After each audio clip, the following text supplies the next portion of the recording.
Okay, folks, 2-minute warning, 2 minutes, and we'll get started.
Right, folks, it is 10:00 hours here in State, Federal, and Veterans. As is our custom, we will start with a Pledge of Allegiance, and I'm going to look at Representative Bennett, perhaps, and ask her to lead us if she might.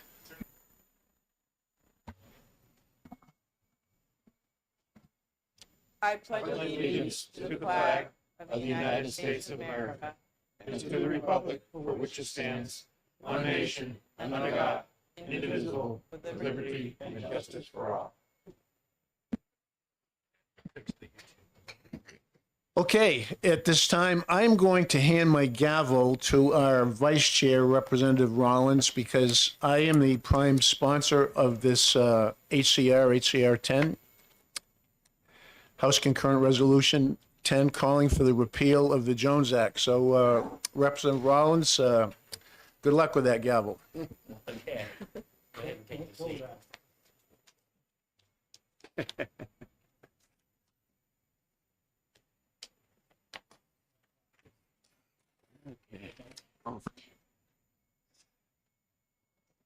Chair recognizes Representative Moffett, Thank you. sponsor.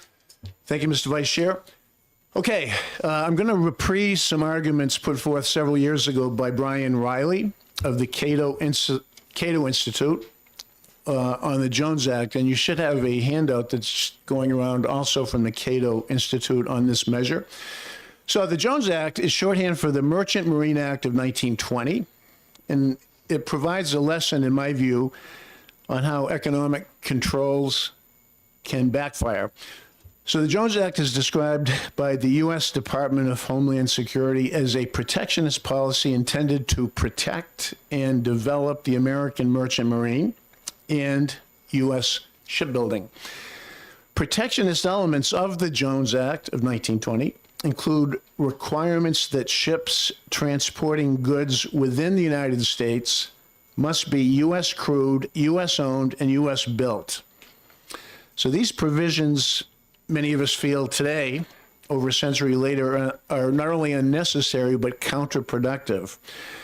So Jones Act defenders and supporters allege or claim that requiring the use of U.S. crews for domestic waterborne shipping protects Americans against foreign terrorists and spies freely traversing, say, the Mississippi River, disguised as ship operators. Some of us feel that's largely a scare tactic. So with or without the Jones Act, it's still illegal for someone to work in the United States without a permanent resident card, supposedly, a work permit, or an employment-related visa. And this is true whether they are transporting merchandise between U.S. ports or employed in any other job. The Jones Act's requirements that ships transporting goods between domestic ports must be U.S. owned deprives the industry, the maritime industry, of beneficial foreign investment. Areas of the economy that are open to foreign investment account for 7 million plus U.S. jobs. As other analysts have pointed out, removing ownership limits would provide more opportunities for Americans involved in domestic waterborne transportation to also benefit from job-creating foreign investment. So as with foreign investment in other U.S. industries, ownership of vessels providing waterborne transportation would be screened by the Committee on Foreign Investment in the United States. It's called the CFIUS, to mitigate national security concerns or risks. And also, it's been argued that modern ownership arrangements render the Jones Act's ownership requirement obsolete. And maybe the most criticized element of the Jones Act has been its ban on the use of foreign-built ships for domestic shipping. This is a unique regulatory barrier. No other similar restrictions apply to domestic transportation of merchandise by air, rail, truck. As a result, Americans pay inflated prices for ships. According to a 2017 Congressional Research Service report, coastal-sized container ships built in the U.S. cost 6 to 8 times more than comparable foreign-built ships.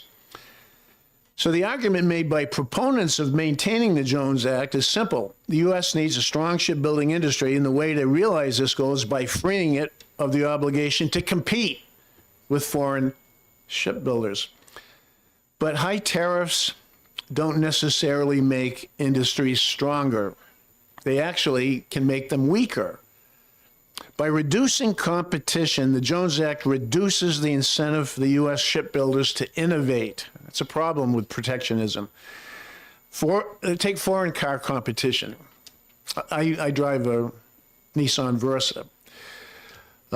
Foreign car competition has prompted American car manufacturers to improve. That people could buy Toyotas instead of Fords makes Ford a better company. I remember in the 70s, Chrysler and American automobiles were not very good by and large. And they've gotten much better. Why did they get better? Because people started buying Japanese cars. So the American car manufacturers improved their product. So according to the U.S. Maritime Administration, the U.S. non-defense ocean-going vessel fleet declined from 193 ships in 2000 to 96 in October of 2018. It's probably less than that now. And we don't build ships like we used to, not even close. Our Navy, and again, this is State Federal Veterans Committee, our Navy is down to around 280 ships, give or take. China, by comparison, has around 500 ships. So our great decline in domestic shipbuilding creates national security issues as well as economic issues. So some of the strongest transportation manufacturing industries in the U.S. operate in a low tariff environment. U.S. production of aircraft, railroad rolling stock, automobiles, as I said, heavy-duty trucks has been increasing, even though the government does not force Americans to use U.S.-built planes, trains, or automobiles when transporting cargo, as it does with ships. Moreover, the effective tariff rate for imported recreational boats, I spend time in Winnipesaukee, places packed with recreational boats. So the effective rate for these imported recreational boats is just 1%. But 95% of the recreational boats sold domestically are made in the USA without this protection. So clearly, American manufacturers don't need high tariffs to be successful. They just need good products. In fact, their success is contingent upon low trade barriers that foster innovation and competition quality products. Here's a specific example of how the Jones Act hurts America. A Washington State fishing company, it's called Fisherman's Finest. They commissioned a new ship from Dakota Creek Industries. However, because 7% of the ship's steel was from Holland, the ship was not allowed to fish in U.S. coastal waters. So here's an American-built vessel, and because 7% of its steel was from another country, it couldn't fish in U.S. coastal waters. So George Will, some of you have heard of George Will. I'm a fan of his, I'll admit it. So he wrote, quote, "Fomenting spurious national security anxieties is the first refuge of rent-seeking scoundrels who tarred up protectionism as patriotism when they inveigle government into lining their pockets with their fellow citizens' money, unquote, from George Will. So trade barriers undermine U.S. security by weakening the economy and creating conflict with our allies. Here in New England, we need fuel oil, natural gas. It's been a cold winter, as you may have noticed. Pipelines are great, but they're largely tapped out, and regulations make it hard to build new ones. And we'd love to have a pipeline come through New York, but politicians in New York won't let it happen. So we depend on fuel coming here via ship. Recent Wall Street Journal article stated that the Jones Act limitations add costs that encourage fuel to be exported overseas. Citigroup's global head of commodity research told the paper the Gulf Coast is not selling diesel to Philadelphia or New York. They sell it to places like Holland. So you got fuel-laden ships from America that, to satisfy the Jones Act, they have to bring fuel here, not from the Gulf, but from Holland via the Gulf. It's absurd in my view. It's costly. It's bad economics. So again, the Jones Act is over 100 years old, and instead of receiving unending protection from international competition, shipbuilders should operate in the same low tariff policy under which manufacturers, as I said, of trucks, automobiles, planes, and other industries are thriving. So the Jones Act should not be allowed to inflict another 100 years or 10 years or even 1 year. This is a resolution that will be read and heard if it moves forward. And I hope that when this does get to executive session this afternoon, you'll support this resolution that shines a light on a serious situation while encouraging Washington to take long overdue action. Thank you, Mr. Vice Chair. I'd be happy to try to answer any questions if there are any. Are there any questions? I'll start at the table and come around. I just have a question. Why do you think has it been addressed before and just not approved, or why do you think it hasn't been addressed? Thank you for your question, Representative Bennett. It has been addressed before. I read George Will's quote. We addressed it last term in this committee, actually. I believe it came out of this committee 1010, and it was tabled on the floor. So we tried to address it in this very committee. So we're trying again. And I think because it affects New Hampshire, especially, it's good to have this discussion in the wintertime, as I said, because it's so cold. And without pipelines, and because we depend on shipping to bring fuel here, it matters to New Hampshire. But yes, it's come up before, and not just here, but all over the country, actually. Further questions? I do. No, last time when we discussed this, there was a big issue in regards to the jobs that this would cost at the port. I don't have the exact figure on me on the number of jobs, but there was definitely a large amount of jobs that this would affect. Thank you, Representative Seibert. negatively. Yes, that came up last time around, and we get different numbers and different perspectives on jobs in New Hampshire. If the Jones Act were repealed, would that affect any or many jobs? So obviously, those of us who support the bill don't think that any jobs lost, if there are any jobs lost, would be significant. But that's from a supporter of the bill, of the resolution. Question? Thank you, Mr. Vice Chair. So many Americans may have concerns with foreign ships conducting cabotage in America's coastal waters and inland waterways if the Jones Act is fully repealed.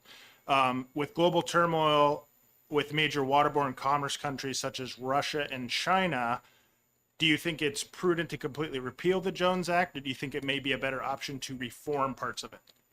Thank you for the question, Representative Plant. That's a good question. I touched on that a little bit in terms of crewing ships and the security concerns, and I did try to address that earlier. To your point, if Congress, which we hope, does take this up, they don't necessarily need to throw out the whole, repeal the whole measure. I think you make a very interesting point. I think they could reform it. Was that the term you used? So that they have the option of completely repealing it, or they could reform it, to your point, to address in some fashion the security concerns if they consider those to be that real or viable. So that's a good point. They don't necessarily have to repeal it. They could reform it if they take it up in DC. Further questions? Whoop, Representative Lloyd? Thank you. So I guess along those same lines, because that was actually the same question I was going to ask, would you consider as a prime sponsor amending the language to, instead of say repeal, say amend and address? Thank you for that. As a prime sponsor, I certainly would be open to discussing changing that language from repeal to reform. That's something I think, to Representative Plant's point, may not be unreasonable. So yes, it's something that we could look at.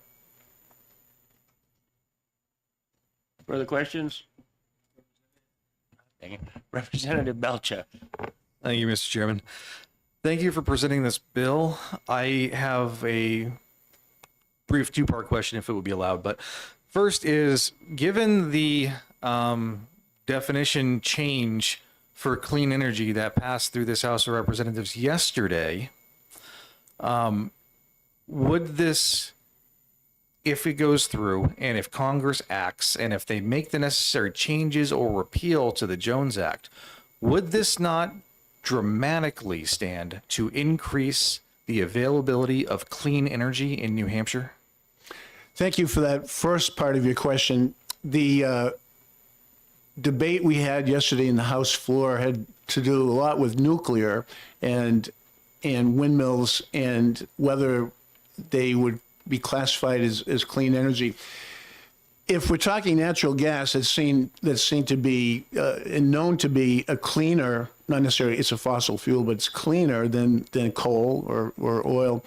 So yes, I agree. I think that if this moved forward and we could get natural gas from the Gulf, then that would be a step in the right direction for clean oil. As you may know, the Bow power plant still recently, if not still, has a coal capability if we really need it. So yes, I think it could contribute to clean energy in New Hampshire. Follow up? Thank you. And so the second part of that would be, given the rather significant changes to the energy environment that are currently occurring in federal policy, that New England broadly has really put a lot of its eggs in the offshore wind basket, which may now be cut off effectively given some of the executive orders that come down. Isn't it really necessary to increase our access to these energy sources to secure our grids and home heating for winter? Yes, I think it's a measure, this resolution, and if we can get the Jones Act repealed or modified, to your earlier point, to our earlier point, that would be better for cleaner energy, again, in terms of natural gas. Offshore wind, I know, is in the news, and it's interesting how offshore wind is being tied into the Jones Act. But I think your point about clean energy, and especially if offshore wind does not move forward the way it was projected to, then we will need to look at alternatives. And I think repealing the Jones Act would help us to get the natural gas alternative that I think we need. Further questions? Representative. Budathuki. Keep hitting Thank the you, wrong button. Mr. Chair, for taking my question. So, were you the prime sponsor of the same bill in the last term?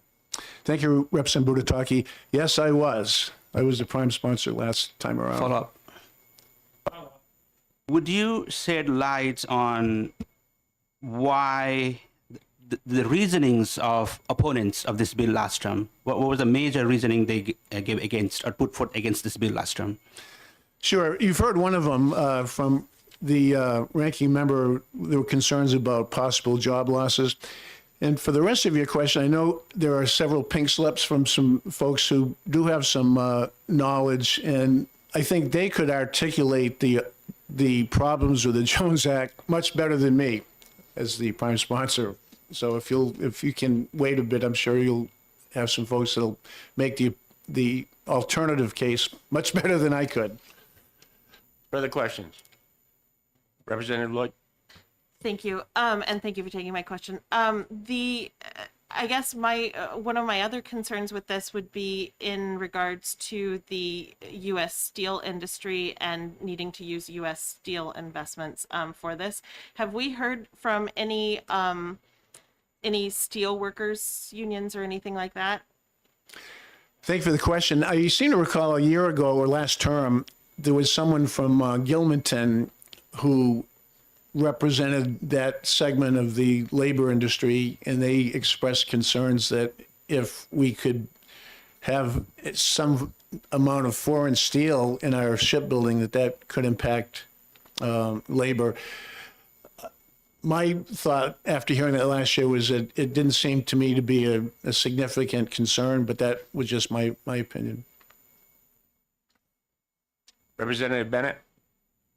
Thank you for taking my question. I was wondering, we're thinking about jobs might be lost, but would jobs be gained in some ways? Because Thank you for that question. I think that's an excellent question. Bath Iron Works is a shipbuilder in Maine, and they build ships. And we don't build, as I touched on earlier, we don't build nearly as many ships as we used to. And is the point that I tried to make earlier, and that's a great question. We think that removing some of the protectionism would stimulate shipbuilding in America, which we really, really need, both naval, military, and also commercial. So I think that's a great point, and I believe that if we get away from the Jones Act, that it would be good for employment, especially in the shipbuilding industry. Representative Jones? Thank you, Mr. Chair. And Representative, thank you for coming to our committee. Happy to be here. I a couple of times used the term artificially inflated shipping. Is not a nice way of saying coercion.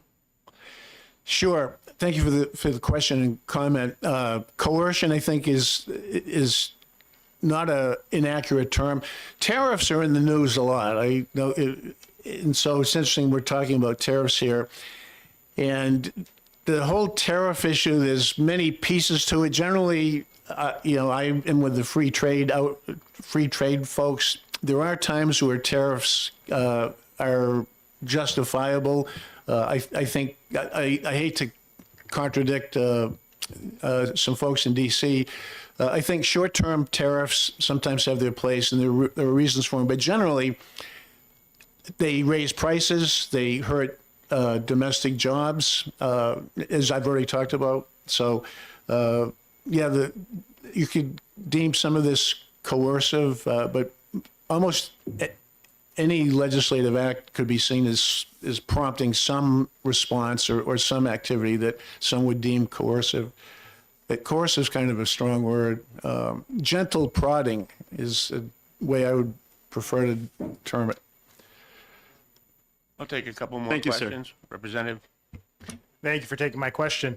Is there any fear that repealing the Jones Act would fully decimate the U.S. shipbuilding industry in that regard and make us more reliant on foreign countries, like China, for instance? You know, we're using Chinese ships to move goods around the U.S. from coast to coast. What if all of a sudden one day the Chinese Communist Party decided we're not going to allow you to use our ships anymore? Then what do we do? Sure. Thank you for the question. I touched on that earlier, and the notion that repealing the Jones Act would hurt our domestic shipping capabilities, as I said earlier, I think it's the opposite. I think that repealing the Jones Act would be better for shipbuilding and for American commerce. And I cited the examples of planes and trains and automobiles, which are not protected the way domestic shipbuilding is. and they're thriving with competition. So that would be my response to that concern. I think that repealing the Jones Act would be good for shipbuilding and jobs and security. Any further questions? Seeing none, thank you, Representative Moffett. Excellent Thank- job. Thank you, Mr. And Vice Chair. We'll now call Dan McGuire.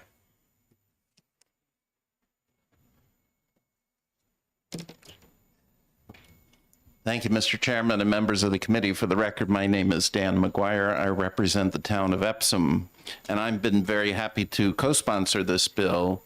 The basic issue here is the Jones Act is about the concept of free markets versus protectionism. And the Jones Act is probably the best or one of the best examples that we have that protectionism doesn't work. It was passed 105 years ago. At the time, the U.S. shipbuilding industry was the premier in the world, right? And the protectionism provided by the Jones Act caused that industry to lack competition, so that we've gotten to the point where these large commercial ships simply aren't built in the U.S. anymore, right? Because they're not competitive. The industry has dwindled to the point that you simply can't get liquid natural gas types of ships, a lot of container ships, and so on, without the kind of expensive costs that the prime sponsor just mentioned. So then the question is, if it's so bad, why do we still have it, right? Why do we have it 105 years later, right? And the problem is a political one. This is one of those examples of concentrated benefits and diverse costs, right? So the people that there are obviously some people who benefit, right? The people who have the protected industry get some benefit from it. They don't have to compete. It's easier for them, et cetera. And so they know who they are, and they can go to and lobby and push to keep their benefits. But everybody who pays higher shipping costs, right? The costs of your whatever that gets shipped to the United States or gets shipped from one part of the United States to another is a little bit more expensive, but that's diverse, right? That's pennies here and pennies there. So they don't know to go and advocate for their position and it's not worth it to them to advocate for their position. And that's why things like this continue. I sent you a few examples. I sent you an email today, which has plenty of articles and so on about this situation. I'll give you 3 specific examples just to kind of illustrate the problems. Puerto Rico needs energy, right? They use liquid natural gas for energy, and they currently are receiving it from Chile, right? So it has to be shipped over 5,000 nautical miles through the Panama Canal, when right in the United States, we have Pennsylvania has plenty of natural gas, plenty of shipping. We ship liquid natural gas to Europe and other places, and it's 1,500 miles away, no Panama Canal, much, much cheaper. The problem is there doesn't exist U.S.-made liquid natural gas ships. So anytime you ship it, it has to be shipped. One end of the transaction has to be a foreign country, right? Because in that case, the Jones Act doesn't apply, and you can use the ships that exist, right? So Puerto Rico pays an exorbitant amount for their energy simply because of the Jones Act. And next one is, I handed out today this letter from the New England governors. It was a couple of years ago, the price of natural gas was getting high. We had a tough winter and so on. So all 6 governors of New England wrote wrote a letter to Secretary Granholm asking for her to suspend the Jones Act so that New England could get shipments of natural gas from Pennsylvania and the Gulf Coast, right? Directly from the United States. Like I said, the United States is an exporter. And so because there are no such ships, when we get liquid natural gas for winter, it has to come from Europe, right? So it's just expensive and unnecessary and so on. I mean, we ship to Europe and Europe ships to us. I mean, it doesn't make any sense. And so all of the New England governors, not just Republicans, not just Democrats, but everybody, sent a letter and please let us be out of the Jones Act. At least, I mean, they asked for temporary, but the problem is ongoing. Okay.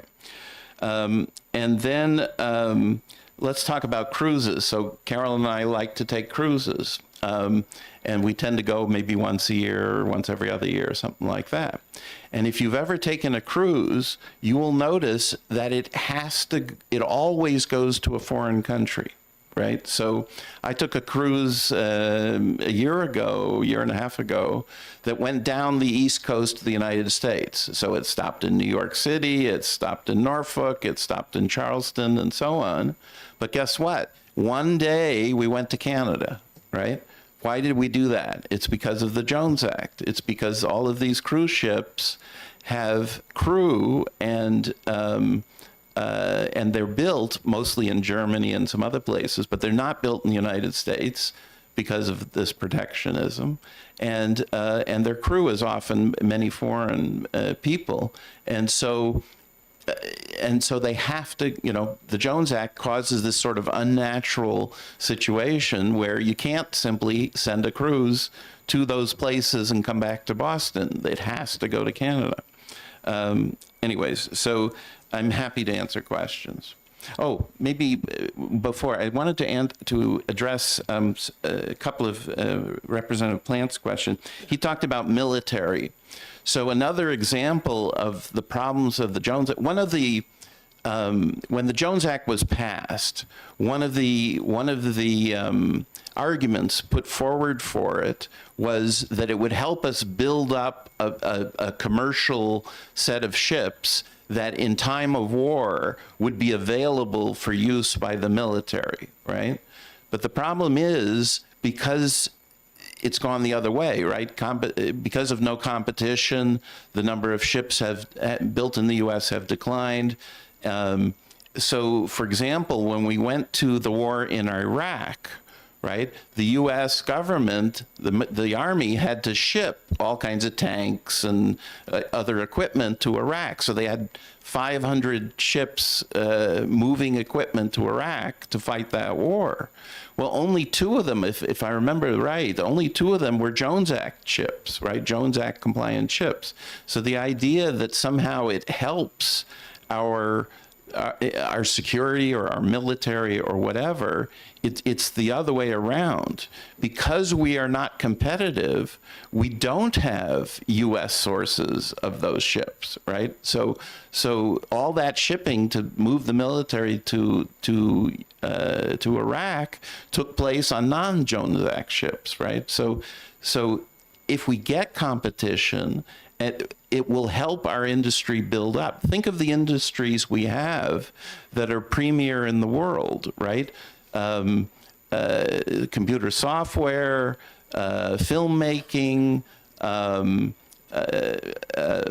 financial sort of industries.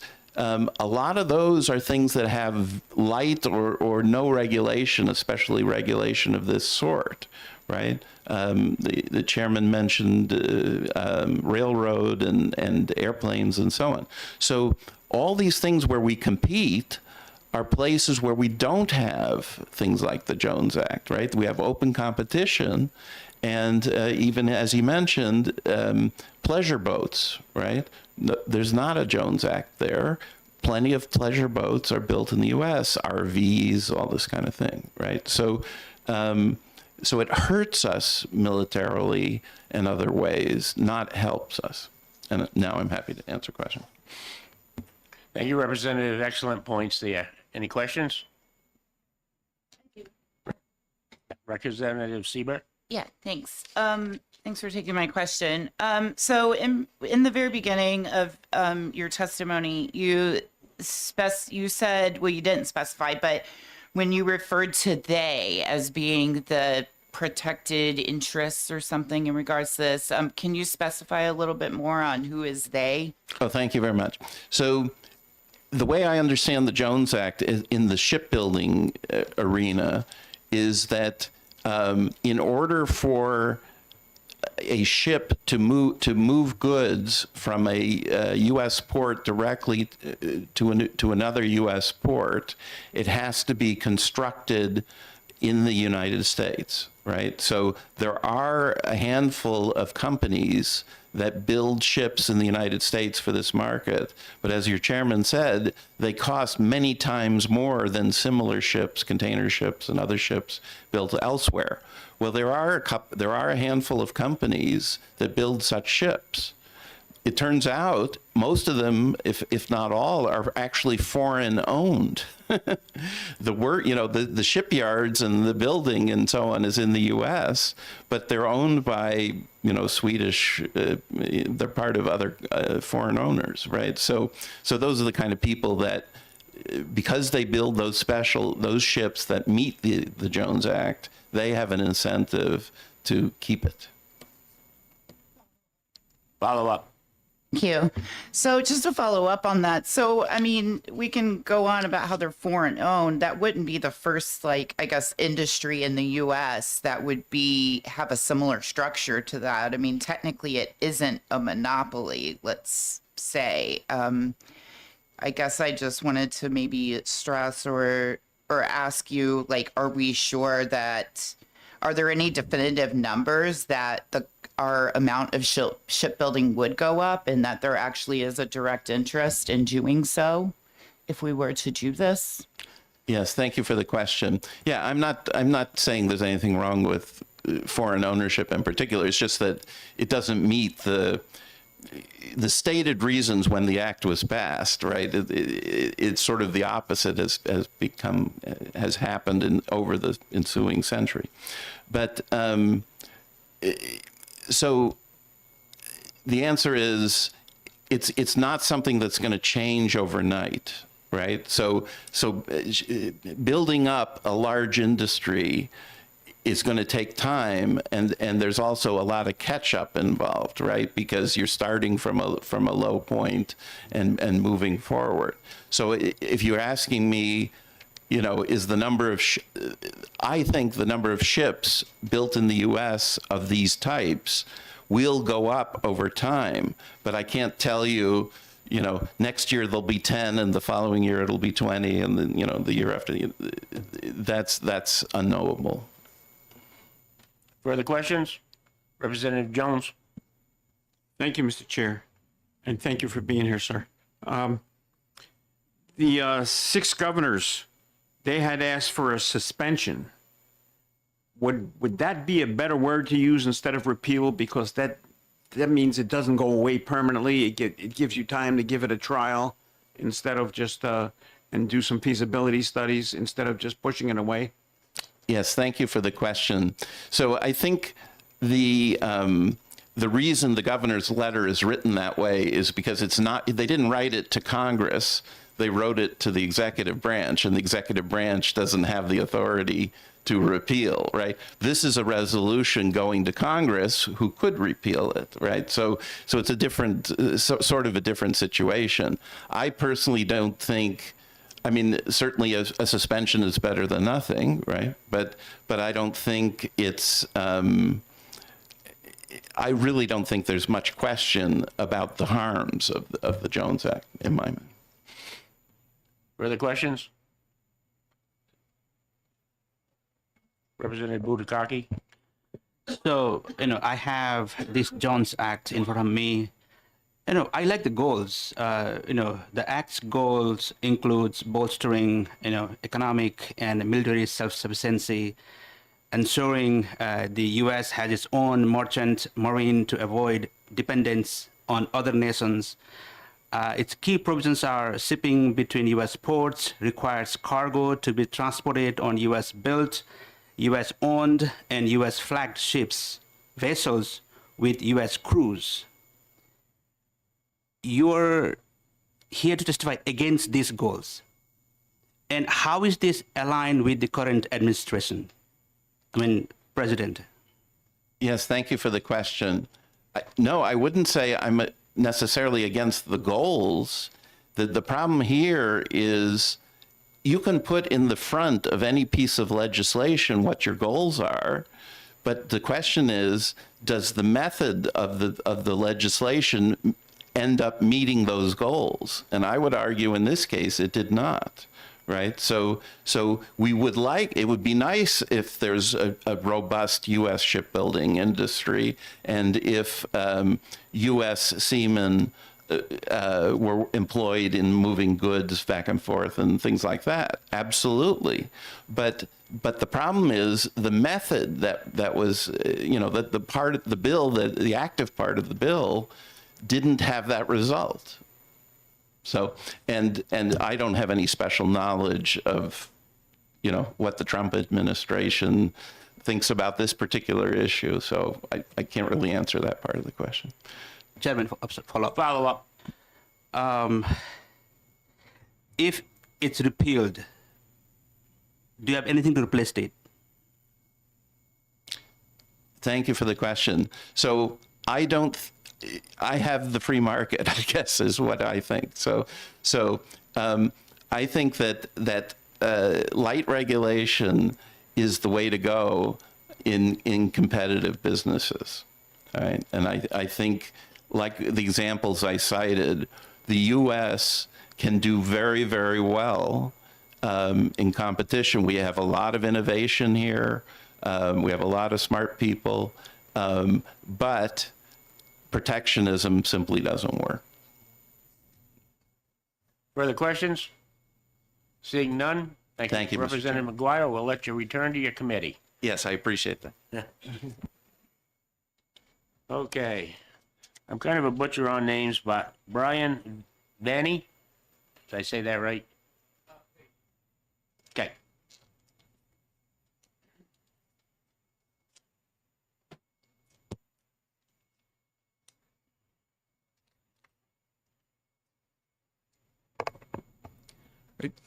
Good morning, committee members. Thank you very much for the opportunity to testify before you this morning. My name is Brian Vahey, and I'm Vice President of the Atlantic Region for the American Waterways Operators. AWO is the National Trade Association for the tugboat, towboat, and barge industry, representing over 300 members throughout the United States, including those serving and calling on the Port of Portsmouth. I'm testifying today in opposition to HCR 10, a resolution calling for the repeal of the Jones Act. Committee members, I respectfully submit that a vote for HCR 10 is a vote against New Hampshire jobs, a vote against strong borders, against military readiness, against American control over our own supply chain, and a vote for Chinese maritime dominance. The Jones Act mandates, as we've heard discussed before, that cargo moved between U.S. ports be transported on vessels owned by U.S. companies, built in U.S. shipyards, and crewed by U.S. mariners. Our U.S. towing industry comprises the largest segment of the 40,000 vessel strong Jones Act fleet, which plays a crucial role in our nation's supply chain. The U.S. maritime industry supports over 650,000 jobs and contributes more than $150 billion to the economy. In New Hampshire alone, the industry generates over $230 million annually to the state economy and provides well-paying jobs for New Hampshire residents. As important as the Jones Act is to America's and New Hampshire's economy, the law is about more than just its economic impact. The Jones Act is also a vital national security asset, critical to securing our nation's borders and critical to providing our military with needed logistical support in peace and in war. Simply put, without the Jones Act, foreign companies subject to control or influence by foreign governments would be permitted to transport vital cargoes on our domestic waterways, making our supply chain vulnerable to serious disruptions, including by China. Repealing the Jones Act would not only damage all of these American interests, but would do so without creating any significant economic benefit for the people of New Hampshire. A December 2023 study conducted by the National Bureau for Economic Research found that the Jones Act adds approximately 0.3 cents to each gallon of gasoline. Yet this minor increase pales in comparison to the overall cost of fuel, which is determined by global market factors. Moreover, the study assumes international carriers would pass nominal savings on to customers, but such savings are nearly always pocketed by oil traders. HCR 10 argues that terminating the Jones Act would decrease fuel costs when, in reality, the cost of shipping has virtually no impact on the cost of fuel for consumers. Fuel prices on the world market are determined by oil companies, and any transportation savings are pocketed by energy traders, meaning if the Jones Act is waived, it is oil traders, not consumers, and not American mariners who will benefit. To summarize, this resolution is simply out of step with the common sense homeland and economic security policy that the Jones Act represents. We urge the committee to vote against HCR 10. Thank you for your time and consideration. And if I could just add one more brief note to my remarks here. We've heard some discussion about the Jones Act preventing the innovation of the U.S. flag fleet, and I would like to emphatically state that that is not the case. That the U.S., as I noted, the U.S. maritime industry contributes billions of dollars to the American economy, and that includes in modernizing its fleet. We've heard. Representative McGuire, I believe it was, mentioned Puerto Rico. I'll use that as an example. The very first ever LNG powered container ship is a Jones Act vessel, meaning it was built in the United States, owned by a U.S. company, crewed by U.S. mariners. We've had a number of AWO members, so tugboat and barge companies, that have been making investments into wind development. So we proudly consider U.S. maritime to be a very modern and modernizing industry that is doing what needs to be done to meet the very unique energy challenges facing the nation as we look to the future. So appreciate the opportunity to just add that. Thank you. Thank you for your testimony. Any questions? Representative Gagnon. Thank you, Mr. Chair. Thank you for taking my question. You mentioned New Hampshire employees employed in the maritime. Are they working on ocean-going vessels, or just tugboat operators, barge operators? There would be a mix, and I apologize, I don't have the specific data for each industry, but a number of New Hampshire residents engaged in the maritime industries would be engaged working on international vessels, but also working for tugboat and barges. We have a member company, Moran Towing Corporation, that has ship assist operations in Portsmouth. That's the kind of that would be the sort of local job that AWO specifically represents. Follow up? Follow up.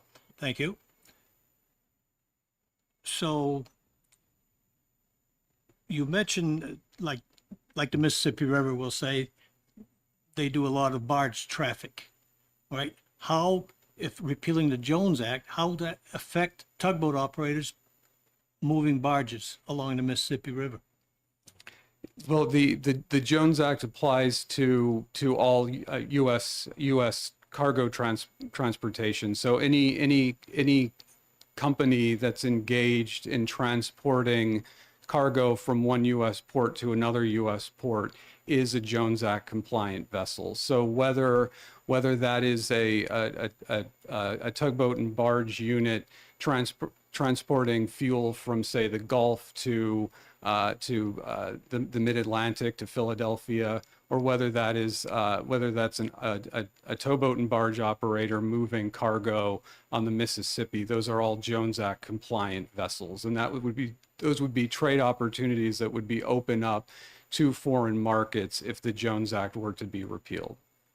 Thank you. Further questions? Representative Plant. Thank you, Mr. Vice Chair. Thank you for my question. Thank you for your testimony. Would you agree that the reason there is little to no liquid propane ships that are Jones Act compliant is already due to the free market, and that the demand isn't high enough domestically to entice U.S. shipbuilders to innovate and produce more Jones Act compliant ships? Yeah, thank you for the question, sir. I definitely would agree that Jones Act operators are beholden to some of the realities of the market. One of the challenges that our member companies have seen with regard to building up the U.S. fleet for LNG, for LPG, for other fuels of that nature, is that there's not the consistency there for companies to feel completely confident making those investments. And so I'll give an example in reference to the request by New England governors for I believe it was a waiver of the Jones Act for LNG shipments. That speaks to, I think, a lot of the challenges that U.S. operators are facing when it comes to making some of these innovations. What we have found states will often do is look to waive the Jones Act in the event of an emergency for a one-time shipment of LNG, whereas what our members are looking for is an opportunity to make significant investments in the LNG market, as an example, with the benefit of long-term contracts. Our member companies want to serve New England's fuel needs for the long term, for the foreseeable future. And when states are simply requesting what are essentially one-off deliveries of LNG, that makes the market a little bit more difficult for our members to engage in without that long-term stability. Does that answer your question, sir? Thank you. Further questions? Go to the corner. Representative Belcher. Mannion. Yeah. So my question is kind of like a chicken and egg thing with that. Is the demand itself for the manufacturing of LNG freighters being affected by the fact that they don't need to compete on this stage because of the protectionism that's already in place, and we have to import from overseas, and it's not worth the investment right now? No, I mean, I would say that if there was the stability of a longer term contract, AWO member companies, the U.S. flag fleet would happily make those investments in the LNG market. I think one of the challenges that we have been seeing is that there just is not that stability. And we've been talking a little bit about offshore wind. A lot of the same challenges exist there now. They're just our members, the U.S. fleet is in the business of making these long-term investments, and it helps to have some stability to do that. Representative Bodujaki, excuse me. It's not a question, it's a request. Would you be able to send us the report that you cited from National Bureau of something? I would be happy to do that, sir. Representative Lloyd. Thank you, and thank you for taking my question. In your opinion, or your organization's opinion, are there parts of the Jones Act which might be able or open to be amended, or should everything stay exactly as is? I would say, from our point of view, the Jones Act is working. It's working for American consumers. It's working for American mariners. It has broad bipartisan appeal at the federal level, at the state level.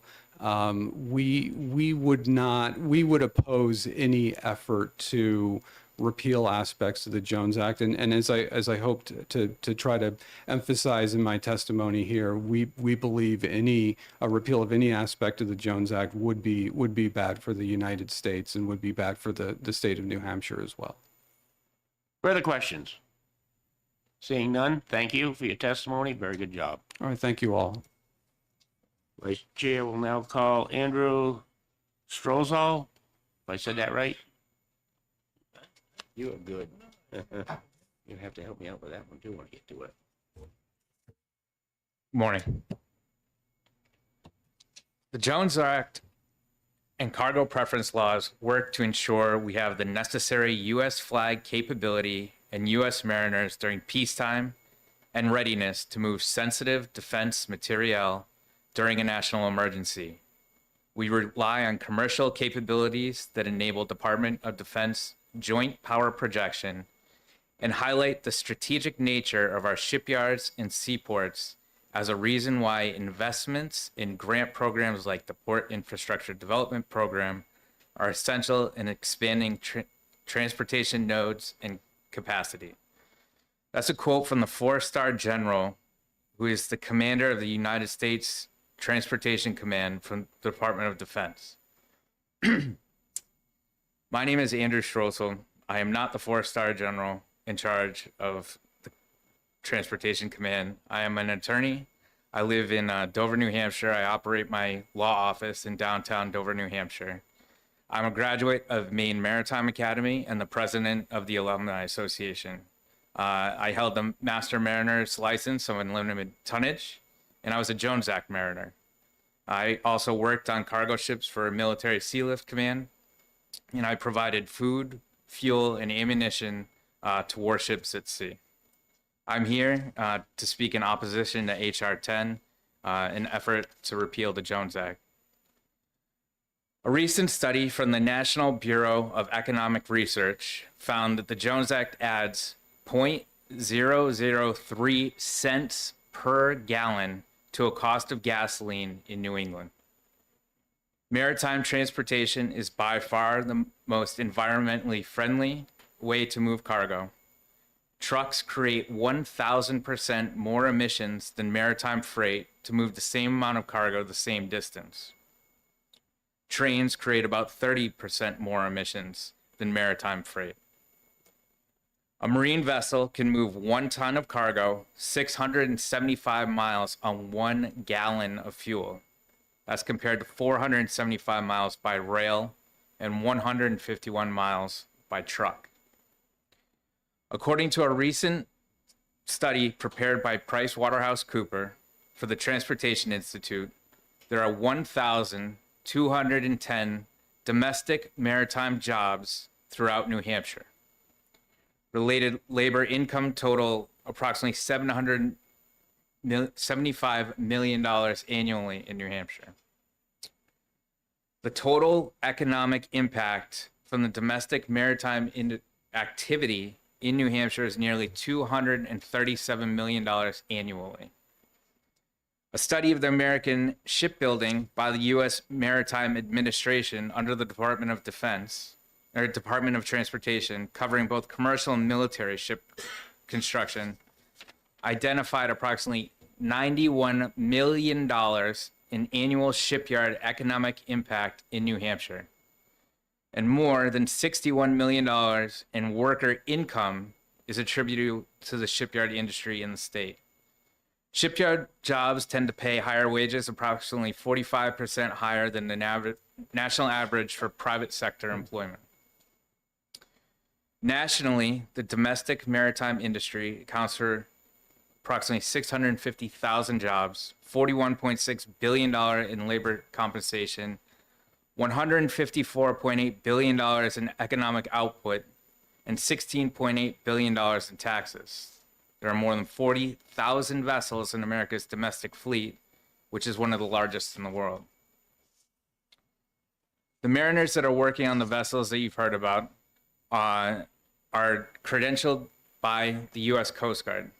They're American citizens that are overseen by the Coast Guard and have stringent standards to obtain and maintain those credentials, whether they be working on deck or in the engine room of these vessels, or they're the licensed officers on the vessels.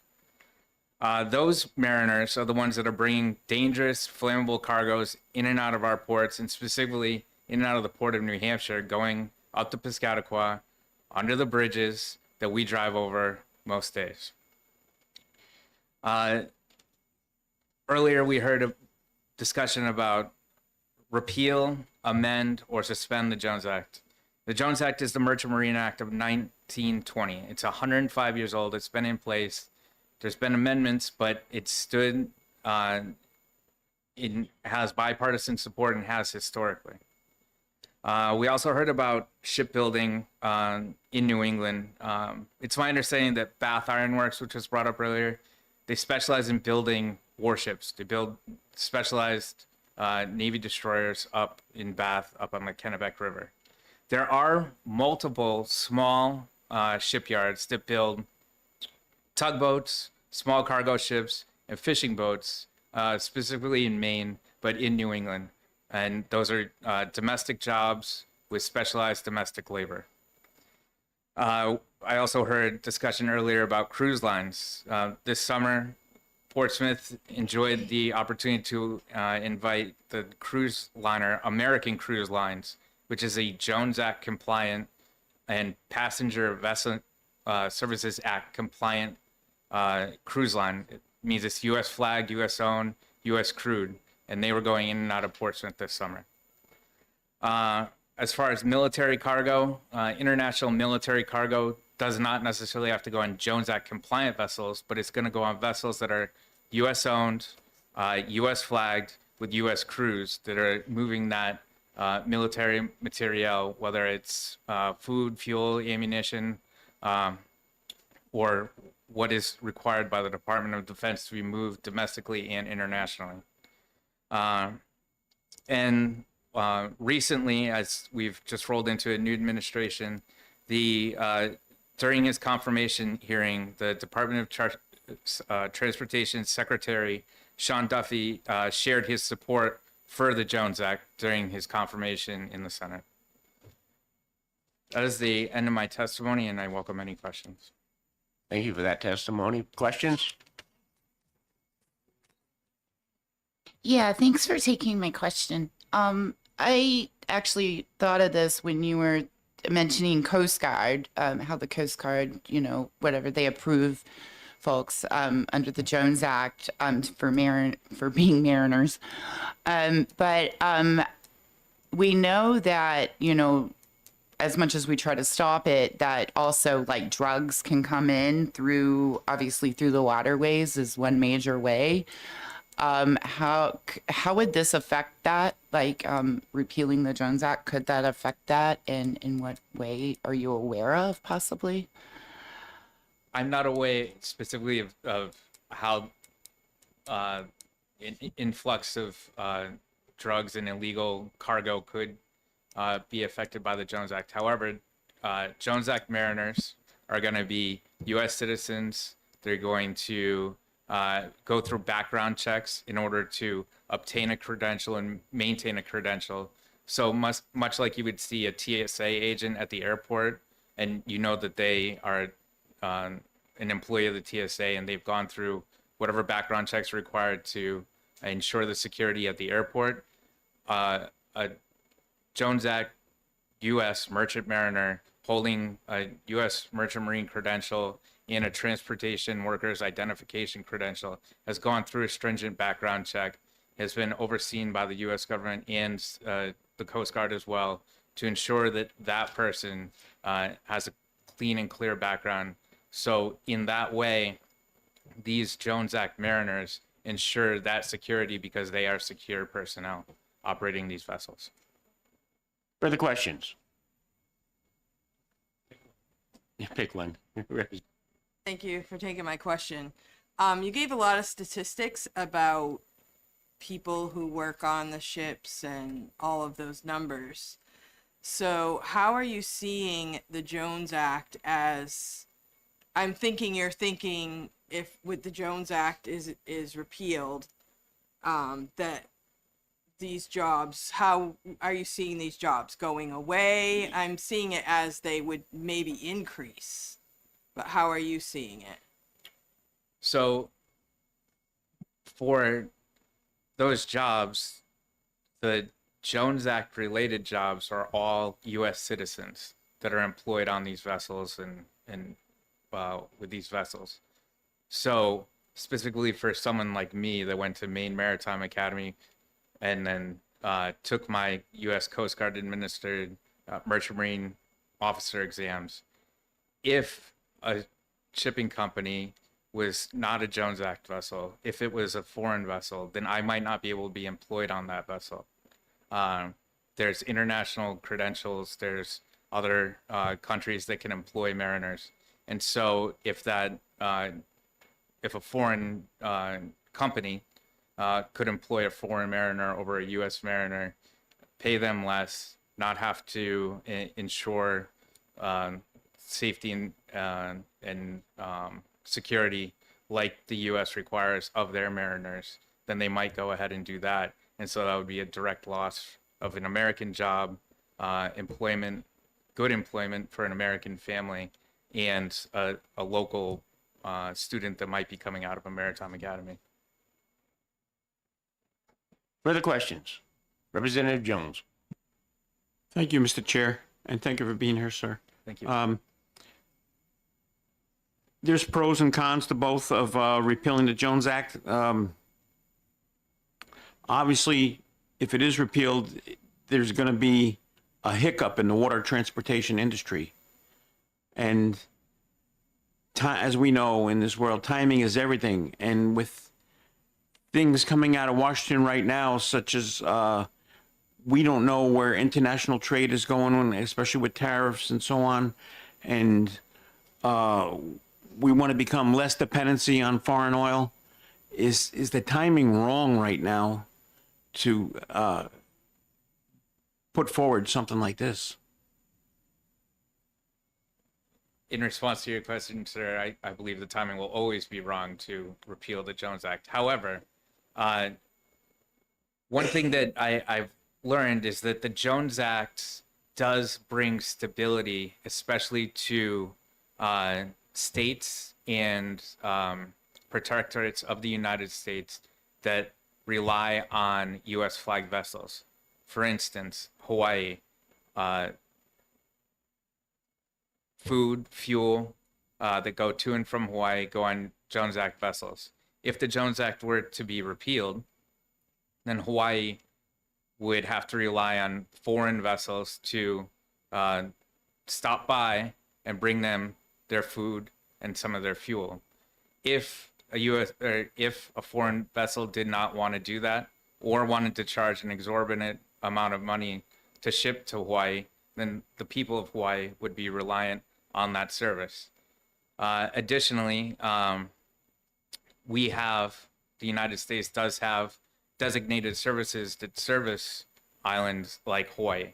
And so with what you might call just-in-time delivery, you might be drinking 1 gallon of milk and your next gallon of milk might not,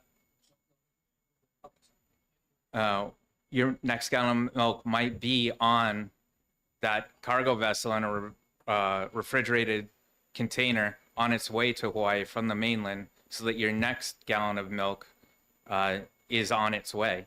If you didn't have that reliability, then you don't know where that next gallon of milk is coming from, just as an example. Further questions? Representative Lloyd? Thank you, and thank you for taking my question. I'm going to ask you the exact same question I've been asking others.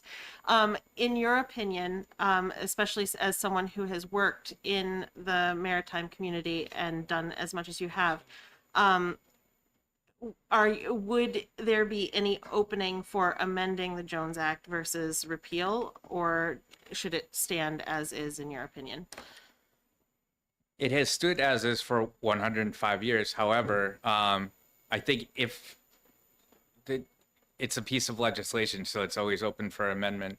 If there were amendments put forward that would benefit the U.S. people, the U.S. Merchant Marine, and ensure the stability, the security, and the economic benefits, then I believe an amendment would be open and appropriate. I'll take 2 more questions. Do we have any more questions? Representative Mannion? Thank you, Mr. Chair. Thanks for taking my questions. I've heard twice now the quoted 0.3 cents per gallon for gasoline. Do you guys have any figures for LNG? I did not have that available to me. I do have the citation, and I believe you will receive that. I delivered it with my testimony, the price per gasoline. Any questions? Seeing none, thank you for your testimony. Thank you very much. And now we're going to call on the last pink card. Can we say that?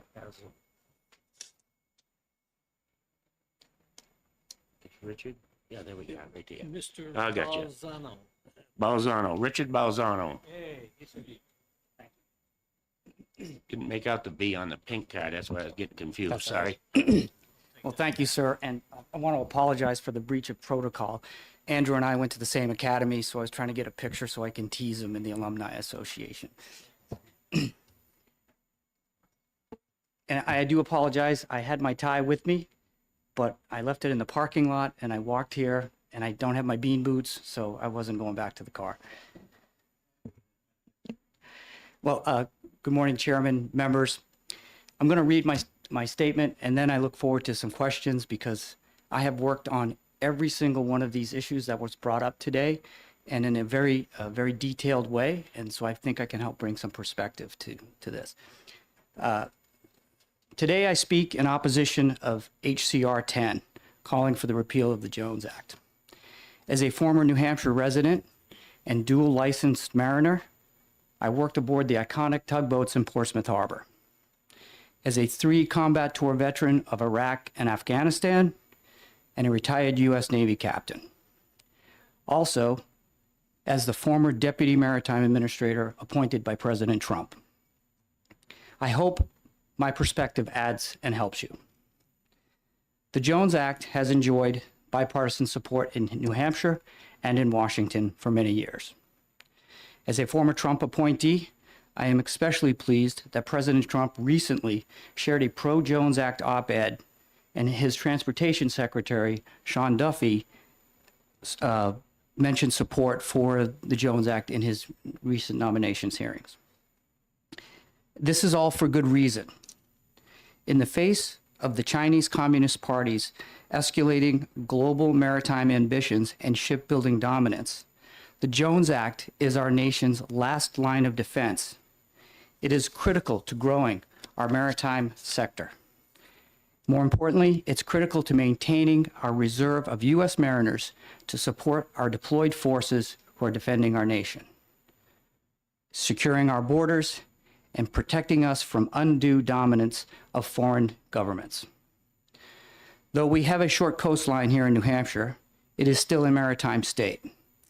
We experience $236 million in the maritime industry in the state, and it affects households across the state. 1,200 jobs and $73 million in wages. If the Jones Act were repealed today, then New Hampshire would rely on Chinese shipping tomorrow. And you better believe that those profits would not be seen here by our consumers. They would go back to China. There are challenges in the U.S. maritime industry, but we know what they are and we know how to fix them. It makes no sense to concede this important market to any foreign government. Repealing the Jones Act would give many New Hampshireans and nation's maritime workforce a pink slip, making us even more vulnerable in wartime. The repeal would offshore hundreds of thousands of U.S. jobs to foreign workers, shut down critical maritime academies, and devastate our commercial shipbuilding industry. Rather than request a repeal of the Jones Act, New Hampshire legislators should join the Congress and the Trump administration in supporting and strengthening America's domestic shipbuilding and shipping industries. If we want to compete with China, we need to secure our borders, and we must keep the Jones Act.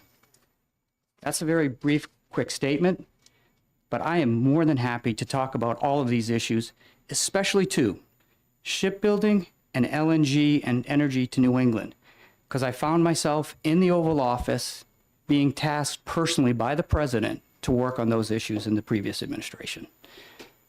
Mr. Chair, thank you. Question, Representative Gagnon? Thank you. Thank you, Captain. I was an E4 signalman back in the day. You mentioned that the Jones Act is important for us because it helps with our security, et cetera, et cetera. So if the Jones Act is so important, why are you not building more ships so that more American crews could man American flag ships? Well, sir, that's a good question.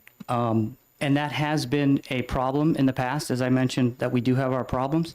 And in fact, if you want to look up Ships for America Act, which was just introduced in the U.S. Senate and the U.S. House of Representatives, it has bipartisan support in both the Senate, as it's been sponsored by Senator Kelly from Arizona. I forget who the Republican is, and then the same on the House side.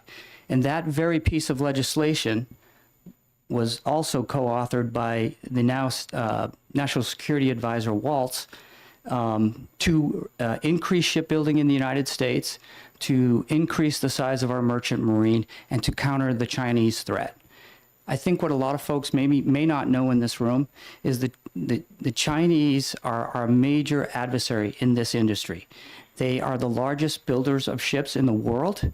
They are predatory in the way they do their business. And I'll give you a great example. Without using the company's name, one of our U.S. shipping companies was involved in a little fender bender in a port and had to go to a shipyard to get it repaired. They went to 3 different U.S. shipyards to get quotes.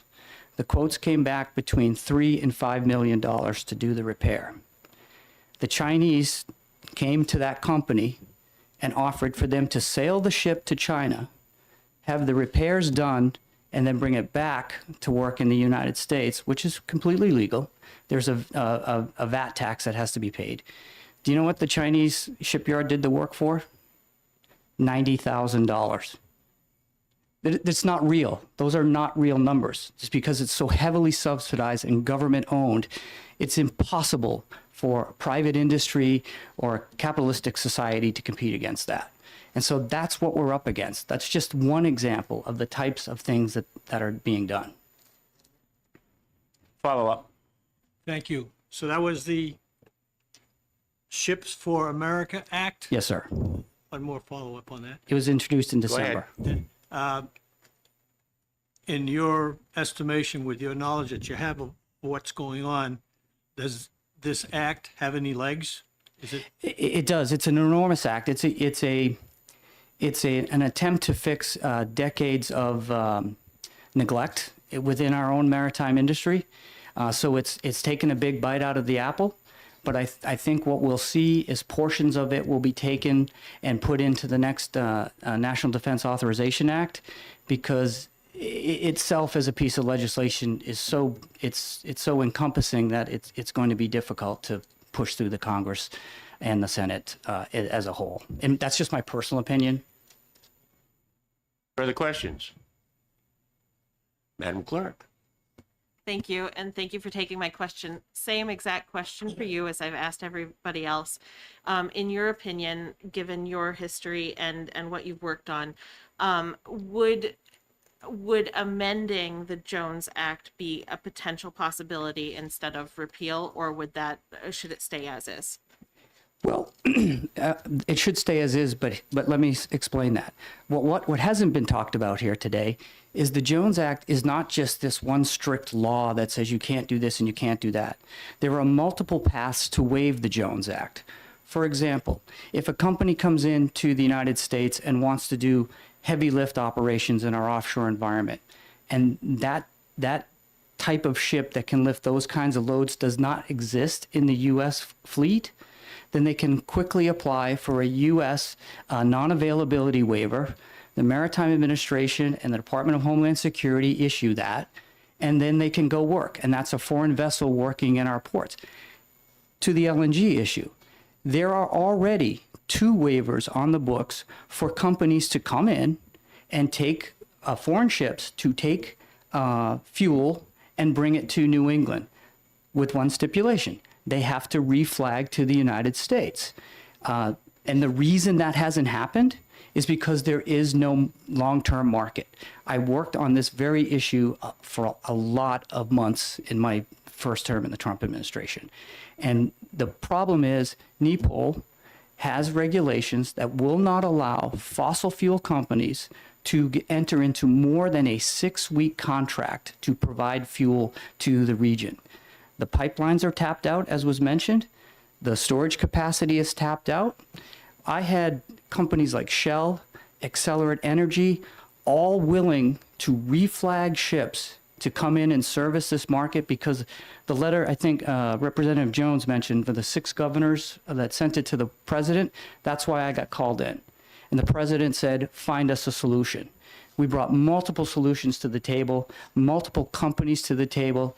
In the end, none of them could do it because of the inability for the region to enter into long-term contracts. But I do have some good news.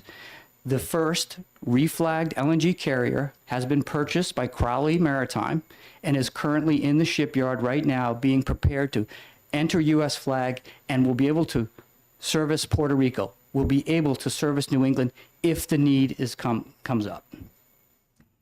Further questions? Seeing none, thank you for your testimony. Thank you, sir. And with no other pink cards, I will call an end to HCR 10. Yeah, right. I went, no, I want to keep that. I'm looking at that again, and I forgot your gig, and I said, Bazan. and then I kept looking If at you that. do this, you get Bazan. Hey, You may. You absolutely may.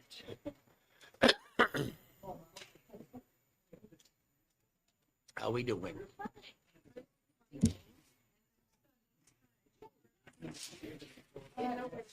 Yeah, she's one of my subs. Oh, right here. Yeah. And I haven't met Mrs. Yeah, we got some, I think they'll probably be coming in the afternoon. We have 2, one for Sanji. Yes, yeah, for Sanjeev, yeah, I have with Louis Sanjeev, I just saw, Representative Durris.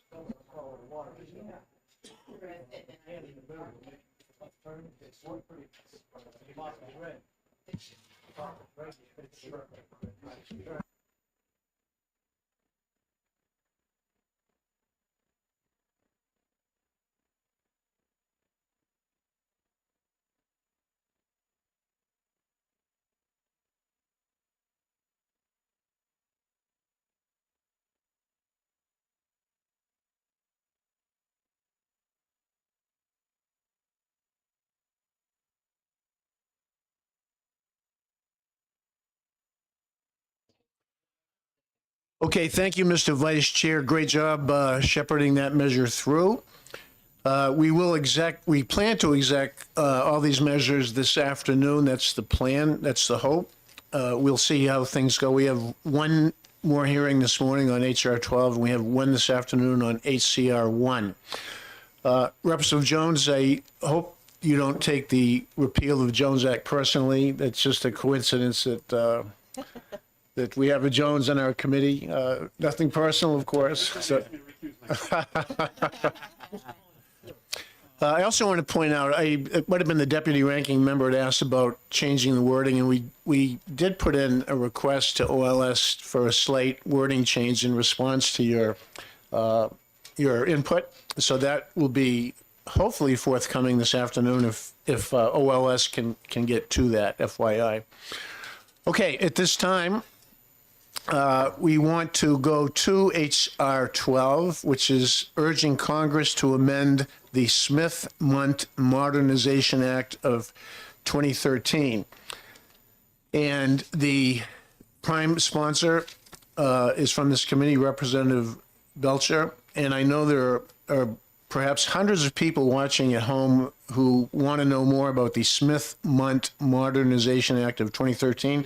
So welcome. I'm sure that you can inform everyone on that. Thank you, Chairman Moffett, and thank you, members, for having me here to introduce another bill. The good news I'll tell you is we're probably going to get back on track time-wise shortly. It shouldn't take too long. First of all, this bill resolution was the result of our work in the COVID-19 Efficacy Investigation Committee from last year. This was one of the recommendations that came forward from the committee. So the Smith-Mundt Act existed for much of modern American history, and it contained in it a very important and unique provision that prohibited the federal government from propagandizing the American people. This was a prohibition on using the sort of techniques of information warfare and propaganda that we utilize in the State Department federally and in the military on other countries. There was a prohibition on propagandizing American citizens. This law was amended by the Smith-Mundt Modernization Act of 2013. And critically, in that act, the prohibition on propagandizing the American people was removed. The result has been quite dramatic. We have seen through various sources on both sides, so this is really not even a partisan thing. We've seen on both sides of the matter problems cut downstream from this. We've learned from the mainstream media in various articles. We've learned from the so-called Twitter files. Even the work of the newly minted Department of Government Efficiency at the federal level that's currently exposing a lot of interesting funding that has happened under USAID and some other organizations. What we are learning and what we have found is that billions and billions of dollars of federal tax money has been expended through various media sources and on various information warfare campaigns that have utilized even JSOC, or the Joint Special Operations Command, and their psychological warfare divisions to affect Americans' perception of various things that have happened in our country's recent history, not at all limited to, but including things that occurred under the COVID-19 pandemic. There were influence operations that were undertaken under various names, utilizing things such as nudge theory and other items to change the way Americans viewed and thought about items, including the source of COVID-19, the safety and efficacy of various treatments, who or what people or countries might be responsible for what happened. There were information warfare and propaganda campaigns undertaken with American funds by the American government against American citizens. And all of this is downstream from the Smith-Mundt Modernization Act of 2013 that made this legal. So this is a fairly simple resolution that asks Congress to re-amend this act to reinsert that long-standing prohibition on using taxpayer funds, using the State Department, using the military to propagandize and conduct information warfare campaigns against the American people on U.S. soil. It's not something that should have ever been done. It was. We really need to fix it. Thank you. I'll take questions. Thank you, Representative Belcher. You preempted a question that came to my mind as I was reading the resolution and listening to your testimony with regard to U.S. aid. That's hugely in the news the last couple of days, and it relates to DOGE and that effort in D.C. currently. And apparently, USAID has been directing many millions of dollars to the likes of Politico, presumably to influence press coverage. So my first question is with regard to when you submitted this, because this is very timely, extremely timely, I think. But this is not something you just put in this week. So for people who don't understand the process for putting in bills or resolutions or HRs or HCRs, when did you submit this to the OLS process? Thank you, and that's a very good question. So you may or may not be aware that in the last House term, our Speaker created a new committee to investigate the state's response to COVID-19, to figure out what happened, what was done good, what might have been done better. And it was through that investigation that I was a part of and had the pleasure of being able to author the report on mostly, we were able to learn about these sorts of things, other things as well, but these sort of information warfare campaigns that took place. And I can say information warfare, and I can use that word accurately because they actually used military assets to conduct some of this information warfare on U.S. soil. This came to the light of the committee. We felt it was important to, as one of the multiple recommendations of the committee, to move forward with some kind of a call for Congress to fix this issue so it stops.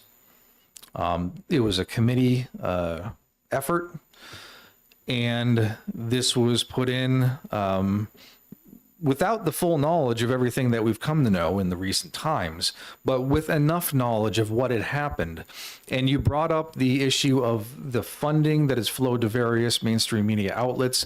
Even more, perhaps importantly than the funding, is to recognize the personnel that have occupied roles in some of these major mainstream media outlets in the time since, have come directly from prior roles in the State Department, prior roles in the CIA, and prior roles in military intelligence before coming to occupy those roles in mainstream media. So there's a lot of connections there. Again, it's all downstream from Smithmont, and that's where we need to fix this. Representative, the committee you referred to that the speaker put together, that was presumably a bipartisan committee. How large was the committee? You can describe the makeup a little bit? Indeed it was. I believe we had a 10-member committee. So it was broken down evenly, partisanly 5 and 5. We met a couple dozen times, I believe, took dozens upon dozens of hours of expert testimony on various subjects. And we put together a fairly comprehensive report that was published around November of last year. Did you say you met a couple dozen times? Did I hear that correctly? I believe it was at least in excess of a dozen times, maybe 2 dozen times. But we met quite a lot. We met basically every Friday for the better part of a year. Thank you.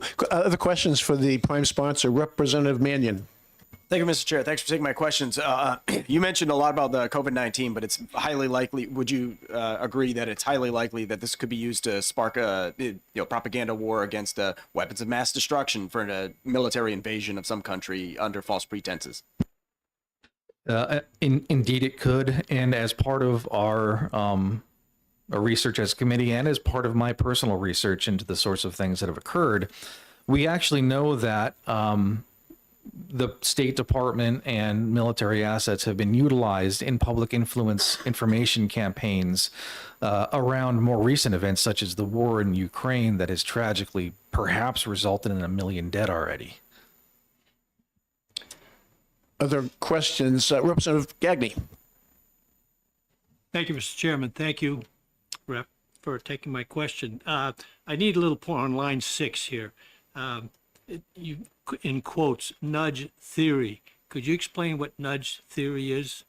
Yes, thank you. So nudge theory is a concept that comes out of research into psychological warfare and psychology generally that suggests that people are manipulable in their beliefs by undertaking small incremental steps of information change.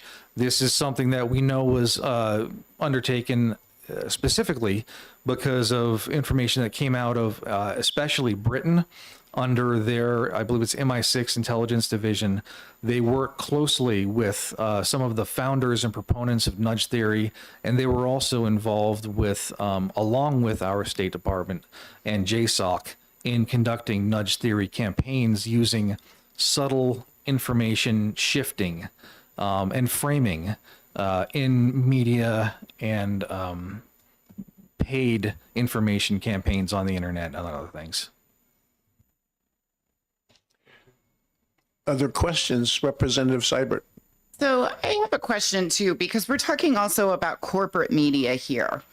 And as we know, there are a lot of, well, a couple of main corporate media outlets who are Definitely a huge part of, and while practicing their amendment rights to, free speech and all that, though, that are effectively doing what this is, aiming to stop. And quite honestly, it doesn't stop them. I'm not saying this resolution is bad in any way, but should we not go further into trying to stop them from doing the exact same thing on behalf of the government, but without the government's approval? Thank you for the question. And that's a very important distinction to bring up and talk about, because what we're talking about is, in the original Smith-Mundt Act, it was a prohibition on the State Department and military from conducting propaganda operations against Americans. And what is propaganda? You can reasonably define propaganda as any information effort taken to attempt to change somebody's views about something. Well, every op-ed in history that's ever been written is therefore reasonably defined as propaganda. And that's okay, because individual citizens and corporate entities that are not government have rights to free speech, freedom of association, and these things.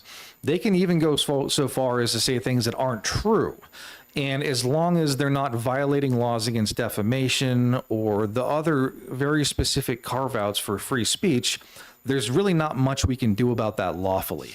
But it's a very different issue entirely when government gets involved, because government is by necessity a massive coercive apparatus. It has a monopoly on violence. So when the government decides that it has not just the monopoly on violence, but also is the arbiter of truth, now you have the only entity with the guns and the means, and taxation too, by the way, so they can forcibly take money from people. You have the only entity with all of those things now deciding what is true and false and operating in the information space to try to make everyone else believe what is true and false according to it. So it's a very different thing, because government, simply put, government doesn't have free speech rights. People have free speech rights. So we can't really go any further with this than saying government should stop doing this. Representative, the Smith-Mundt Modernization Act of 2013 obviously was named after some Congress people. Do you know who Smith and Mundt were? I must confess that I do. Maybe I'm not the only one who doesn't remember who they were. Do you know? Thank you. I honestly would have to do a search, because that's well before my time, because actually the Smith-Mundt Modernization Act amended the original Smith-Mundt Act, which, if I'm not mistaken, dates to sometime in the early 20th century. Right. Thank you for that. I was wondering if it was a bipartisan combination, but that's something we can find out. Just curious. Representative Seibert. Kind of have a follow-up to my other question. Would you believe that there is a possible need for propaganda on behalf of the government to be used if said lies by the people that the very Second Amendment laws protect, that those lies can cause a national security risk? And therefore, based on a lie, there would need to be propaganda come behind that? Thank you. And then that's a good question. And that's some of the line of argumentation that was relevant in the initial taking away of that prohibition toward government propaganda. What I would say is there is unfortunately no perfect solution to false speech.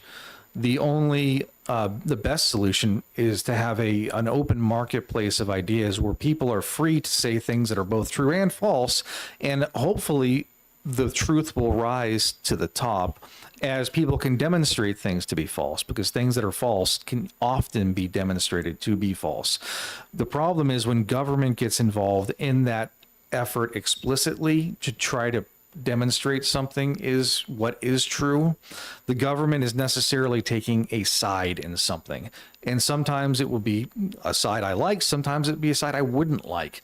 But in any case, because it has exclusive power to violence, exclusive power to taxation, it can then take that mandate for deciding what is true and what is not, and take tax money, as we have now seen, to begin to assert information environment control by placing persons various places in mainstream media, in new media, and running these operations that really have the ultimate effect of muddying the waters so much that one of the unfortunate things we are seeing, I think, is that a lot of people simply don't know what is true and false anymore.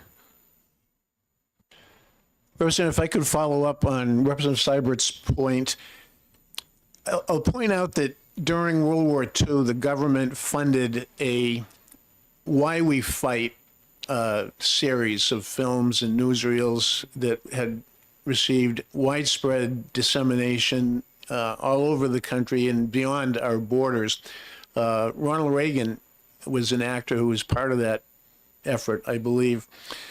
So would you think, or do you believe that the use of government funds to support, I guess you could call it propaganda, some would, I suppose, the Why We Fight series that made the case for people who are going to war, for people and families whose loved ones are going into harm's way. Why are they going to war? Well, that was the point of the Why We Fight series. So would this preclude, or let me ask you, put it this way, do you think it was wrong for the government to put out the Why We Fight series? Thank you for the question. I would have personally mixed feelings on it, just from my personal perspective, because on one hand, I'm not necessarily opposed to such things as a general patriotic education and things like that. On the other hand, there is opportunity there for some malfeasance. However, its application to this in particular, I can tell you during that period of time when that video was released, the original Smith-Munn Act was already in place, and it did not prohibit the release of that. So this change would not, in fact, I don't believe, prohibit that sort of thing. What it does prohibit is utilizing these sort of explicitly information warfare and propaganda assets. I mean, as a committee who deals with Veterans Affairs, we should all have a basic concept that there are psychological warfare divisions in the United States military that undertake strategic deception and other goals in order to try to win. And when those kind of assets are turned against the American people, that's where we get into some really dangerous territory. Sure, they're called PSYOPs, and that is part of military strategy. Some will say PSYOPs take place in other venues, to include, I won't go there. Other questions? Representative Lane, welcome. Thank you. I'm a substitute, as you well know. And thanks for taking my question. I guess info warfare is such a broad term. Can you give me maybe 2 examples during the COVID thing that you think of as info warfare? Sure. Thank you for the question. So, Joe, right off the bat, information warfare, it sounds like something that can be a nebulous term, but it is actually something that's reasonably well defined within military doctrine and includes, strategic deception toward affecting certain goals. Things that would qualify or did happen under the guise of COVID include significant efforts that were piped from. This is just actually, I'll give you one really good example. This is ideal. So when there was a lot of confusion over the initial COVID appearance and trying to figure out where did this come from, what happened here, there was immediately a rollout from certain elements within the U.S. government, within certain areas such as the NIH, DARPA was involved, who realized that there was actually potentially some ties to the U.S. military in having funded possibly some of the research that preceded this whole situation that occurred. And immediately, we know this definitively because of the emails that have been received from these various departments, immediately there was efforts to reach out through various actors, including through state and other departments, to contact their mainstream media sources to push this concept that COVID-19 originated in a wet market as a result of some animal incident that happened in Wuhan, China. And they immediately sought to downplay any possibility that this had anything to do with a laboratory leak, because they knew that within their files they had actual proposals that were written to create and do the gain of function research on the coronavirus in question that would come to light if that Wuhan lab story broke and they were able to chase down, well, where does that lead us? So there was an immediate information warfare effort to deceive the American population into where COVID came from, because people within our own government knew that they may have had a hand in funding the creation of that virus. Other questions? Seeing no hands and having no other pink cards, do we have a pink card for the prime sponsor? If you haven't done that, Representative, if you could, because that's the right thing to do. Thank you for introducing this. Before I gavel us out of session here, out of hearing mode, I want to point out that this afternoon we have our final measure, the 16th of 16 that this committee's been tasked with. It's the HCR1 on climate. So that will commence at 1 o'clock, 1300 hours. And that's the only one that we have. My sense is there may be some, in fact, I know there will be some testimony coming in on that. I am the prime sponsor, so I will not have the gavel. The vice chair, as he did this morning, will wield the gavel. If it does go as late as 3 o'clock, just no way of knowing. We will be execing, trying to exec all of our measures this afternoon that we still have left, of which there will be 7. So the red team, the Republican side, will caucus at 12:50, at 10 minutes to 1, briefly, or let's say quarter to 1, 12:45. An hour from now in the committee office right next door. I'm not sure if the blue team, Representative Seibert? People want to go grab their lunch. We've reserved the room 4013 up there on the 4th floor in this building. So if you want to grab your lunch, come up there. We can caucus over lunch.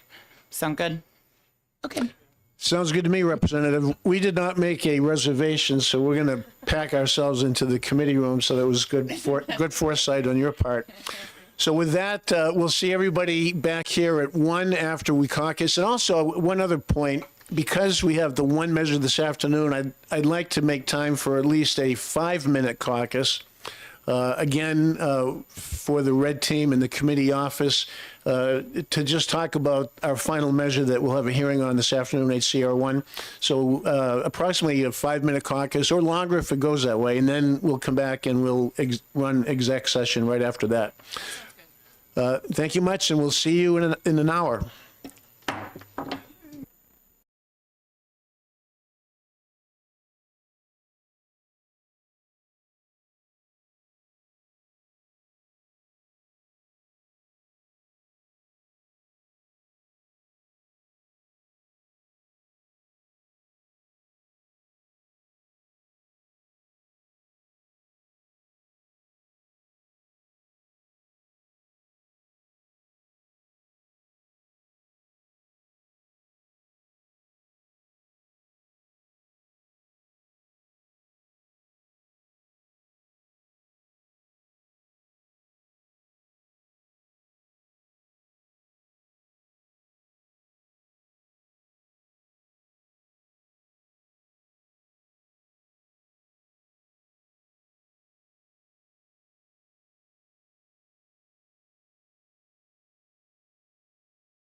Good.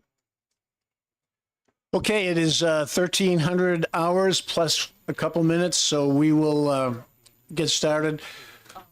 Okay, HCR 1 is our last of 16 measures for this committee, so we'll go to the hearing. Before I turn the gavel over, I'll just point out that after we complete the hearing on HCR 1, when Representative Rollins, the Vice Chair, Acting Chair, ends, once we're done with testimony, Representative Gisson from Goffstown, welcome. You can have a seat right there. And I do want to welcome our subs, which we have again today. Representative Dolan is back. Representative Dolan sitting in for Representative Lundgren. Welcome back. Representative Gisson from Goffstown has testified here before on a veterans bill. Welcome back. Representative Lane, good to see you. You've already participated already today. And Representative Hartnett, welcome. If you have any questions, Representative Bennett's right there for you. All right. So we'll go to the our final measure. As I said, I'll turn this over to the Vice Chair because I happen to be the prime sponsor. A couple housekeeping notes. Whenever we finish with this, and I don't see a whole lot of pink cards, so everybody should have time to say what they'd like to say. When the Vice Chair gavels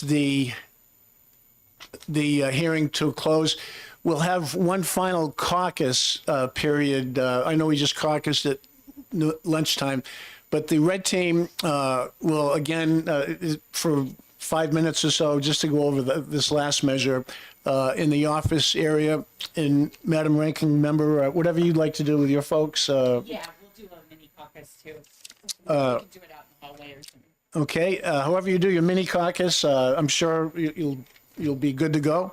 Yeah. And then after that, we will come back in, and we'll, if we can, we will exec our 7 remaining measures.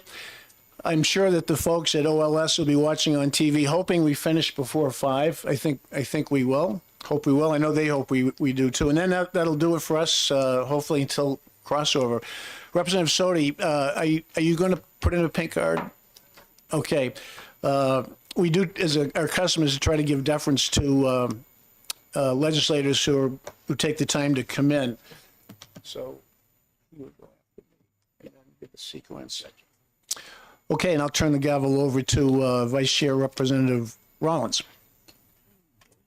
Have your seat.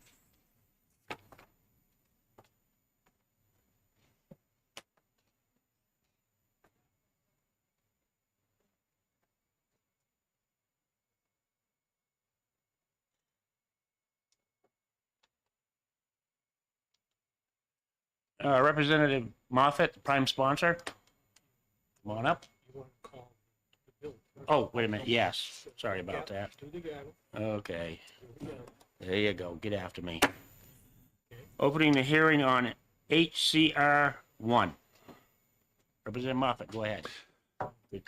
Thank you, Representative Rollins. Let's get right to it.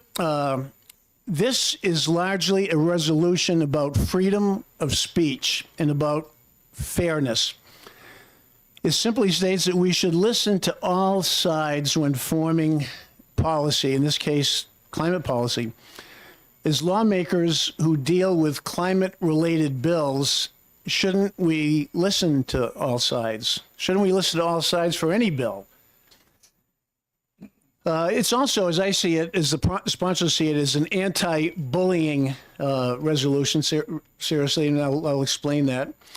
There are those of us who feel that the climate alarmists have long been overly successful in defining climate narratives on their terms. Dramatic claims abound to advance those narratives. The chair of our Science and Technology Committee not long ago shared a list of around 50 what he referred to as hysterical climate change claims and predictions, none of which came true, all of which proved false. I won't go through them here, but they're out there. I'll say, no, earthquakes are not caused by climate change.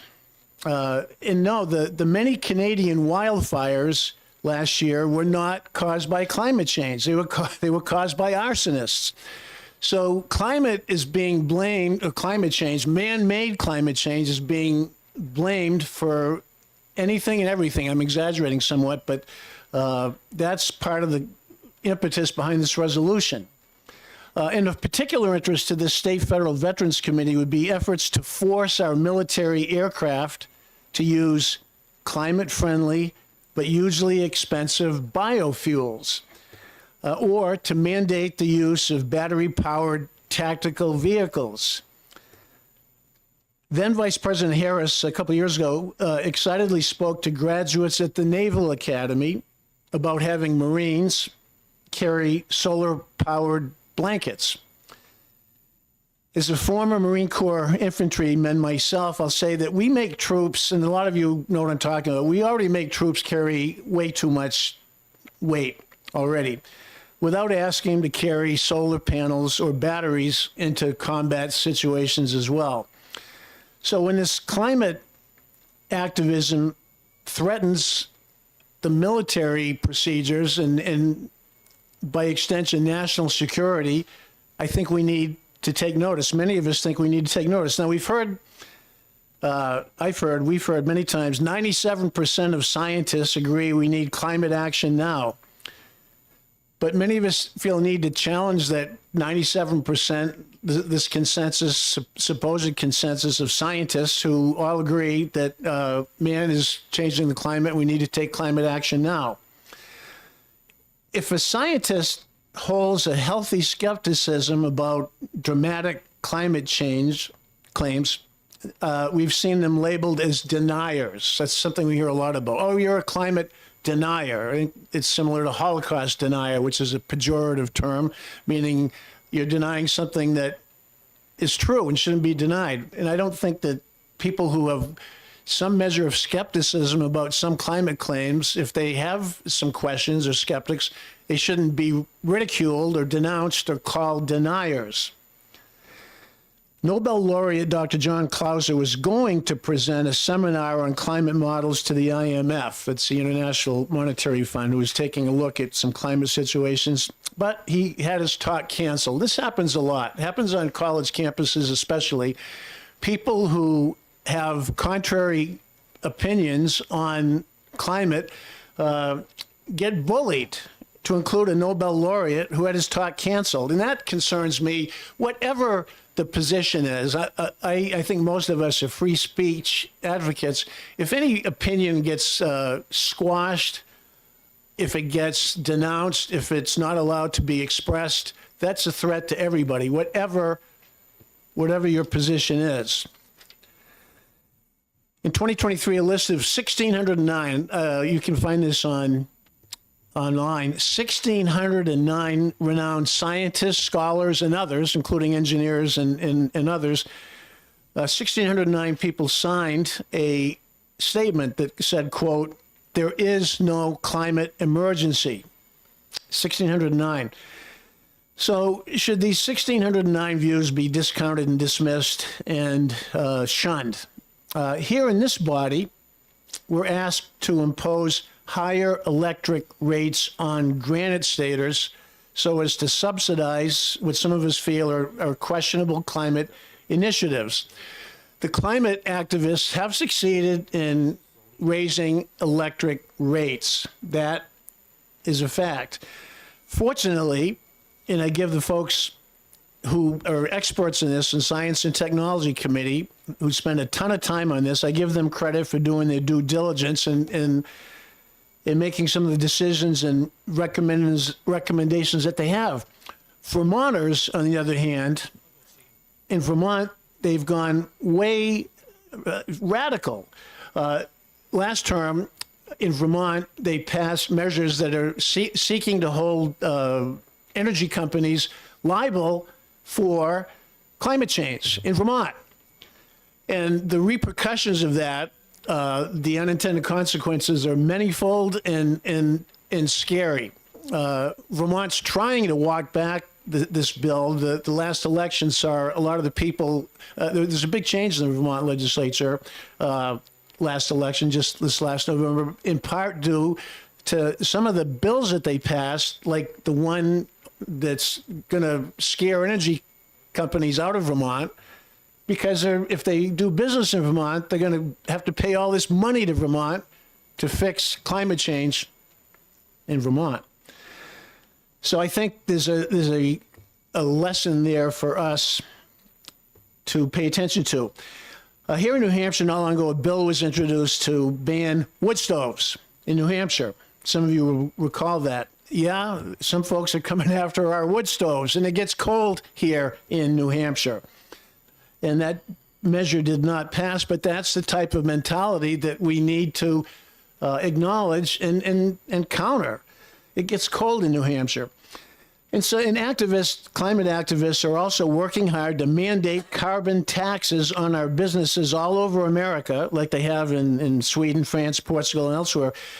California even passed a law banning the sale of gas-powered cars after 2035. And there are people in the Granite State who wanted, in every state, who want similar measures to be passed into law to ban the sale of gas-powered cars. It's already a fact in California, but they have 10 years to get there. Of course, I spent a lot of time in California. Climate regulations in California have pushed gas prices presently, over $5 a gallon. I was there last year, and there was some places $6 a gallon, $7 a gallon. Why is California gas so expensive? A lot of it's due to climate regulations in that state. And who does that hurt the most when you have $6 a gallon gas price? The people who can least afford it. Then there are carbon credits and carbon allowances. The United Nations assigns carbon credit formulas to various countries who are supposed to monitor carbon emissions and report back to the UN. Organizations can buy carbon credits, and they can even sell them if they don't use them all. 13 states, including most of our neighbors here in the Northeast, are involved in, they call it cap and trade programs. And a lot of you have heard of RGGI, the Regional Greenhouse Gas Initiative, which New Hampshire has been able to avoid getting committed to, which I think is good. I know some disagree. I would submit that RGGI and associated recommendations and demands probably have zero impact on our climate. But it has made electricity, as I said, more expensive. And inconveniently, many climate activists fly around the world in jets, leaving massive carbon footprints. So to counter that, they can plant trees to offset their carbon use, or they can buy forests, as has happened in New Hampshire. I'm from Coos County. So one out-of-state entity's purchased 146,000 acres of forest up in Coos County, up in the North Country, so as to engage in carbon offsets and selling carbon credits. Now, this forest land that's been purchased, you can't cut those trees because they're part of selling carbon credits to the people who fly these jets around and need to offset their carbon use by putting our timber in the North Country off limits for lumbering, for timber use. So ponder that the U.S. has about 4% of the 4% of the world population, and New Hampshire accounts for less than 0.5% of that population. So, in my view, and many of our views, all the RGGI initiatives and subsidies and mandates and carbon taxes and carbon credits that they want to impose on Granite Staters will have zero effect on climate. So all the stuff that people want to do to us is going to have zero impact. So why do we want to adopt policies and pass bills that, like Vermont did, like California did, that's going to hurt, in my view, our view, Granite Staters? If we could know that it's going to make a difference, that's one thing. But if it's pretty apparent it's going to have zero impact on climate, what are we doing? And it's such a challenge to raise awareness about the dangers of climate extremism when the media, the so-called clean energy industries, lawmakers, alarmists, and other activists join forces to squelch those who question climate orthodoxy. So, again, I said this is also a bullying measure. So I hope we can stop bullying people who are skeptical of climate alarmism. So this resolution simply calls for all voices to be heard and for a fair climate debate. I want to let other folks testify. And, I know there's other pink cards here. I want to finish by saying that some of you know I write. That's what I do. I do a blog. Some of you probably seen. I have op-eds and opinion pieces, put words together. And the platforms, the blogs and daily newspapers have been very good about using stuff I send them. Maybe because it's good stuff or whatever. But one local daily paper, with an exception, one local daily paper refused to run something I wrote about climate. Now, I wrote it in response to some climate alarmism that I just thought needed a response to, so I tried to respond, and they wouldn't run it. They run almost everything I send them, good stuff, apparently, except climate. And that goes to my point about some perspectives being denied. The title of my piece for the local paper was 14 points. Woodrow Wilson once had 14 points at the end of World War I. So I picked out 14 points regarding the climate. I could have picked out 40, but I picked out 14. So because I can and because the paper didn't run, I'm going to take a couple minutes very quickly and go through those 14 points. Number one, centuries ago, during a hotter era, Viking settlements thrived on the Greenland coast. Greenland. Global cooling caused their abandonment when it got very cold in Greenland. I guess we're back in Greenland, but so why weren't those coastal communities inundated by higher sea levels during those much warmer times? Number two, in 1999, climate researcher Michael Mann, his climate work was cited all over the world to support anti-global warming policies. His claims were later repudiated. He's a Canadian in a Canadian court. But the scientist Mann refused to share his data or his methodology, and so he lost the case and had to pay court costs because he wouldn't supply the methodology to support his claims. Number three, conspiratorial climatologist correspondence in the UK included an email from Mann, Michael Mann, which chillingly suggested finding a friendly investigative journalist to expose skeptical scientists like Steve McIntyre. Classic bullying. Okay, so McIntyre was a very highly regarded climatologist who had a contrary view, so they tried to take him out. They tried to have friendly media people take him on and expose him. Number four, ironically, progressives can be some of the biggest obstacles to green energy. We just heard this yesterday in the House floor with regard to nuclear power, opposing clean nuclear power, opposing clean hydropower from Quebec, and even cleaner natural gas from out west. Number five, solar power and windmills matter, but airplanes can't fly on batteries. Number six, climate extremists emotionalize things. 15-year-old Swedish activist Greta Thunberg, Person of the Year, Time Magazine, invited to share her scientific wisdom at the UN General Assembly. True. Seven, Congresswoman Alexandria Ocasio-Cortez led the breakout of what some of us feel is a radical Green New Deal. Which was endorsed by many or most presidential candidates, right? Look at what the Green New Deal entailed. It's frightening to many of us. AOC, by the way, was a New York City bartender before she became a climate expert. Number eight, cowed by AOC, as I just said, many presidential candidates endorsed the Green New Deal, which would impose stifling government regulation to diminish our freedom and curtail economic growth. As legislators, we need to pay attention to proposals like the Green New Deal and all that goes with it. Number nine, our climate changes constantly, always has, always will. But no one can state with certainty the precise impact humans have on such change. And aside, I am not a climate denier.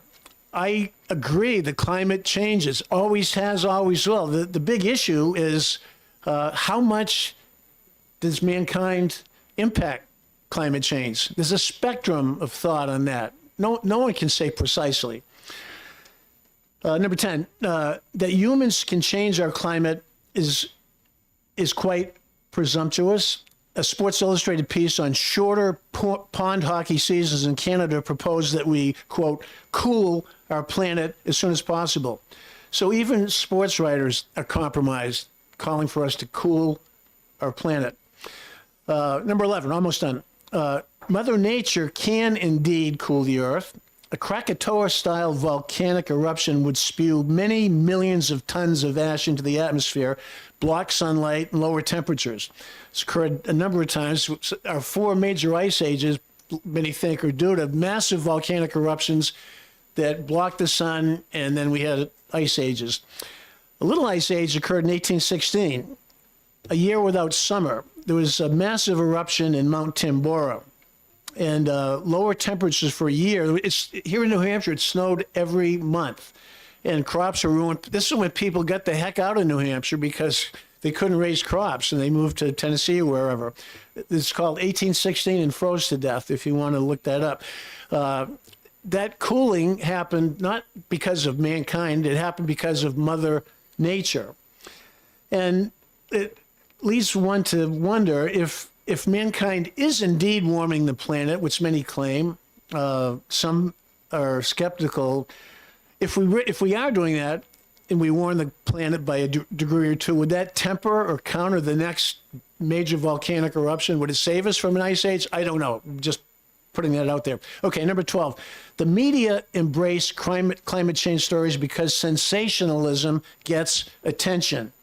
But if one does some digging, one notes that many climate op-eds are written by solar or wind power folks who stand to benefit from mandated reductions in fossil fuel use. Of course, the people who make batteries and solar panels and windmills and all that, of course, it's in their best interest to scare people and create a demand for their products.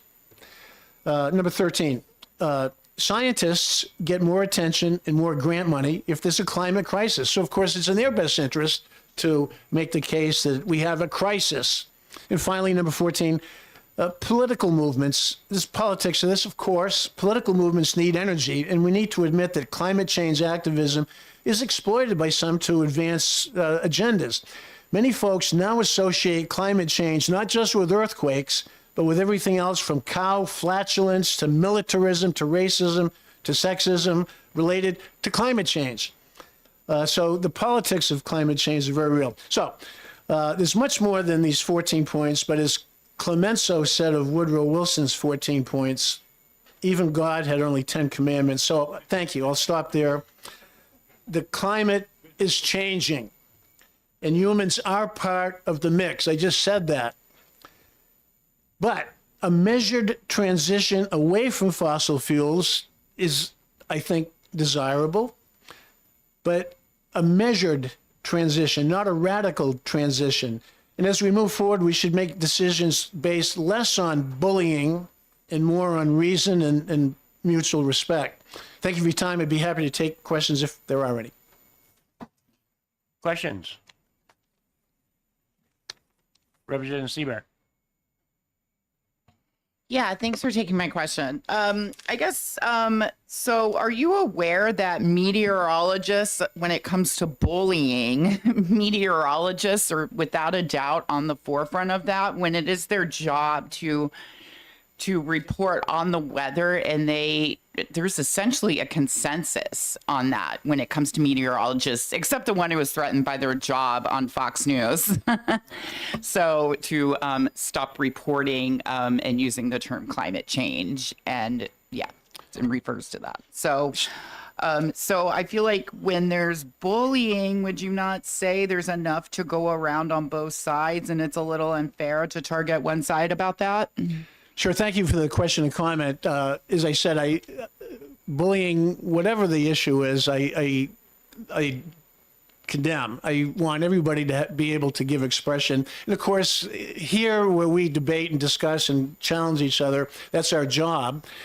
So we're kind of used to it here. But to your point, you mentioned meteorologists. Now, meteorologists are weather people, weathermen, weather reporters.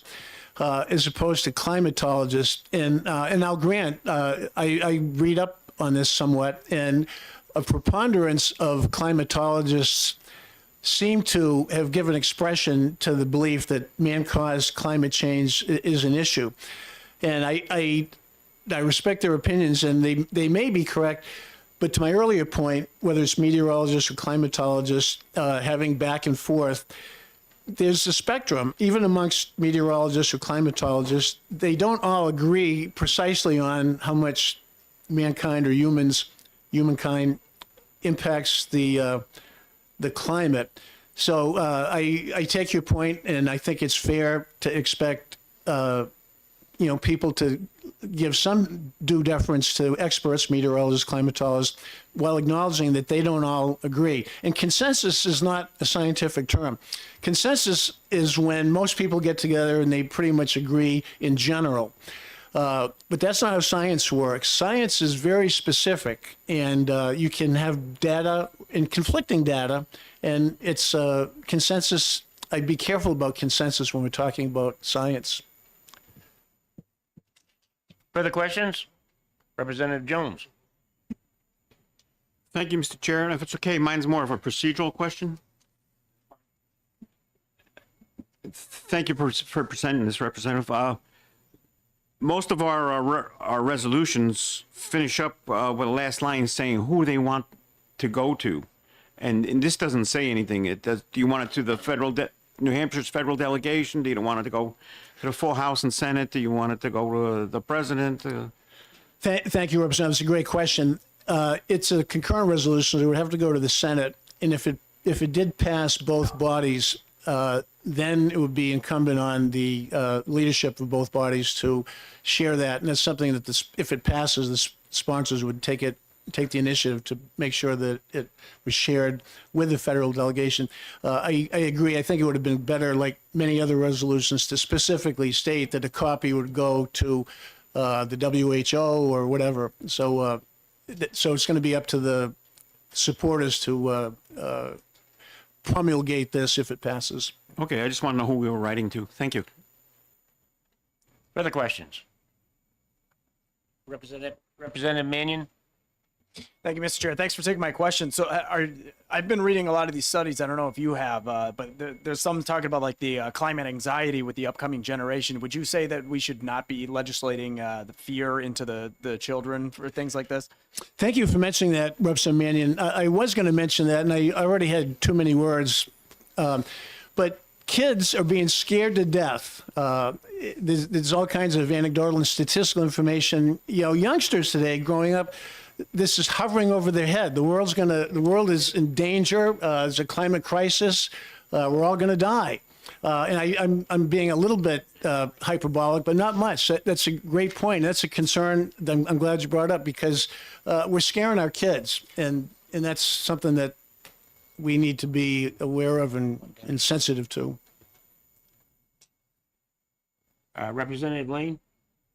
Thank you, and thank you for taking my question. I just wanted to, you had mentioned yesterday's bill about the definition of clean energy, and I just wanted to remind, and I have to do this in a question, but when Representative McKee spoke on the floor, she made it very clear that she was not voting against nuclear energy and wanted it to be included.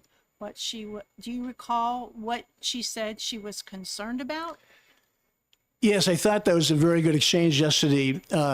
Representative McGee explained her concern with what was trying to move forward, and she was not opposed to nuclear power. But if you can go ahead, if I can, Mr. Vice Chair, if I can ask her to make sure that we're clear on the point there that what was said yesterday in the House floor. Sure. Sure, and my recollection, and again, it's a recollection, is that she regretted that we did not have time to work on a better definition and wanted it, and was not happy that we were in the position of having to change it on the floor. And she did not want anything that's usually considered to be a quote, I don't know if it's low emissions or dirty emissions, I'm not an expert, but she did not want that included in the definition and was hoping that they could reach a better, to use the other word, consensus on the definition. That's my recollection of the gist of what she was saying. Would you say that that's an incorrect? No, I think you characterized it pretty well. I thought Representative McGee and the chair, Representative Vos, were both very good at explaining their perspectives. I thought they were both very knowledgeable of the field. They're both in science and tech and energy. And so I guess my point in mentioning that this came to the floor yesterday, and I don't want to have that misconstrued. My greater point was that even yesterday we were talking about the issue of nuclear power being clean energy, and I'm trying to think of the terms that were used as clean. I'm trying to remember the two terms that they were talking about.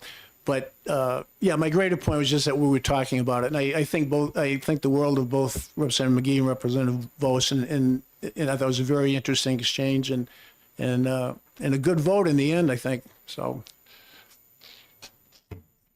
Further questions? Oh, yep, sorry, Representative Doolin, sorry.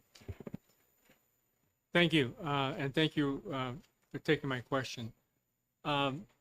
In order to maintain a healthy level of skepticism, don't you think it's natural for scientists to agree with whoever is funding them? Thank you for the question. I kind of touched on that. It's a little bit of a that notion that people are being bought goes both ways. I guess your greater point is money influencing some activities and energy, and I think, of course, how much money impacts positions that people take there's no way to measure that. But yeah, I think moneyed interests are having a big impact on the debate. Yes, I agree. Thank you. Any further questions? Seeing none, thank you, Representative Moffett. Good job. Thank you, Mr. Vice Chair. And keeping the traditions in this committee, we're going to ask to have the representatives come up, testify first. So Tim Hornigan, would you come to the seat? And Tim has asked for 2 minutes, and he is speaking against the bill.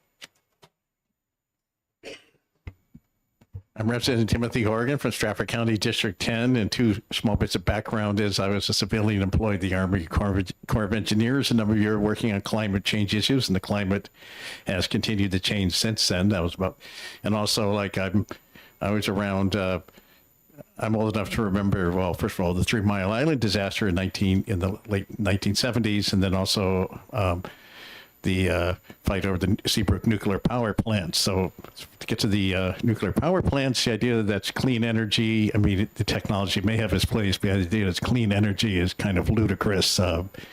We really haven't solved the problem of what to do with the waste and the other dangers. So it's actually, it's a technology that may have some promise, but it's still extremely dangerous, even if it doesn't release any carbon. And the idea that it's renewable, it's about the least renewable source of energy there is. So as for the climate change, yes, the climate has changed dramatically before humans come along. It's changing now, and that's just a reality. We only have this one planet. The human race only has this one planet to live on. I know Deputy President Musk wants to make us multiplanetary, but that's a long way away from coming to fruition. I really don't think that can ever happen. Certainly not happening now. So, we don't have any. There is no planet B. There aren't any other planets we can go to. There's just this one planet, and we really should be as careful as possible with it. And finally, we're talking about the scientists being bought out, and it's true.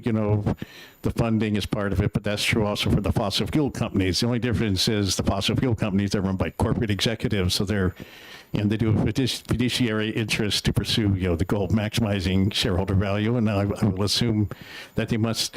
I won't necessarily dispute the myth that they do so with perfect objectivity out of the goodness of their hearts. But so I would just say, this resolution, the idea behind it is bad, and also like the way it's drafted, I'm amazed it even got through the drafting process, because we're sending a resolution to who? No one. So obviously this committee, if they want to go forward to it, they'll have to either amend it or rely on the other body to amend it, but the other body has a history of not even accepting HCRs. So I would just say, I've already wasted about 2 minutes of spent about 2 minutes of my time talking on it. So I think probably this is not something that's worth a large amount of the committee's time, because, we're sending this meaningless and false resolution based on questionable premises to who? To no one. No one really cares. No one is really going to change what they do based on this resolution. So thanks. Question? Go ahead. Oh, thank you. Representative Horgan. Yeah. So if no one really cares, why are you here? I was actually here for another bill across the hall about school lunch. I mean, I did see this thing and said, this is just wacky. Like, why, I was amazed even that it got through the drafting process. When I was a rookie freshman rep, I think I had a resolution about something, and the drafter, a wonderful man named Paul Lindstrom, who I think is retired, he said, well, here's your proposal. If you propose a resolution, you're supposed to be notifying someone, exhorting someone, who is this resolution directed to? And I thought about it and I wasn't sure. So I agreed that maybe my idea was bad. So this was the same problem with this proposal. When we brought it into the drafting attorney, he or she probably forgot to ask, who are we, who are we directing this to? Who are we exhorting? Who are we acting action from? So that's, Thank you. Thanks. Further questions? Representative Plant. Thank you, Mr. Vice Chair, and thank you, Representative, for being here. Thank you for your testimony.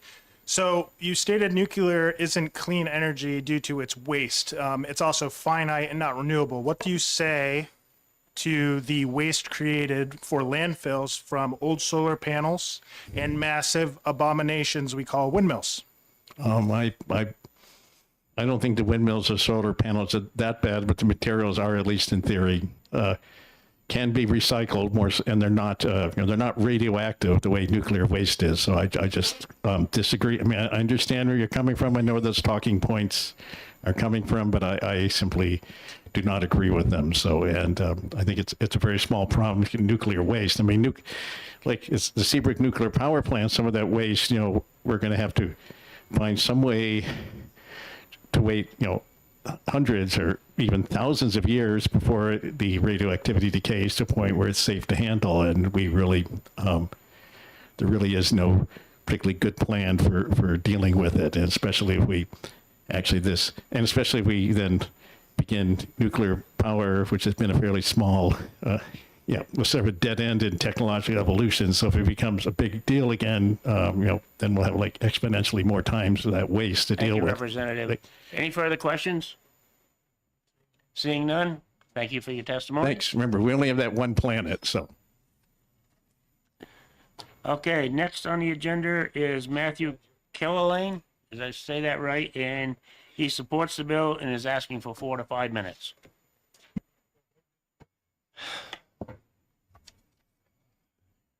Good afternoon, Chair Moffat and the committee. My name is Matthew Killalane. I represent myself today as a concerned citizen. I'm currently self-employed as a health consultant and teach part-time at Antioch University. I support the proposal with a few suggestions. My qualifications is really a master's degree in public health from UCLA, 3 decades of working with state and local officials within state government, collaborating with state and federal affiliates on research. I've done a few peer-reviewed publications related to climate, and the project, a number of projects at a local level trying to reach out and trying to help communities adapt to climate change. I'm concerned about climate change for a couple different reasons. Well, first, I'm an outdoors person. I can really see the change in our longer summers, more intense, shorter winters, and certainly the expansion of tick habitat, and I'll talk more about that. I believe the other concern, though, really as a scientist, I'm concerned about the misperception of the consensus around climate change, its causes, its impacts, and solutions. More about that, I believe we have a lot of high-quality evidence about the causes of climate change. There's a lot of consensus there. There's some strong evidence for the impacts, certainly around the idea of extreme weather events and not extreme weather events, sorry, extreme heat events. That's strong. But there's less strong evidence for viable solutions. And I think it's important to know when we talk about a consensus around climate change, we're talking about just that first, Pete, on the causes. And the impacts and the solutions to those are still really within that scientific arena where we need to explore them more and understand them. So how does climate change impact public health? I worked on it for 10 years through the New Hampshire DHHS. And the evidence points to kind of three main impacts from climate change in New Hampshire. First is vector-borne disease. I think we can really demonstrate that because of the slight warming and because of more precipitation, tick habitat has expanded, and tick-borne disease has done that. Some of the best studies look at 10 to 30% of tick-borne diseases probably related to climate change in some way. When I say climate change, I mean anthropogenic climate change, right? Something is happening because of human causes. The second main impact is mental health, and somebody's already mentioned this. Climate-driven disasters can lead to short-term mental stress and also long-term disorders. Longer warming seasons and shorter winters also really impact our outdoor workers and impact the ability of ski industry, forestry, landscaping to do their job. And that can be really stressful on those business people and their workers. And finally, climate change has impact on traumatic injuries and heat injury. I co-authored a study with Plymouth State University peers where we looked at that. We didn't find a huge significant impact, but on those days where we had extreme events, all-cause injuries went up. That makes sense in a way, right? We're outdoors, we're playing, we're working, we're doing things. It makes sense. How much of that is driven by climate change, we weren't able to discover in that research. So in summary, you know, we're adapting to climate change, and I think we can kind of show that we have the ability to do that, and that's positive. That, I think, addresses some of that mental health, that there's solutions out there. How climate change alarmism affects public health. This is something that isn't talked about much. An alarmist approach to climate advocacy can negatively impact mental health and social unity. Gets people, it's a very polarizing issue. Recent surveys of youth, almost 70% across the world actually, said that they are extremely worried or very worried about climate change. Climate researchers and media reports, as people mentioned here, often present the worst case scenario. Climate advocates also downplay the known improvements in environmental conditions. We've all invested a lot in better air quality and better water quality with real health benefits. An example is climate has warmed over the last 50 years, but evidence shows a significant decrease in heat-related deaths, especially in our cities. It's getting warmer and we're doing better. The research is, I'm going to say complicated, but sometimes contradictory, and people need to know that. In addition, we've been able to improve air quality and reduce pollution-related deaths by over 100,000 a year. Our young people need to hear this. They need to learn that history to improve their mental health, gain hope, and be productive members of our society. How this bill could be improved. I believe this resolution can be improved by changing the words fraudulent and intimidation to more neutral terms. Even if those words are accurate in some rare cases, it's likely to cause more division, appear biased, and limit bipartisan support. Now, how this bill could encourage better dialogue and maybe less debate. If this resolution passes both houses in the Senate, I encourage you to engage with peers from the Granite Bridge Alliance, led by Representative Fred Platt from Goffstown, New Hampshire. This bipartisan group is dedicated to reaching across the aisle to improve dialogue. I'd be happy to work with this legislature, anybody who wants to work on that for the issue of climate. In closing, this resolution is focused on the topic of climate change. It also brings to light this polarization of our political views. I hope we can use this as an opportunity to engage in thoughtful dialogue and move away from that reactive debate. We need more honest brokers involved with the climate dialogue, people who view it as a work in progress, with all the gaps, uncertainty, and healthy skepticism that scientific endeavors deserve. Thank you for considering my views on climate information, and I'm happy to answer any questions or address comments. Do we have any questions? No questions? Seeing none, thank you very much. Thank you for your testimony. Now I'd like to call up Matthew oh no, that's the one I just did, sorry. John Gage has asked for 5 minutes, and he is opposed to the bill.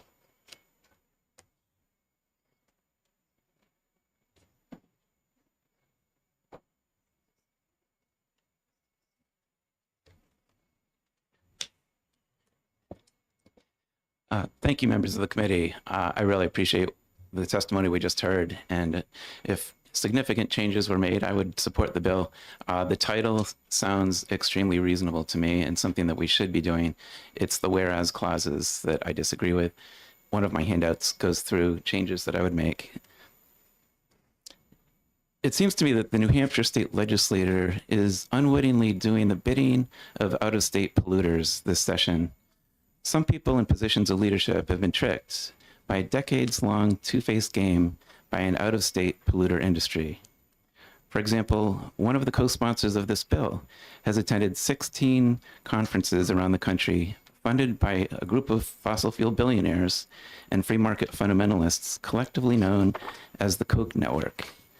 Their money funds front groups who are brilliant at PR. The groups call themselves conservative think tanks, but in reality, they are propaganda outfits, PR firms. They hide a rotten core for polluters under a thin veneer of legitimate conservative values. They are the bad actor face of the fossil fuel industry's two-faced game to promote state and federal policies to maximize the profits of the fossil fuel industry. The good actor face accepts the scientific consensus about AGW, anthropogenic global warming, and supports carbon pricing because, as nearly every economist agrees, it shouldn't be free to pollute. See the second handout I just gave you for quotes from major oil and gas producers saying that they agree with the science and the threat of their pollution on our society and why they support carbon pricing. But the bad actor face, as embodied in the Koch network-funded front groups, downplays climate science, spins and respins long-refuted myths, half-truths, and even lies to trick regular people and legislators into doing their bidding. Several Koch network-funded front groups paid over $24,000 to fund the 16 trips the co-sponsor I mentioned has taken to their conferences. These groups are brilliant at what they do. It is not shameful to get tricked by them, but it is shameful to continue to play the game for years after the two-faced game has been brought to our attention. Members of the committee, democracies die from a collaboration between the corrupt and the ignorant. For years, I've asked the Science, Technology, and Energy Chairman to invite our state climatologist. We have an official state climate scientist to an informational hearing where his committee members can get their misunderstandings about basic climate science straightened out. Last week, he told me that he would do it on his terms. He hasn't done it yet, but if he had, maybe this bill would have been retracted or modified. I am alarmed about climate change. I left my job at Oracle, full-time, full benefits, career, because of my concern that I got reading science, major studies from major scientific organizations. Why am I alarmed? Was it from the so-called climate alarmists this bill refers to? No, it was my bachelor's degree in biology from Boston College, 2 years of working in a science lab, decades of reading nonfiction science, the abundance of evidence I've seen personally over my lifetime, combined with that identified in those major studies and summaries about human-caused global warming from mainstream scientific organizations, and thinking through all the evidence presented. That led to an acceptance of the theory of AGW as most likely explanation, and there is not a single scientific organization in the world that disputes it. The IPCC says in their 6th assessment report, the cumulative scientific evidence is unequivocal. Climate change is a threat to human well-being and planetary health. Any further delay in concerted anticipatory global action on adaptation and mitigation will miss a brief and rapidly closing window of opportunity to secure a livable and sustainable future for all. Climate anxiety was mentioned about our youth. We don't want to scare the youth. But they're learning about science in school. They are learning about the pollution from fossil fuels causing a long-term problem in their future. Hiding this from them is not doing them a favor. The language in this bill would cause climate anxiety in a youth, downplaying the seriousness of the problem and using language that makes it sound like taking this matter seriously is irresponsible. James Hansen said in a newsletter today, Special interests have assumed far too much power in our political system. In democratic countries, the power should be with the voter, not with the people who have the money. That requires fixing some of our democracies, including the US.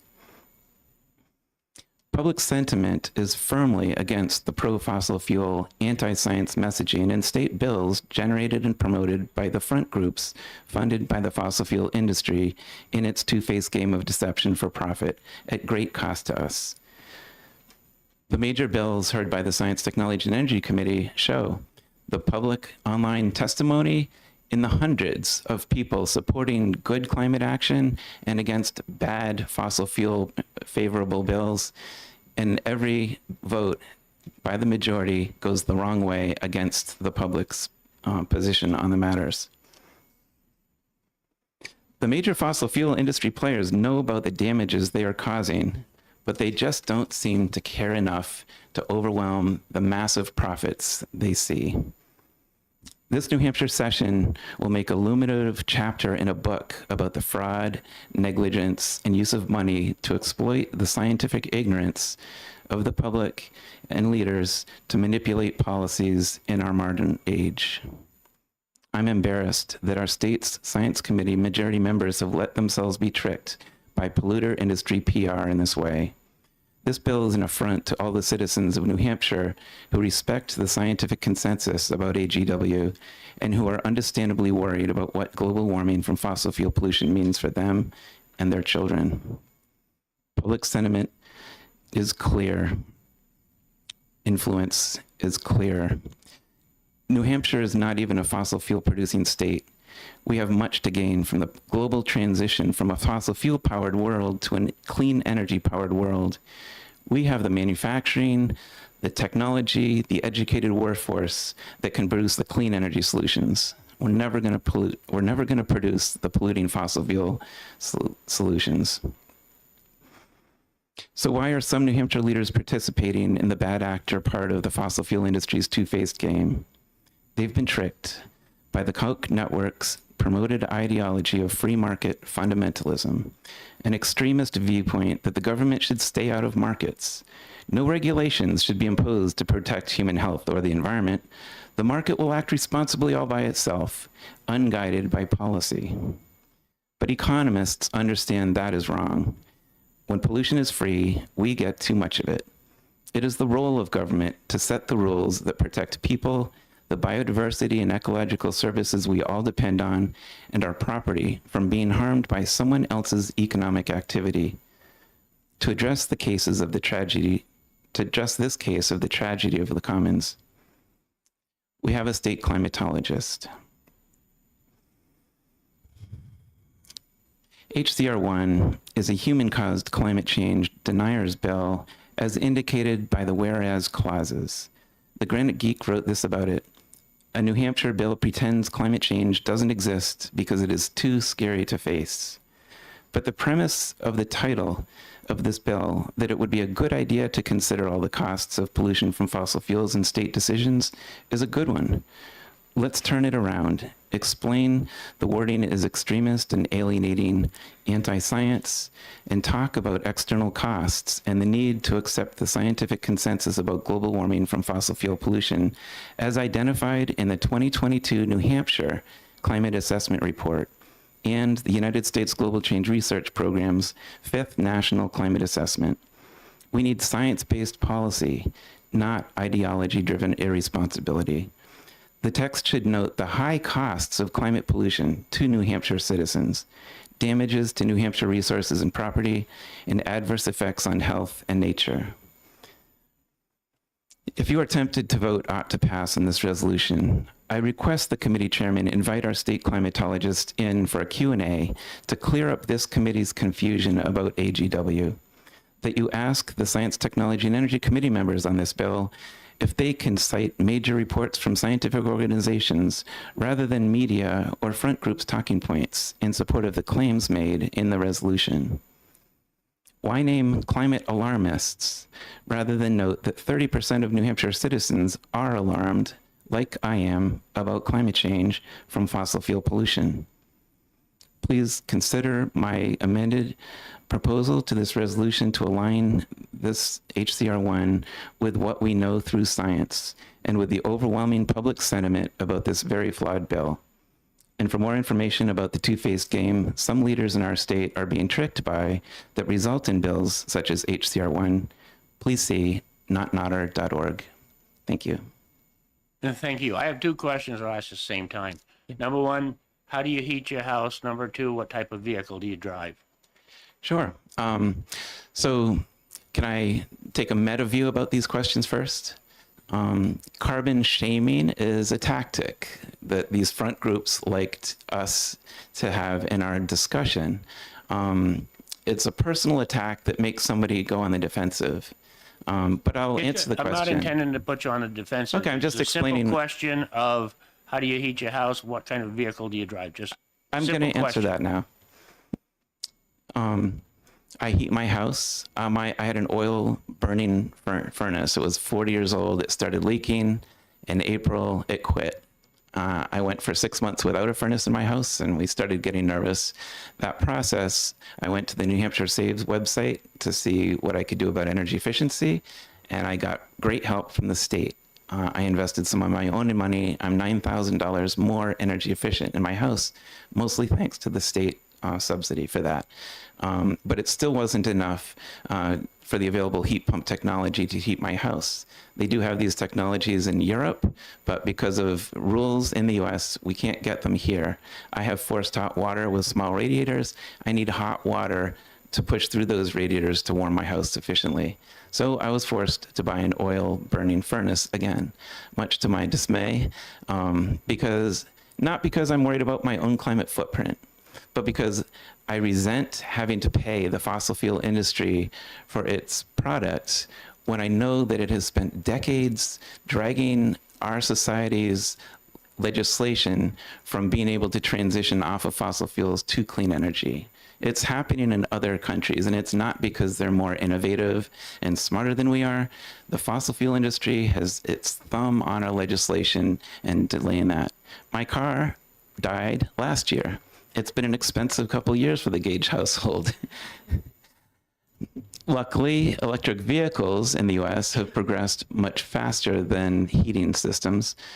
Heating systems are great. If you have an air system, get a heat pump. That's the way to go. If you have a forced hot water system, wait 2 more years. Mitsubishi is coming out with a high temperature heat pump system, and that is probably going to be great. I was just 2 years too early. My electric vehicle, I bought at Greenwave EV. I test drove a whole bunch of different kinds right in their parking lot. Great place to go for cars. And I bought a used Kia EV6. It didn't get any of the federal funding because it was made in Korea, not in the US.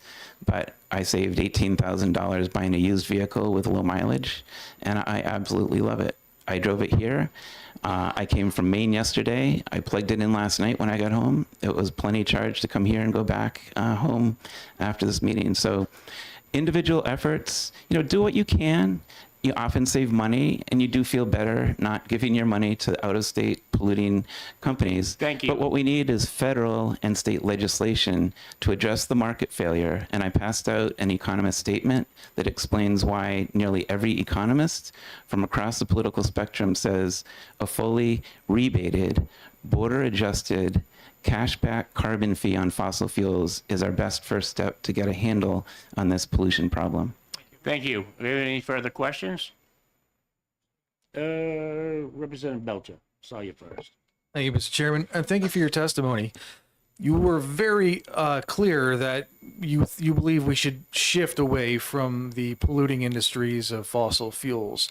I don't think I heard you say exactly what you would, if you were in our position, what you would see us replace those energy sources with. So could you just elaborate on specifically what you would bring in instead of those? Yeah, sure. Efficient market forces. There's economists' climate and policy modeling tool from MIT called En-ROADS, en-roads.org is the website you can run it from. It's got policy sliders that show, if applied globally, what policies will do for global sources of primary energy, the resulting greenhouse gas emissions over this century, and the resulting temperature based on IPCC modeling. Now, you can try your government there's different ways. There's regulations, subsidies, and there's putting a price on pollution. The Economist statement is clear. The most cost-effective and equitable way to reduce climate pollution is through a carbon price where the money is rebated back to households.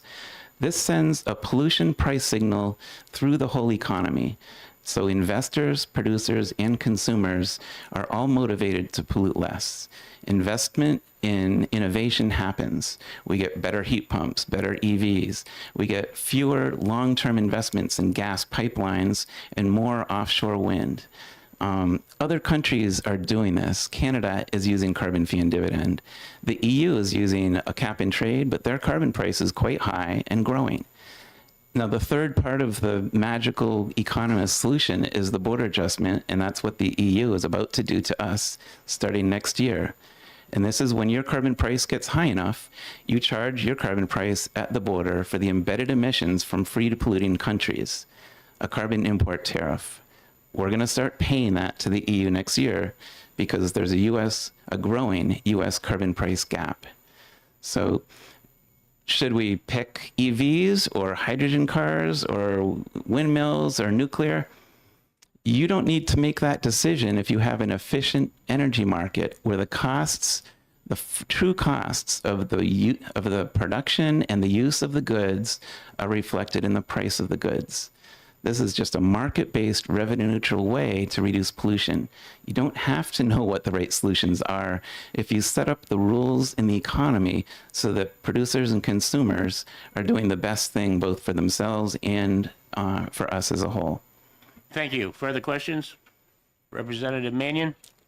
Thank you, Mr. Chair. Thanks for taking my question. So you were mentioning about the child anxiety with the climate change. And like even as I was growing up, we were told that the world's going to end in 10 years. And like as we've seen, even as I've grown up, over 10 years, how do you address like the failed predictions decade after decade that the ocean levels are going to rise, that we're going to have runaway greenhouse and become Venus, that the Midwest is going to become a dust bowl? How do you reconcile that with the reality? Thank you. That's a great question. And it lets me talk about the difference between the media and science. If you've heard the world's going to end in 10 years, think about where that message came from. Who's telling you that somebody said that and why? The IPCC report from which the media picked up that message said, we have 10 more years at the current rate of emissions to reach the point where the world will warm up to 1.5 degrees. That's what the science said. Now, the media took it in lots of different ways, but don't get your science from your media. Go to the report and read it. It came from the special report of global warming on 1.5 degrees. There's a graph in there. I teach a class called Help Solve Climate Change at MIT to high school students. And one of the graphs I show is from that report showing there's a carbon budget remaining to hold warming to 1.5. The longer we take to start reducing in the next 10 years, the more vertical the drop has to be for us to not go over that carbon budget. The world is not going to end at 1.5 degrees. What that report says is that every 0.1 degrees Celsius of warming is more damage. And it looks at the difference in global effect of 1.5 degrees and 2 degrees. So this is where we start to get personal, because I feel climate anxiety because I've read the science. I left my job 6 years ago to volunteer full-time to try to help create the political will to get bipartisan policies passed at the federal level to address a pollution problem that I think is the biggest risk to my daughter's future. It's affecting the nature that I love. I love to Nordic ski, but now I have to drive. Maybe we have enough snow for the Concord Ski the Beeve race this weekend, maybe not. 30 years ago, we certainly did. Our climate is moving northward 50 feet a day. every day I wake up, if I go outside, I feel love of nature and I feel sadness for what we're losing. So the front groups and the media that twists the story around from fossil fuel perspectives to delay us addressing this critical pollution problem is one of the things. It's bad that we're losing what we're losing, but it's frustrating to me that we're still stymied decades after the industry that knew this was coming. Read that handout that I gave you. Exxon knew in the 70s that this was happening. Go to the Two-Faced Game webpage and you'll see report after report, videos from BP and Shell from decades ago warning about what their pollution was doing to our future. And we are losing this now. And the 1.5 target is the best we could have done several years ago. Now, James Hansen in his newsletter says it's probably too late, maybe even too late for 2 degrees. They don't know exactly. There's error bars in science, but scientific consensus in science is not a political consensus of everybody just coming to a compromise. It is a strong understanding of what we know based on all the evidence, and there's no reasonable explanation other than the current scientific understanding for this. I'm still losing sleep over it. At least now I'm able to spend all my time volunteering to help communicate the problem and solutions and work on bipartisan approaches. A carbon fee and dividend is a market-based, revenue-neutral approach that will use efficient market forces to reduce pollution in a way that protects household budgets, makes U.S. businesses more competitive in the global marketplace, and holds heavier polluting countries accountable for their pollution and motivates them to price carbon too. Thank you. Thank you. Further questions? One follow-up. Thank you. Just for the follow-up, I just want to clarify. So you were saying that the media may be exaggerating the results of these reports. Do you ever try to fight back against the media exaggerations and tell them that they're wrong so that the kids aren't killing themselves because they think the world's going to end? Well, the thing about the media is it's funded by billionaires, right? I have a voice, but I don't have $1 billion. And so it's not a fair fight. You have a lot of people volunteering their time, protesting coal plants, putting themselves at risk. You have federal and state laws coming in to make those protests have heavier penalties because the polluting industry has more power than the people. I don't have any control over the media that people intake. I don't have control over how our education system works. What I wish was public funding for education went to public education that was held accountable for the education that is being provided.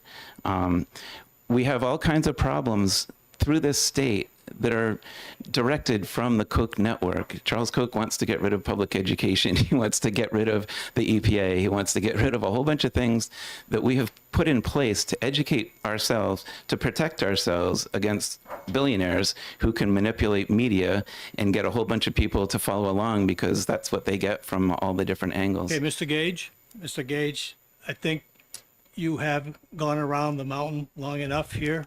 You've said repeated. We've heard your testimony. It's a good one. So I won't accept any more questions. I really appreciate all the time you gave me tonight. We did give you quite a bit of time. You Thank did. you. Thank you very much. Thank you, committee.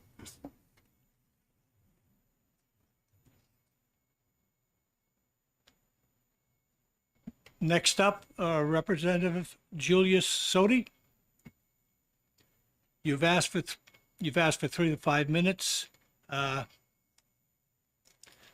try to hold you to that. Okay. Good afternoon, committee members. My name is Julius Soti. I represent Windham and Londonderry. I am here to support the bill. Could you bring the mic closer to your mouth? Sorry. Thank you. Yeah. I support this bill because the state of science is in a crisis. I come at this from a position of, well, my degree is in philosophy, and particularly the philosophy of science, theory of knowledge, and logic. All this is missing from today's scientific process. It's become sloppy science motivated by funding. The global warming people want to shut down the science process and replace it with consensus. Einstein, there was consensus against him too. 100 scientists, it's garbage. And he says, you can have 1 million scientists like have consensus against me, just one has to prove me wrong. Anthropogenic global warming fails the philosophy of science test. They have no coherent theory or hypothesis that makes reproducible predictions. In science, if you can't make the prediction, you're wrong. They have no definitive mathematical calculations that can correctly account for all the variables. What they have is guesswork on top of guesswork. When you look at how they arrive at some of their numbers, their assumptions and guesswork, and they ram it into climate models. Would you cross a bridge that was built that way on guesswork? A true working theory should work throughout the solar system and the universe on all rocky planets and moons with atmospheres. Actually, such a theory does exist. A real working theory, the ideal gas law. And there are a couple of scientists, Ned Nikolov and Carl Zeller, who mathematically worked it out, predicting the temperatures of the rocky planets throughout our solar system. Venus, which has been the analog for the climate change fearmongers, is an exact example of what's going on here. The important part is atmospheric density and pressure. That's why Venus is hot. And Mars, which also is over 90% carbon dioxide, is cold, but the atmospheric pressure is very low and it's cold.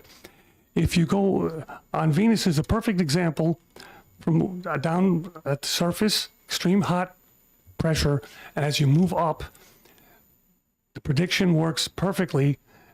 When you reach the air pressure that's on about 50 kilometers up in their atmosphere, the air pressure is the same as Earth, and so is the temperature, despite 96% carbon dioxide. So that's the working theory, and this is suppressed by the other side. Other junk science that's been seen in the media, the Mythbusters, they had a sealed chamber test with ice in it, and then they had a heat source. And one was the control, the other one was them pumping in carbon dioxide. And they got after a couple hours, they got about a degree difference. But they didn't tell you that they pumped it up to about 70,000 parts per million versus the 400 parts that we have on the planet now. And they also didn't account for the pressure. So that's telling you sloppy junk science. I'll finish up with a quote of what's going on here from the President Eisenhower's address when he left office. He warned about the military-industrial complex, but he also warned about the scientific technological elite. The prospect of domination of a nation's scholars by federal employment, project allocation, and the power of money is ever present and is gravely to be regarded. Yet in holding scientific discovery in respect, as we should, we must also be alert to the equal and opposite danger that public policy could itself become a captive of a scientific elite. Sounds familiar. So ultimately, the ultimate corruption of science would be the codification of carbon dioxide into our tax system. Once it becomes a revenue stream, game over. Science is dead. You'll never find out the truth. I'll take questions. Thank you for that. Representative Gagné. Thank you, Mr. Vice Chairman. Thank you, Representative Sodi, for taking my question. Would you say, my opinion, I don't know if it's going to be your opinion, that climate change is a reality and cyclical? Yes, I would. It's what's happening now is not out of the ordinary.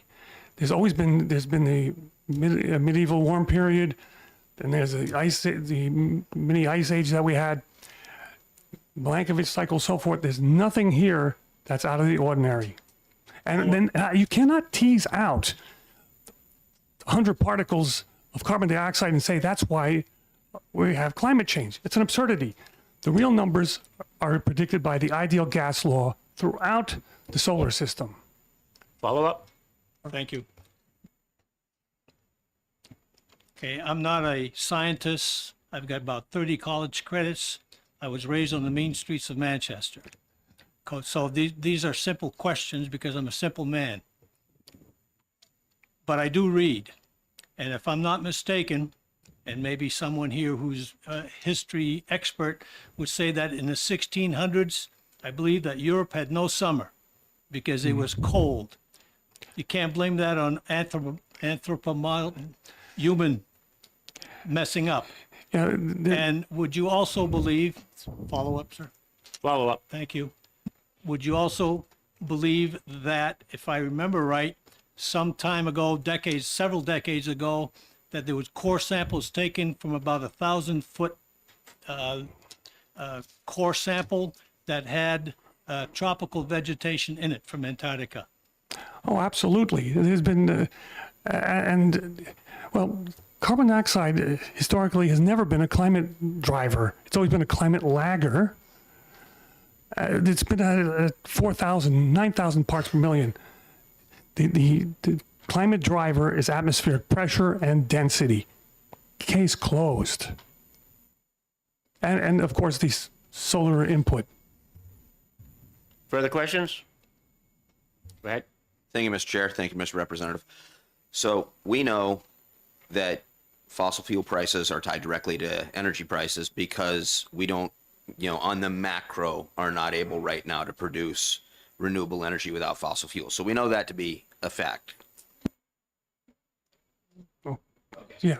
So Okay, so, and we also know that in this part of the country, we get less than 6 hours of daylight for several months a year. Right. And we also know that the majority of our population is heated by either electric, natural gas, oil, or even wood pellets now, which also create carbon. Right. I'm holding a piece that says that we should increase the carbon tax continually until we hit a certain point in time. We're also in the fourth most expensive place in the United States to live in the middle of a housing crisis. What is your prediction as to what would happen to the New Hampshire economy and people if we exercised these and implemented these things without putting up guardrails to protect New Hampshire? People will freeze and die. Thank you. Further questions?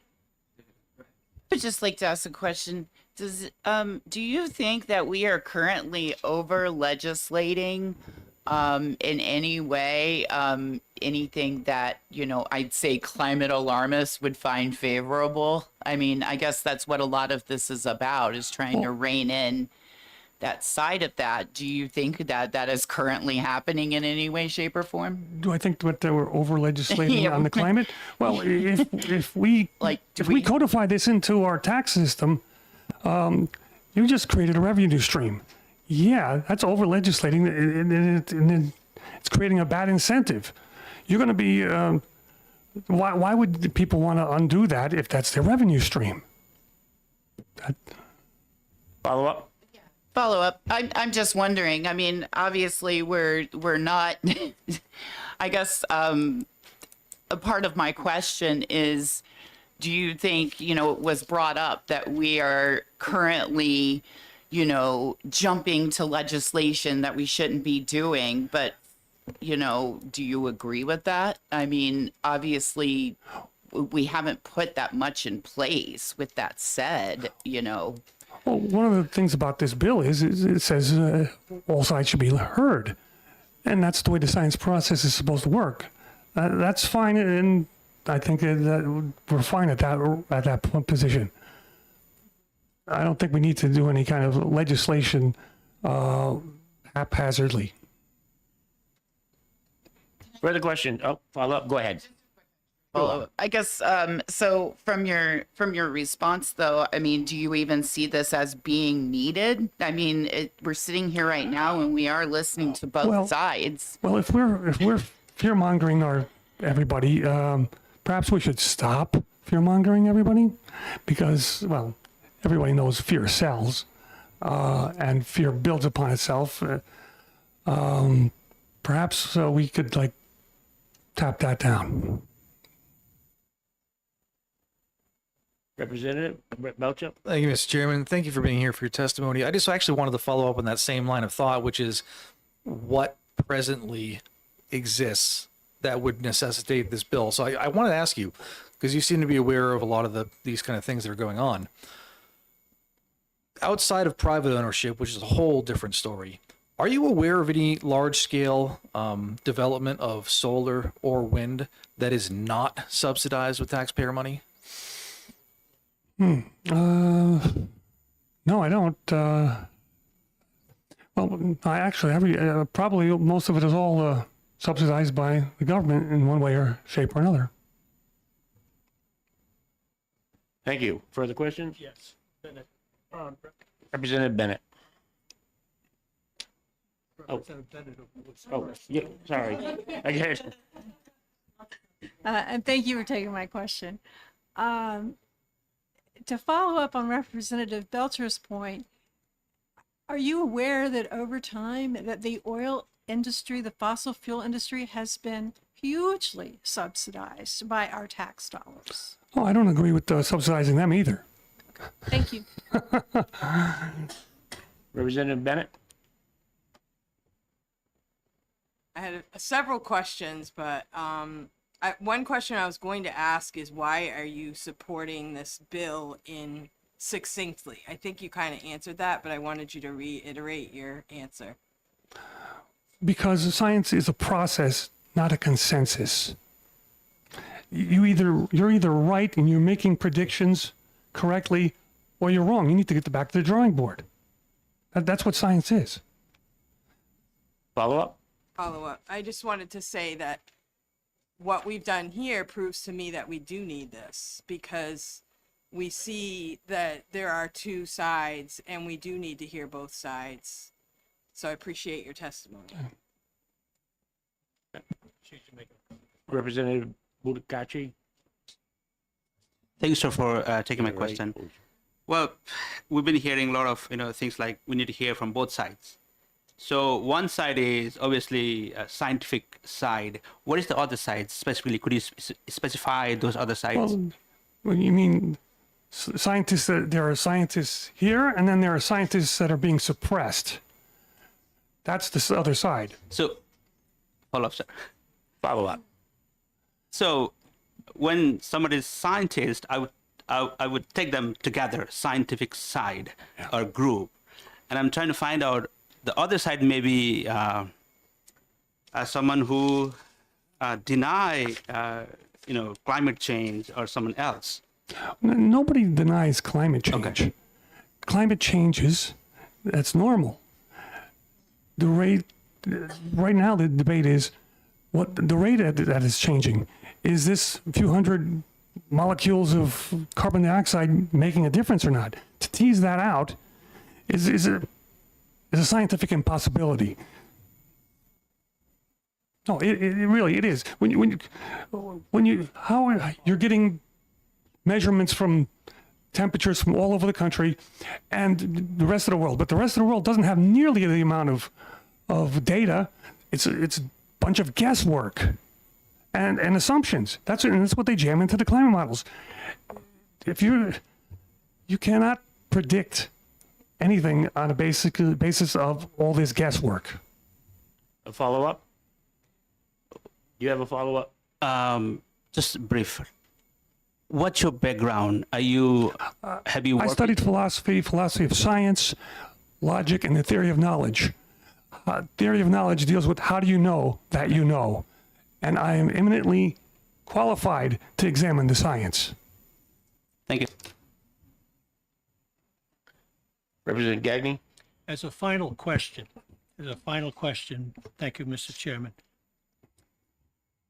In your opinion, this House concurrent resolution would help get both sides together in a neutral setting so they could hash it out amongst themselves and come up with some good resolution that would be amenable to all, to whether the heating up of the planet is detrimental or bad, or is it cyclical, or just a normal event.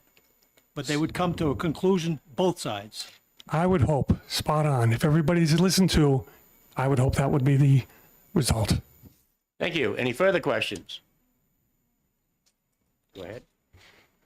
I'm curious, we had two bills before us yesterday for study committees, one on the effect of the carbon-based and another one on the economic impact of climate change. And they both failed. We were trying to get the information and get the studies, and I'm curious as to how you voted and why. If you feel comfortable doing so, I know you don't have, but why, if you don't feel so, then why do you think so many people voted against it? Well, it's perhaps a step too far, and the way the thing was worded was that we definitely know there's a problem, and we absolutely have to do something, and we're going to have to light it all up.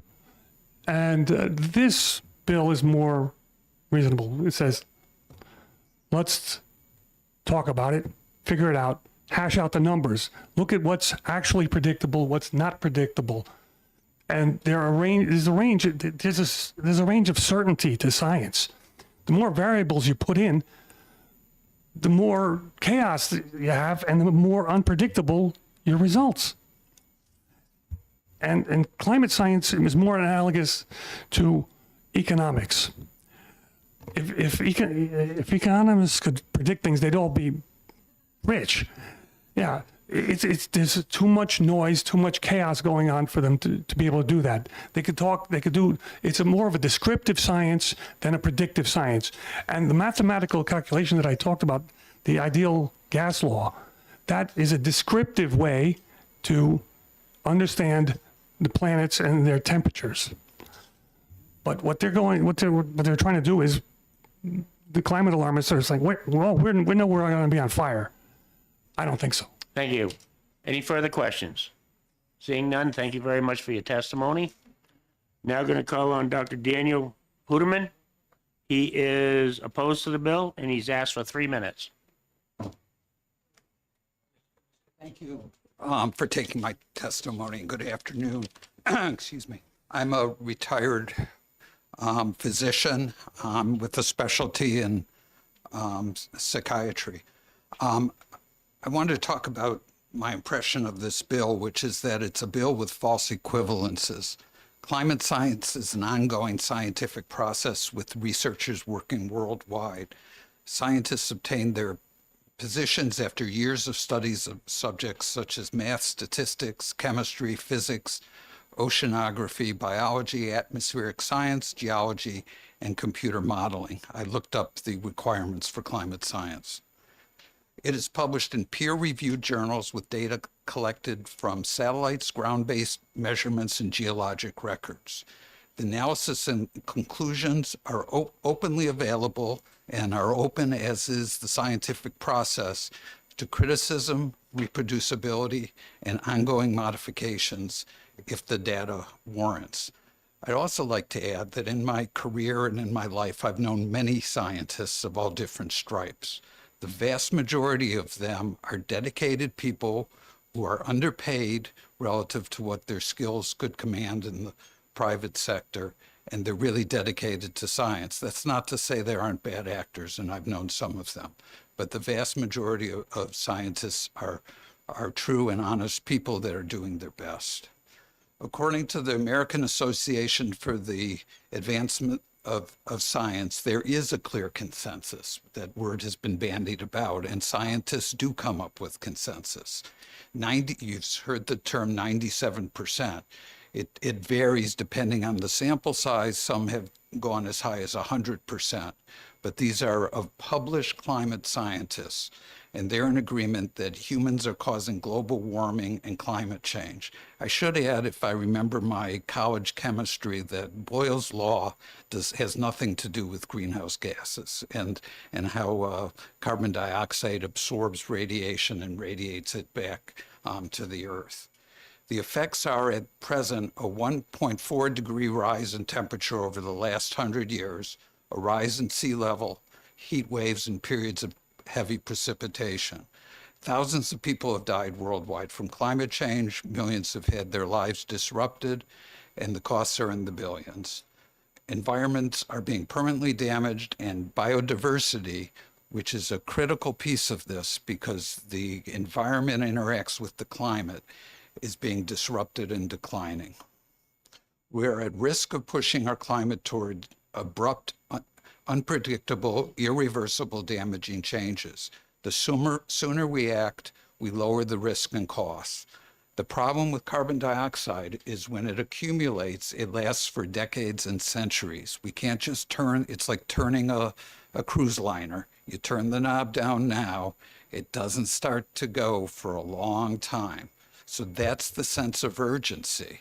You know, everyone's talking about alarmism. The problem is not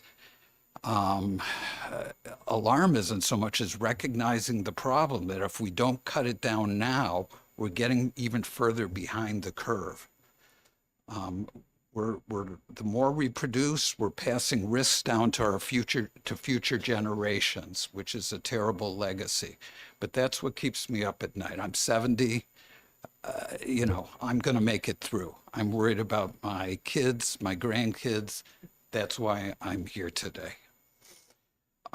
The other piece of this, which seems to get lost, is the adoption of green energy. Many, including 28 Nobel-winning economists, feel that it will improve our economy, our health, and environment. The only losers really are the fossil fuel industry. And that's the reality. The problem with the other side is it's not science. The spectrum of opinion that was referred to in this bill is between science-based knowledge and disinformation that's been published by oil billionaires and their fossil fuel companies. And that's the false equivalence. Thank you. Thank you for your testimony. Do I have any questions? Representative Belcher. Thank you, Mr. Chairman. Thank you for being here for your testimony. I just wanted to nail down one point. I believe you said that most of the scientists that you've known, they are underpaid and they could make more. They could command a higher salary in the public sector. I just wanted to drill down. Is it your testimony that the majority of scientists that you know then are dependent on government funding for their income? Well, if you talk about university positions or funded positions, yes.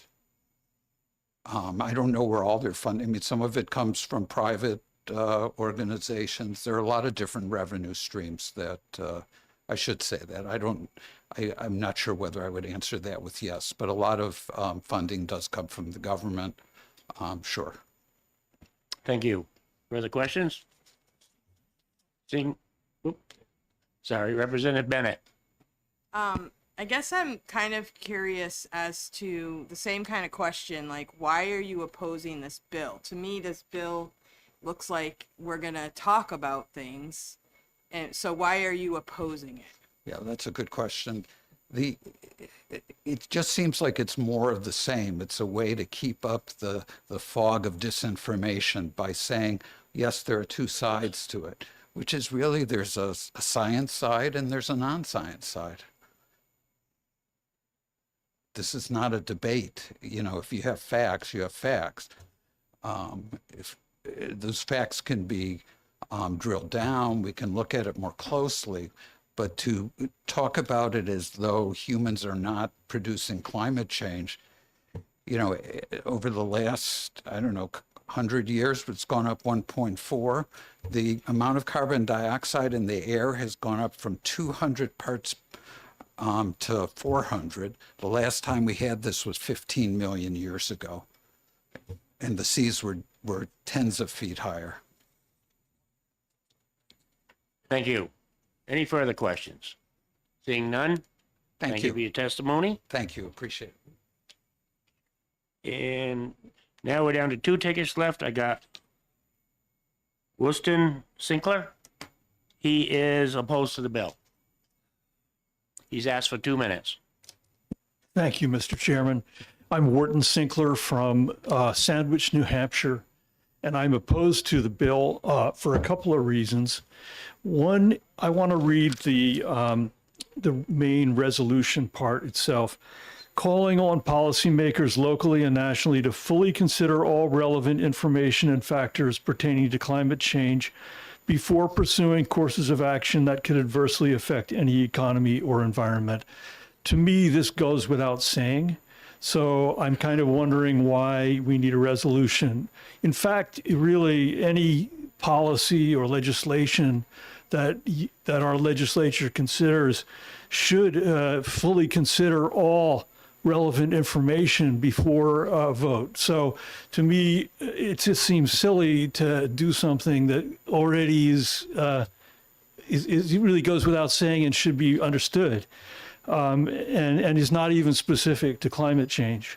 And then the other part of the resolution involves a lot of assertions in the whereas section, and I'll read a couple of these.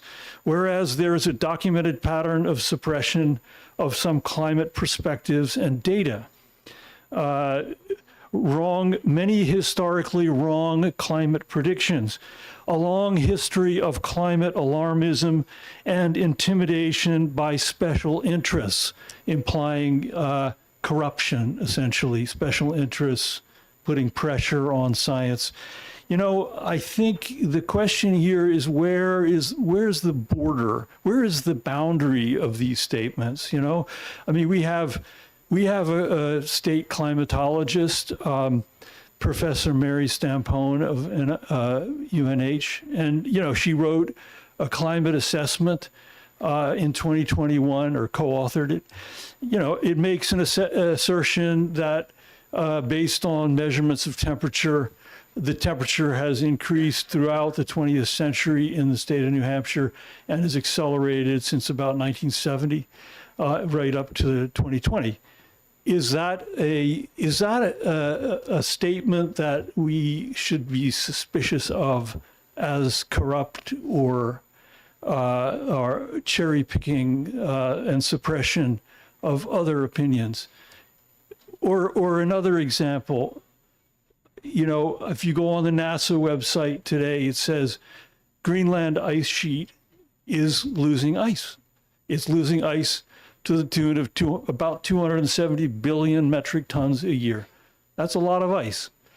Okay, and there are careful measurements being done to get us that number. Is that number now, based on these whereas statements, it seems like that number should be doubted, And my question is, is there, of course, we've heard some crackpot assertions made by climate alarmists too, right? They're out there. I have absolutely no doubt, and I don't dispute that at all. But when you paint with such a broad brush in these assertions, you're really not doing anybody a favor, because you're not being clear enough about what represents good science and what doesn't. We have a very proud tradition in this country of scientific inquiry that has brought a huge progress, going all the way back to the founding fathers, through the founding of the National Science Foundation by Abraham Lincoln, President Abraham Lincoln. These are proud things, and we should be careful not to throw out great science just because of of kind of poorly formulated assertions that are then voted on by the New Hampshire legislature and approved. Why would you approve these statements? They need to be elaborated on. There's more going on. I'm a scientist. I've worked in science my whole life. I actually worked in the private sector for the fossil fuel industry. Okay. And I know a lot of scientists, and not all of them have integrity, but I can also say that many of the people that I admire most in the world are scientists. And I admire them most of all because the minute they sniff a problem in the data that something isn't right, they will distance themselves from that so fast it'll make your head spin. That's integrity in science, and it's out there. It's real. It's good. We should applaud it. And yeah, I think this is a poorly worded resolution, in my opinion. It makes assertions that are unfair, and I hope you will judge it inexpedient to legislate. Thank you. Thank you, sir. Any questions? Seeing none, I thank you for your testimony. And we have one card left. It is George Sakarazza, S-A-R-C-S-C. I'm not good at pronouncing weird words. Or is it Jose? No, Joe was, he lives 2 King Road. 2 King Road, that's me. All right, could you straighten me out on my pronunciation and name, and I totally apologize. Don't you worry about it. It's an old Lithuanian name, and it's difficult to pronounce. Thank you. And he is testimony, and he's asked for 5 minutes. And this is the last card. Esteemed Chairman Moffat, Chairman Rollins, dear members of the committee, my name is Jörg Matschulat, which is difficult to pronounce. I'm representing myself. I'm a German citizen, retired in September 2023 from my professorship in Germany, and currently work at Dartmouth College.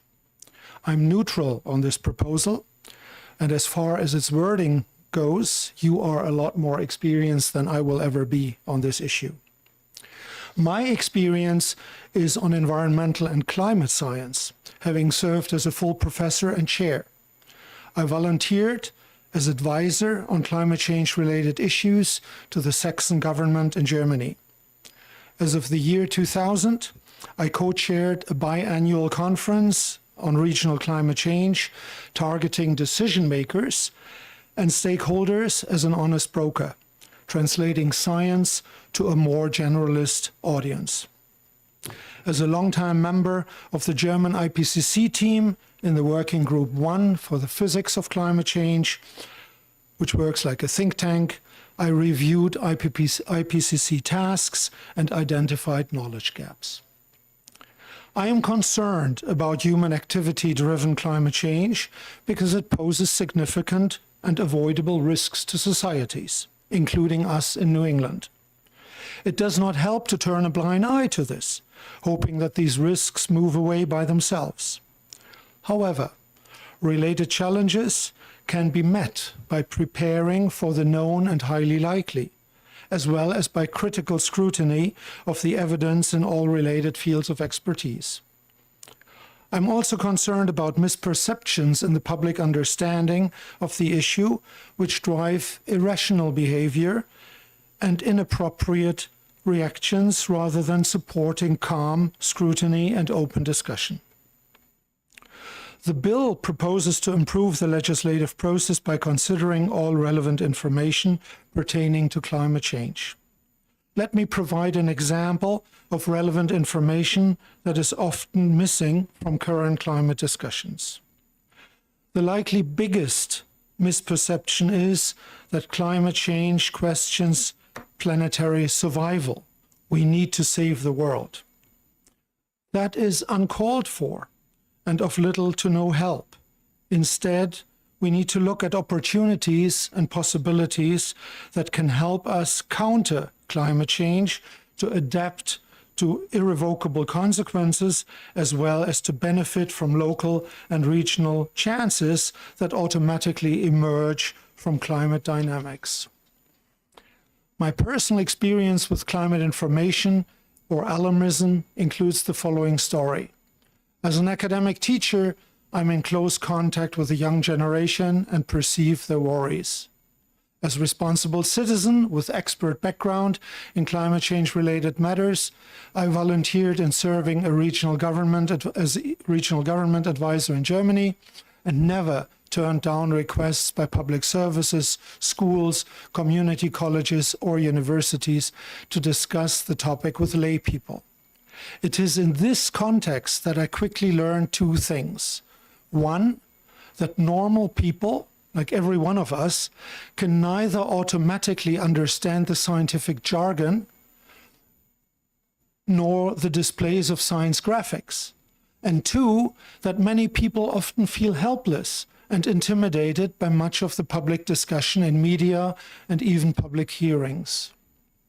This insight changed my way of communication with lay people and led to products such as a free booklet entitled Climate Change, Climate Swindle, targeting a lay audience. The ancient Greek politician and general Pericles said, quote, "It is not about predicting the future, but of being prepared for it." It is this foresighted and constructive spirit that any society needs to face the future and its challenges, to successfully develop and open opportunities for future generations. My personal bottom line is very simple. There is no reason to panic. Panicking never solves problems, but usually leads to agony or inappropriate reactions. There is reason, however, to take precautions and to increase societal resilience. This can be done following no-regret principles, which means that measures taken neither waste resources nor do damage, even if the future reality does not turn out exactly as projected today. Thank you very much for the opportunity to talk to you. This is an extreme honor, and of course I'm available to questions. Thank you. Any questions? Representative Hemingway. Thank you, Mr. Chair. Thank you, Professor, for coming and for your work that you're doing. So you talked about the future and the planning and how we could go about making ourselves more resilient. What do you see our plan should be to do this? Do we go nuclear, solar, wind power? Do you have another source of energy that you would like to throw out? We could probably spend weeks now, but let me use my New Hampshire experience. I have seen the torrential rains last summer. I have seen drought last year. No, not last summer, second last summer, excuse me, in Vermont and New Hampshire in particular. Extreme weather events are increasingly becoming highly likely in our region. They do damage that we know and partly can assess pretty precisely. So a precautionary principle means that we strengthen infrastructure wherever it's needed in order to avoid major hassle by destroyed bridges and. When it comes to energy supply, because you addressed that too, I tell you a little story from Japan, because I have been working for quite a while in Japan.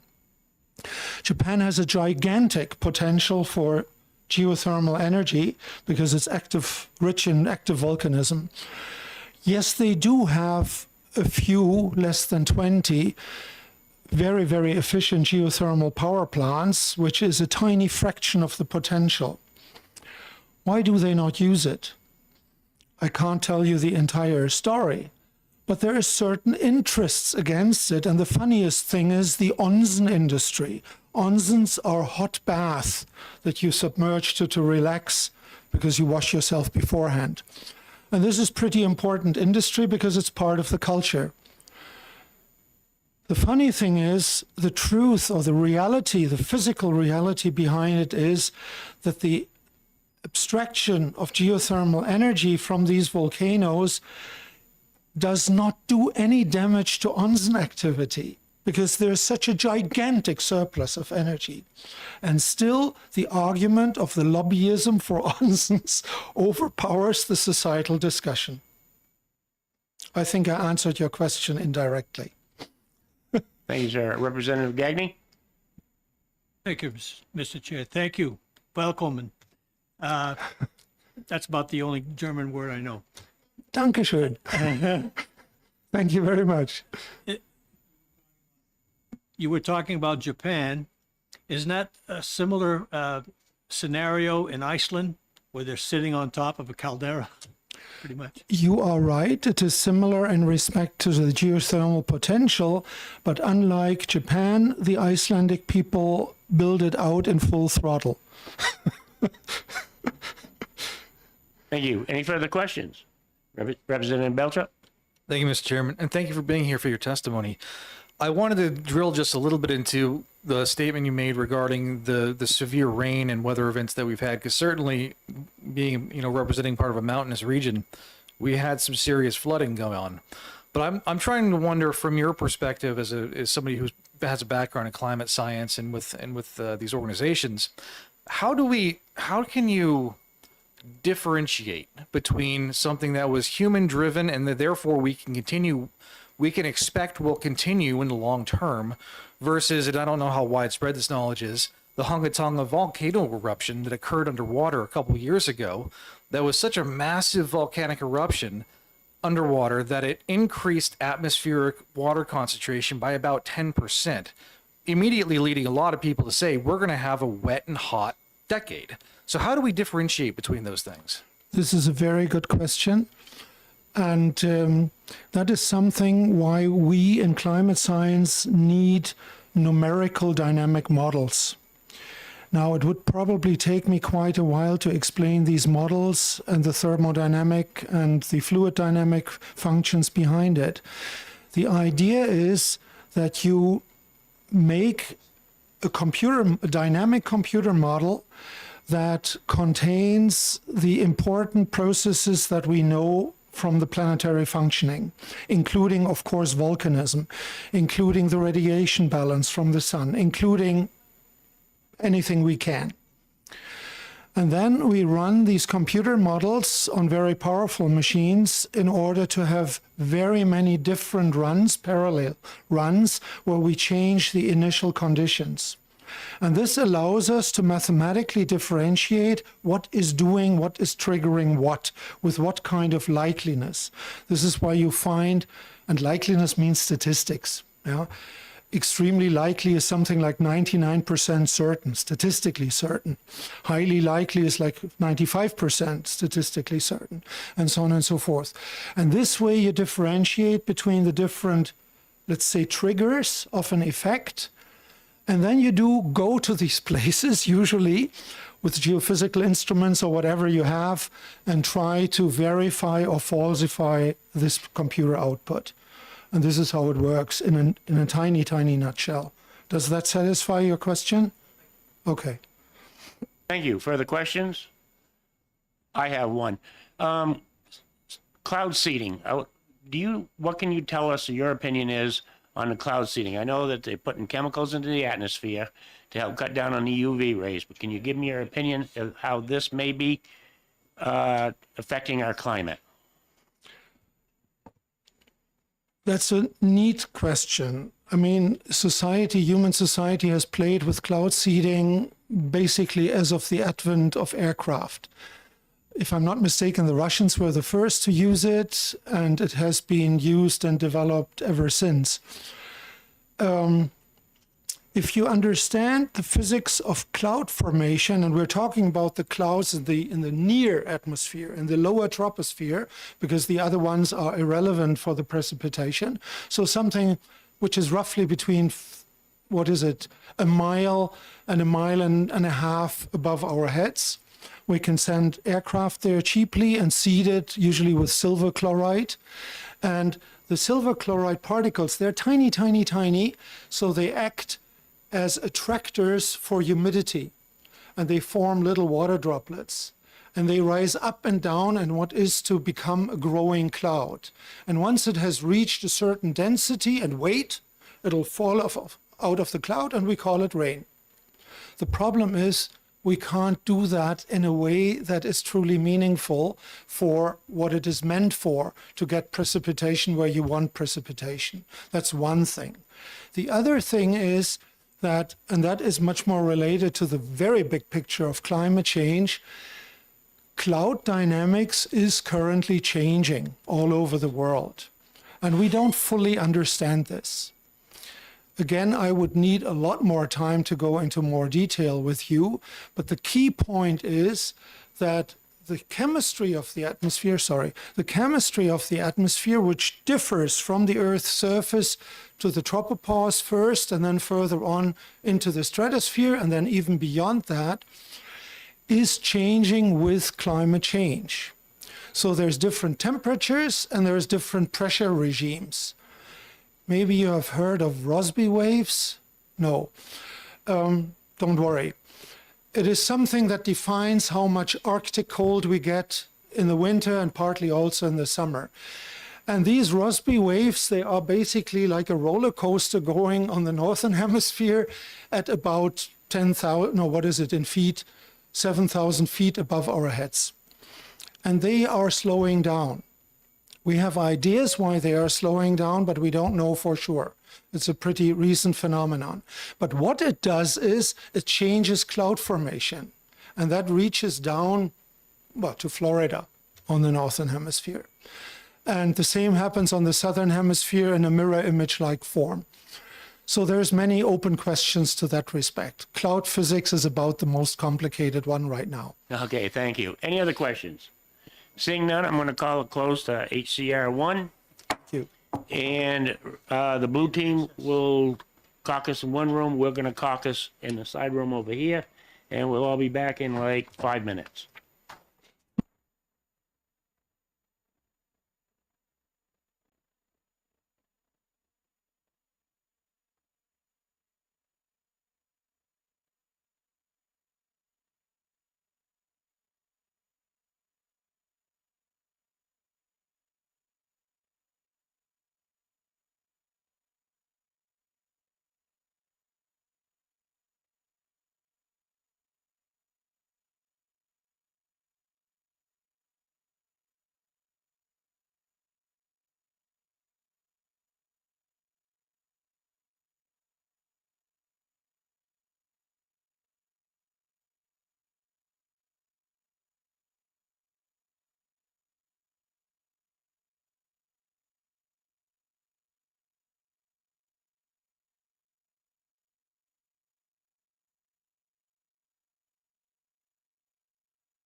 Okay, folks, about a 2-minute warning, and we will begin our executive session.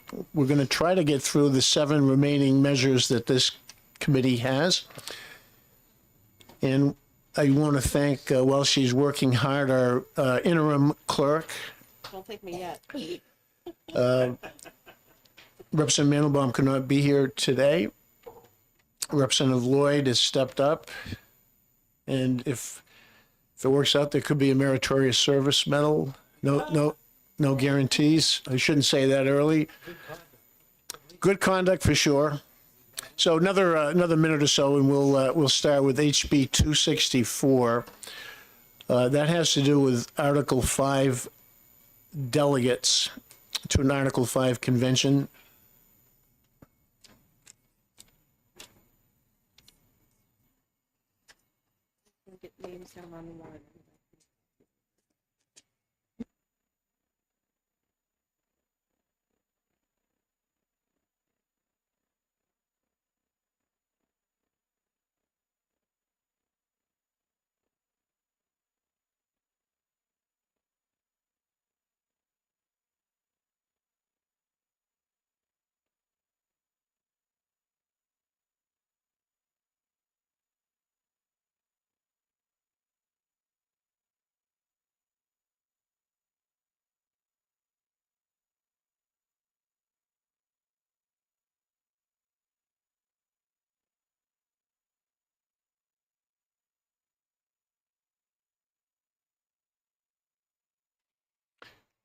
We'll be ready in about a minute or so. I'll point out that we have spent considerable time on all 7 of these measures before. We've let everybody who wanted to testify to all of them. Some of them were longer hearings than others. We all have our notes. We also do check the online testimony. I was just on there last night and this morning myself, actually, and appreciate everybody who does take the time to show up, and those who take the time who can't show up. I know if you live in Berlin and you have a job, it's not easy to come down here to testify for 3 minutes. So I'm sure we all take the testimony very seriously that people take the time to submit online.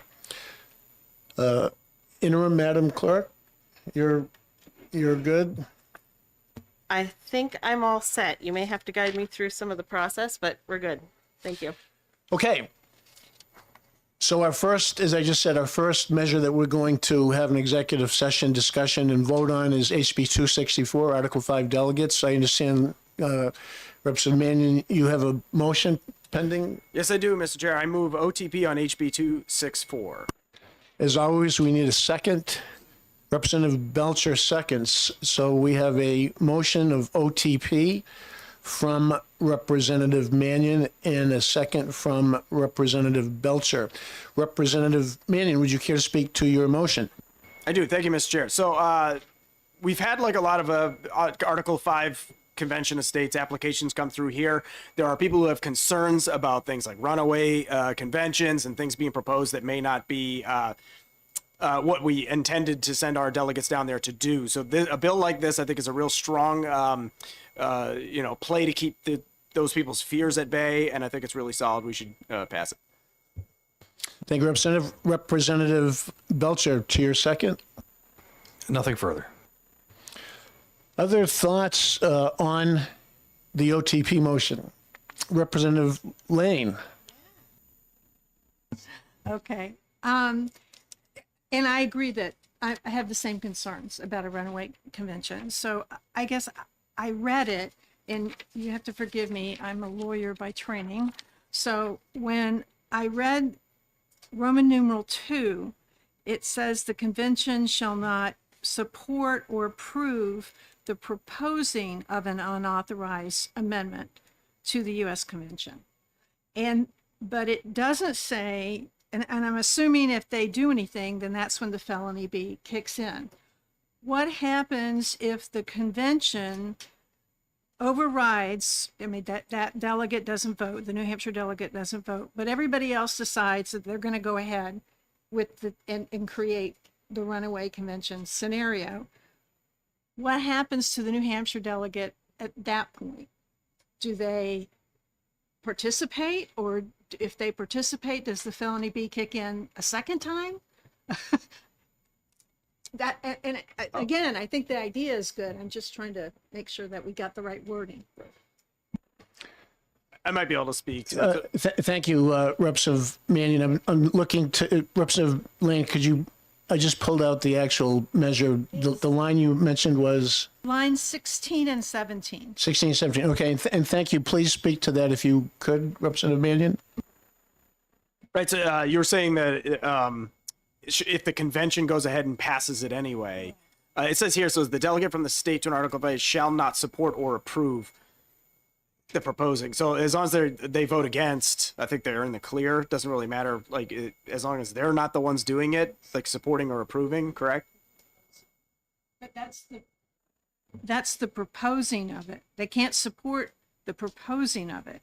But once, I see what you mean. but once then it gets, so I agree with you on that. But then the next step is, oh dear, the other 49 states voted and the New Hampshire guy didn't. And so now they go zooming ahead and just from the English, the sentence structure, like to me, it could be interpreted as shall not support or approve the proposing as two separate statements.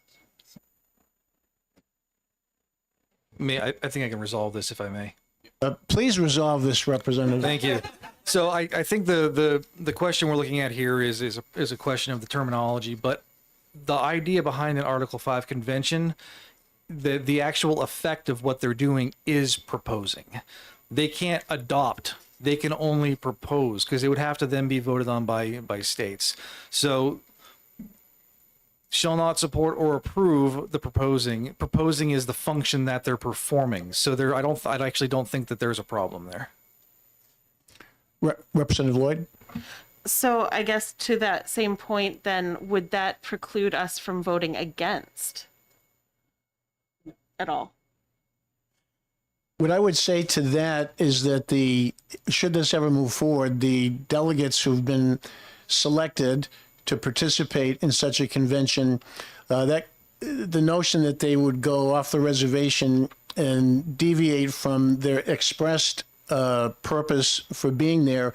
If you look at lines 18 and 19, the last two lines of the bill, a delegate who knowingly violates this section shall be guilty of a Class B felony. And I'm sure an attorney here could tell us the... I think the question was asked during the testimony, though, because I watched it on tape, but I don't remember what the answer was. Mr. Chairman. Yes, with regard to Class B felony, what that means. Go ahead, Representative Gagny. Okay, thank you, Mr. Chairman. Well, first, answering the Class B felony, that's a Class B felony is 3.5 to 7 years in prison if convicted. That's a Class B felony. But as I read here, line 16, a delegate from the state in Article 5, it can be one delegate. Let's say we have 4 delegates, and all 4 go against what the state has told them that the only thing that they can do. Then whatever they do would be moot, and they could all be charged, in my opinion, with a Class B felony because they're not doing what they were delegated to bring forth. Representative Lloyd? I agree with that piece of it, Representative Gagny, but I think our biggest concern is that a proposal would be made by a state that is not New Hampshire, and would that limit our delegates from being able to vote in any way or affect how things go? My interpretation as I read this is that it seeks to be very clear and very specific and very limited. Delegates from New Hampshire would be mandated to focus on the narrow issue that they were selected for. And if they did deviate from that, they would be subject to a Class B felony. And again, is to reiterate what I think Representative Belcher or Mannion said, we need to understand this convention is simply a gathering to support prospective amendments. This convention does not make any final decision or vote on any amendment. All they do is agree to put certain proposed amendments in play, and then any subject to ratification later on by 38 states. So, other thoughts on any piece of this, Representative Gagné? Getting back to the penalty, that Class B, if this House Bill 264 would pass the House here in the Senate and get signed in, before that happens, if it passes the House, it would have to go, I believe, to a second committee, like criminal justice. I know when I was in criminal justice, we would get bills from other committees that that criminal justice committee would just deal with the penalty portion of the bill and not anything else. Correct. And what I want to avoid doing is, I look at this, this bill is very, very narrow. All it does is, with regard to a potential Article 5 convention, is make clear that there would be a consequence if any delegate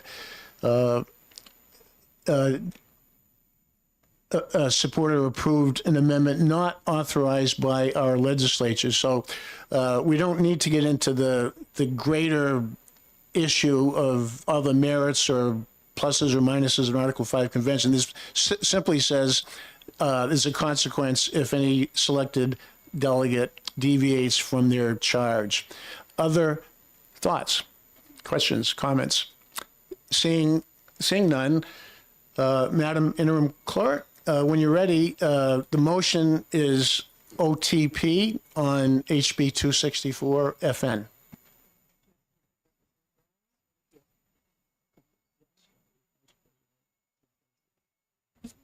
Vice Chair. Thank you. Vice Chair Rollins. Yes. Representative Dolan. Yes. Representative Giason? No. Guyson, yes. Giason, thank you. Sorry. Guyson, yes. Representative Gagné. Yes. Representative Mannion. Yes. Representative Belcher. Yes. Representative Bennett. Yes. Representative Hemingway. Yes. Representative Plant. Yes. Representative Seibert. Yes. Representative Judy is not here. Clerk, myself, I vote yes. Representative Jones. No. Representative Lane. Yes. Representative Budataki. Yes. Representative Harnett. No. Representative Juris. Yes. I accidentally marked this one. This one should be no. Okay, which one? To clarify, Harnett. Yeah, please clarify that. Representative Harnett, can you clarify your vote one more time? No. Thank you. And then do I have you initial or something to make a change? what my vote is. Oh, Mr. Chairman, what would you like to vote? Chair votes yes. Thank you. Apologies. All right, and then 1, 2, 3, 4, 5, 6, 7, 8, 9, 10, 11, 12, 13, We're missing John. 15. Yeah. 15 to 2 in the affirmative to OTP. So the OTP motion passes 15 to 2. Reports, Representative Mannion, I'll get with you. We'll get together on a report for that. Will there be a minority report, Representative Seibert? I don't think, unless one of you guys want to do it, unless Bill, do you want to do a minority on that? Representative Jones, do you want to do a minority report? No, thank you. Okay. By the way, these reports, as was the case last week, if they could come to me by 2000 by 8 p.m. on Sunday, and Rosa Seibert, if a minority report manifests itself somehow. Okay. I would just ask that I know about it and get it by 8 p.m. on Sunday. Maybe I'll put in a one-liner. Yeah, we'll see. Yeah, I'll get it over to you.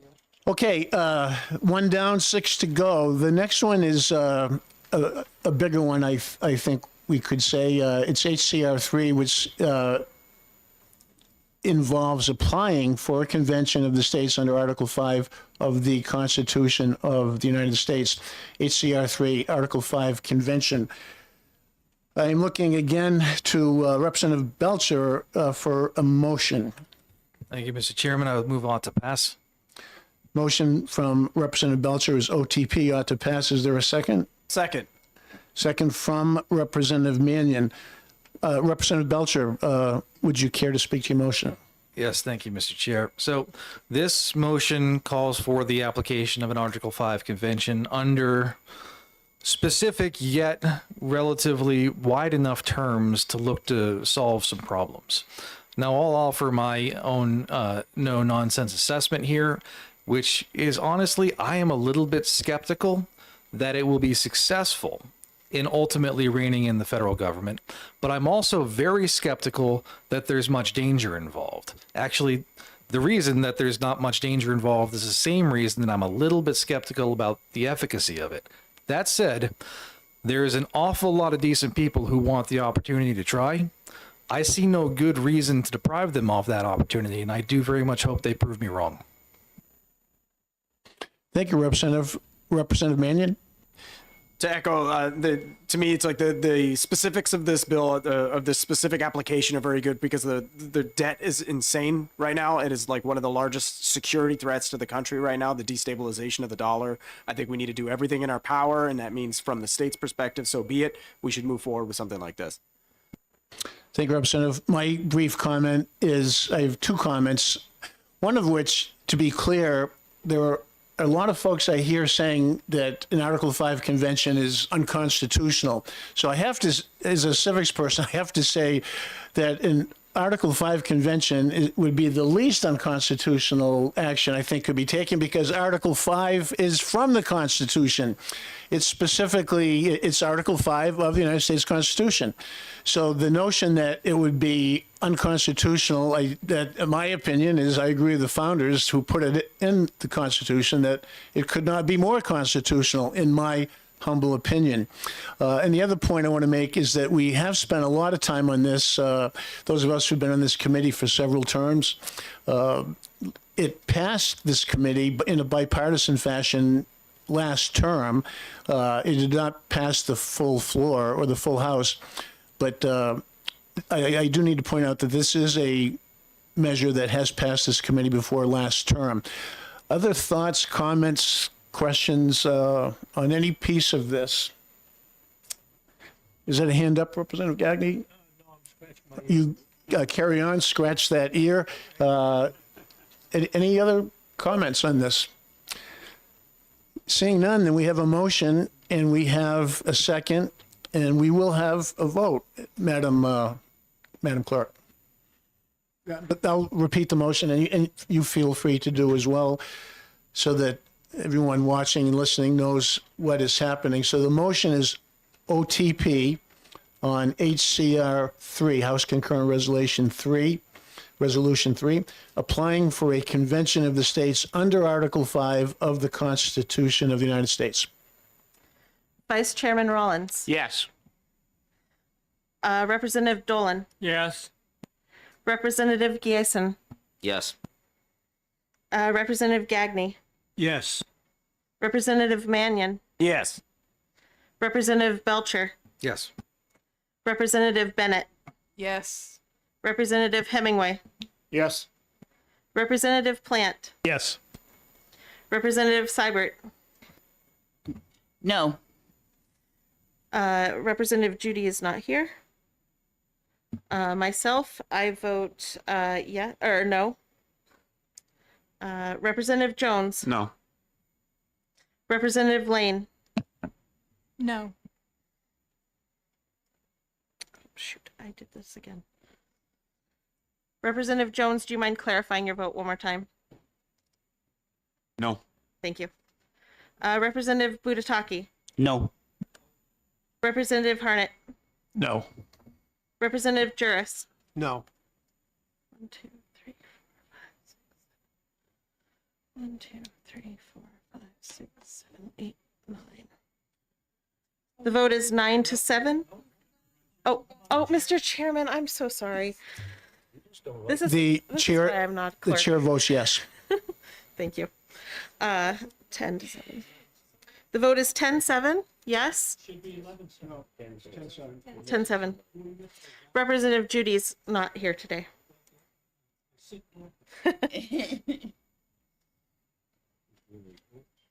Okay. Thank you, Madam Clerk. Majority report, Representative Belcher. And Representative Seibert, I'm going to guess it might be a minority report. Yeah. And that would be from, who should we look to for that? I'll do it. Okay, so Representative Seibert with a minority. Seibert. Thank you to both of you, and again, we'll look for that by Sunday evening. Bringing us to HCR 5. HCR 5 is a measure, House concurrent resolution, that would rescind the House concurrent resolution number 40, which was passed by the 2012 New Hampshire General Court, asking that Congress call a convention under Article 5 of the United States Constitution. So 13 years ago, this body, the General Court, did pass, what at the time was HCR number 40, asking for a convention. And this measure seeks for us to rescind that measure that is currently on the record from 2012. So I'm looking for a motion on that. I'm going to go ahead, state your motion. I would like to make a motion for OTP on this. Do we have a second? Can I second? No. Oh, I think I could, yeah. Representative Budataki seconds the motion of OTP on HCR 5. Representative Seibert, would you care to speak to your OTP motion? yeah. I remember last year this being the, and I don't think this was mentioned this time actually yet, but the original sponsor of this legislation actually, requested that this be rescinded. And I know being in their position, I would, like it if somebody did the same for me. If I had second thoughts or, later down the road saw any unintended consequences. So yeah, that's just my statement on that. So. Thank you, Representative. Representative Budataki, you seconded the OTP. I 100% agreed with what Representative Seibert said. Okay, now I'll point out that if any measure fails, if an OTP measure fails, we would need an alternate motion, which may or may not happen. We'll have to see what the votes are. So other thoughts on the OTP motion? Representative Belcher? Thank you, Mr. Chair. Having just voted for a new call for an Article 5 convention, I see no reason to rescind and perhaps artificially narrow the potential circumstances of a future Article 5 convention. And to the other issue, I would simply say, with no disrespect whatsoever to the original initiating member some years ago, once you've filed legislation and that legislation gets voted on in the House, it's no longer a member's legislation, it's House legislation. So there's no impetus to withdraw at that point. Thank you. You're saying that someone shouldn't feel personal ownership of a measure once, and that's a point well taken. I think that those of us who have had measures in the past, we need to understand that once we give it to a committee, the committee owns it, and then the House owns it if it moves forward. That's a good point. Representative Mannion, did you have a hand up? Thank you for that, Representative Belcher. Any other thoughts, comments regarding the motion of OTP? Representative Jones. Thank you, Mr. Chair. For staying consistent, I voted against the other Article 5 motions today, but with this one, I will be voting yes to stay consistency. Understood. Other thoughts? Seeing no hands, we have a motion of OTP on, that would be HCR 5. And just one moment, Madam Clerk, if you can get your paperwork ready. I think I'm ready this time. Okay, proceed when you're ready. All right, Vice Chairman Rollins, No. Representative Dolan, No. Representative Giason, No. Representative Gagne, No, Madame. Danke, Representative Mannion, Nope. Representative Belcher, No. Representative Bennett, No. Representative Hemingway, No. Representative Plant, No. Representative Seibert, Yes. Representative Judy is not here. Representative Lloyd, I vote yes. Representative Jones, I'm a yes. Representative Lane, Yes. Representative Budataki, Yes. Representative Harnett, Yes. and Representative Juris, Yes. and Mr. Chairman. No. 1, 2, 1, 2, 3, 4, 5, 6.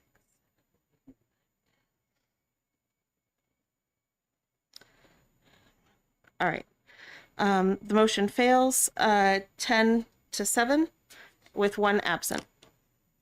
Thank you, Madam Clerk. Now we need an alternate measure I'd or, like- or motion. I'd like to make a motion. Representative Mannion, go ahead. ITL on HCR 5. Motion of ITL on HCR 5. Do we have a second? I'll second that. Is that Representative Belcher with a second? Thank you. Representative Mannion, would you speak to your ITL motion, please? Yeah, the inverse of everything we just said, where you're supporting Article 5 here, and we're going to maintain this application. If everyone knows what inverse means, then I'm going to go to Representative Belcher. Thank you, Mr. Chair, and echo the same sentiments. I would hate to see us, having just voted for an Article 5 convention, possibly conflict with that in any way by now rescinding this. Thank you, Representative Belcher. That the logic is hard to argue with, at least for me. Other questions, thoughts, comments? Representative Lane.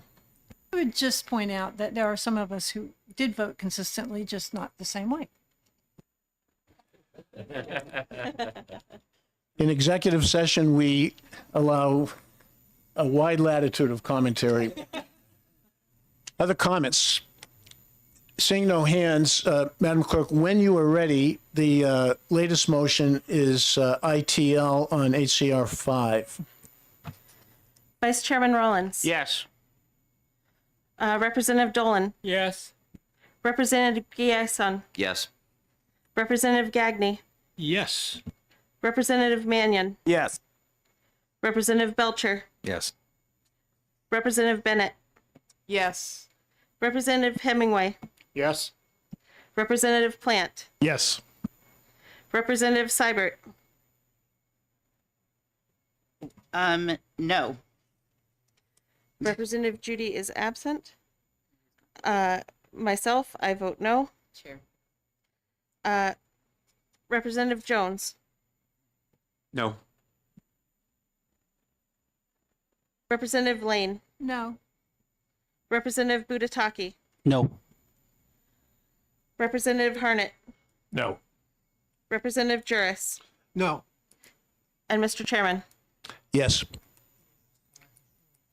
2, 3, 4, 5. ITL passes 10-7 with 1 non-vote. Representative Mannion, was you that made the motion? Would you work on the report for us? Representative Seibert, do we have some yourself? Okay.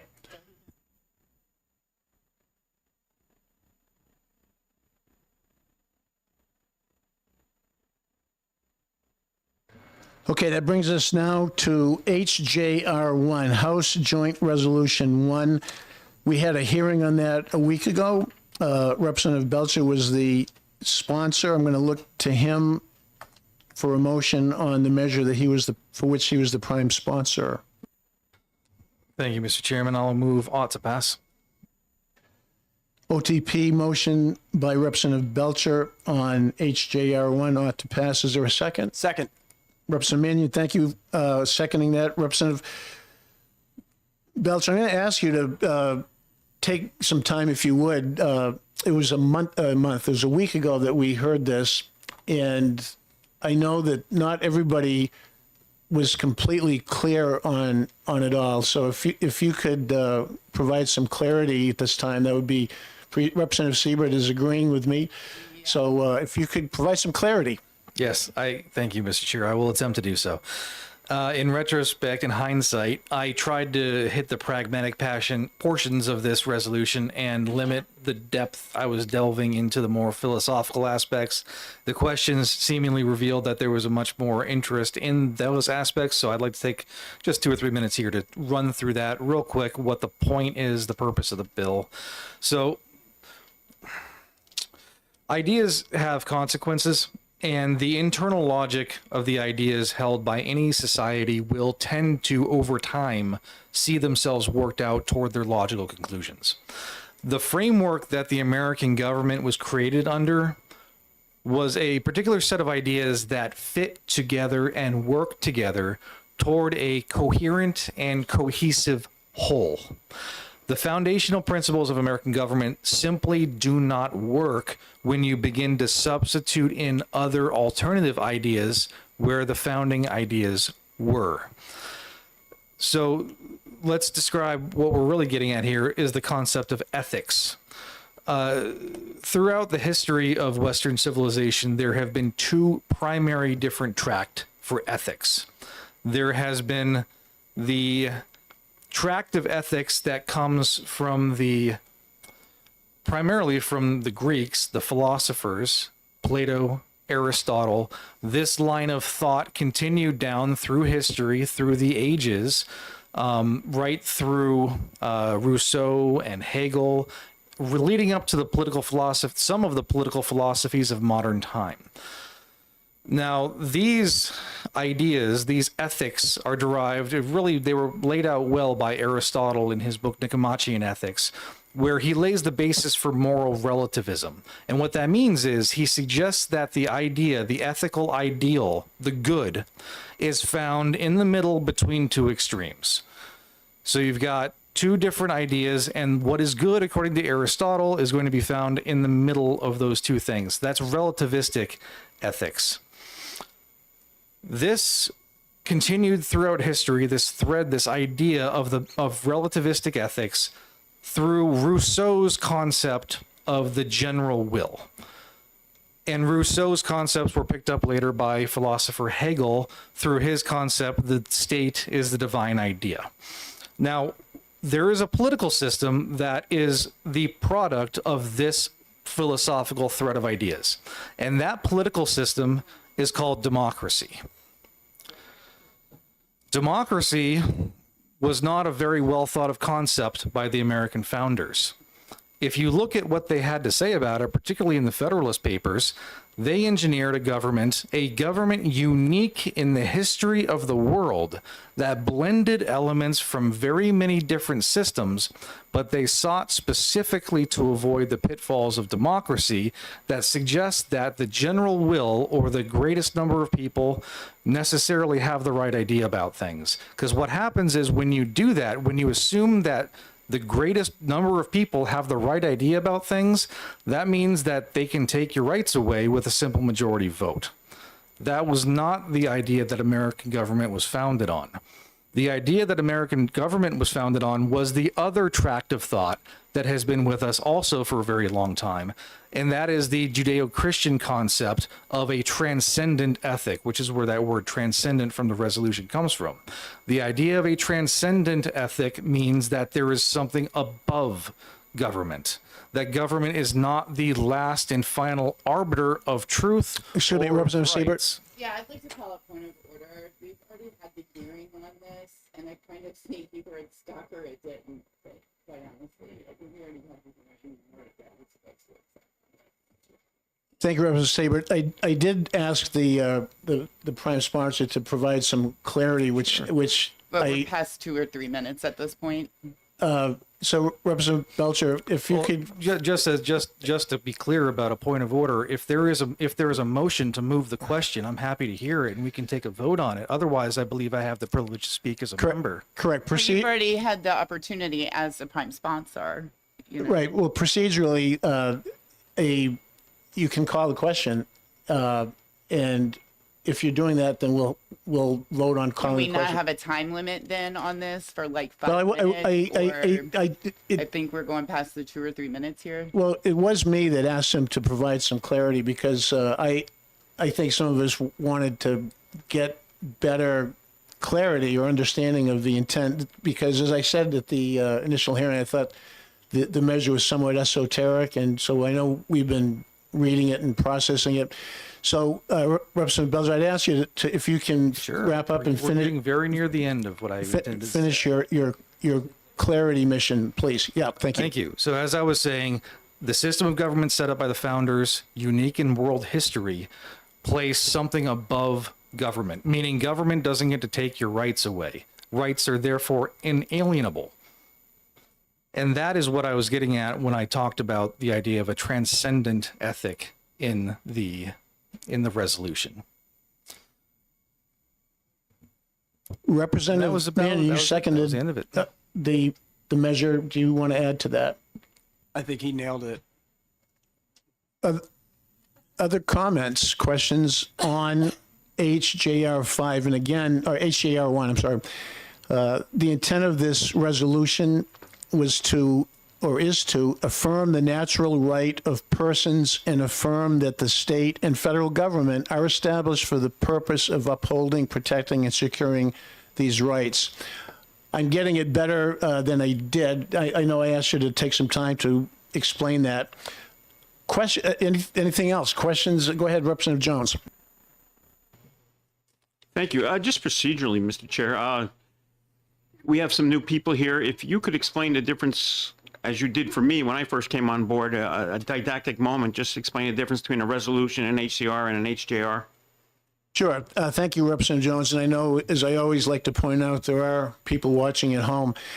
So an HR is a House resolution that is strictly a product of the House. If it passes the committee, or even if it doesn't pass the committee, it still goes to the House and the House votes on it. And if it passes, then whatever the resolution said, i.e.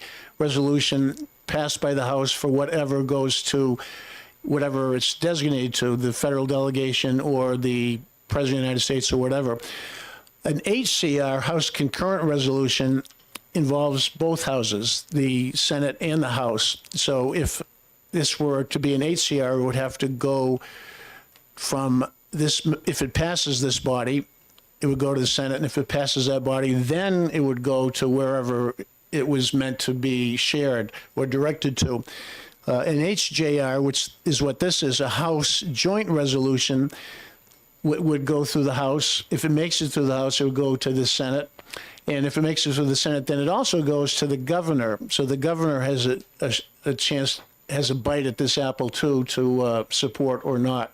So hopefully that clarifies those three different types of resolutions. This is an HJR, HJR 1. Anything else on the measure before us? Representative Gagnon, I saw you first. Go ahead. Very quickly. Representative Belcher, your explanation, I get it. Explanation what, Representative? Representative Belcher's explanation. Now I get it. I really, I was in the weeds a little bit, but now I get it. Yeah, the word was esoteric that I used. Thank you for taking the time for that. Representative Bennett, go ahead.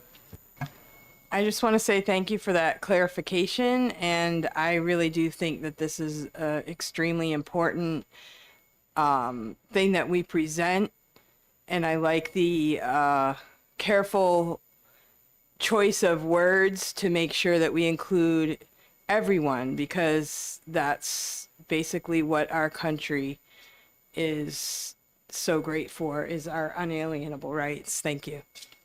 Thank you, Representative Bennett. Representative Lloyd. Thank you. I think for me, looking at this, I don't disagree at all with the message behind it. I think for me, it's more of, I don't know that I'm necessarily seeing the necessity of it at this moment in time. So that's kind of, I just want to throw that viewpoint out there. Thank you, Representative Lloyd. Representative Seibert. So I feel the exact same way. It said it comes directly from the Bill of Rights, and I mean, we already recognize all of that in our law. Furthermore, I just have to say the parts that was very off-putting for me personally was the parts mentioning the Judeo-Christian value, all of that. Well, somewhat we agree on that. I feel like when the lines start to get blurred between the separation of church and state, that is ultimately where democracy falls. So I will not be voting in favor of this legislation. Thank you. Thank you, Representative Seibert. Other hands?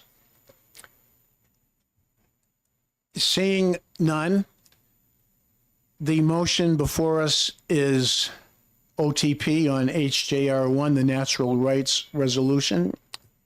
When you're ready, Madam Clerk, you can call the roll on that OTP motion.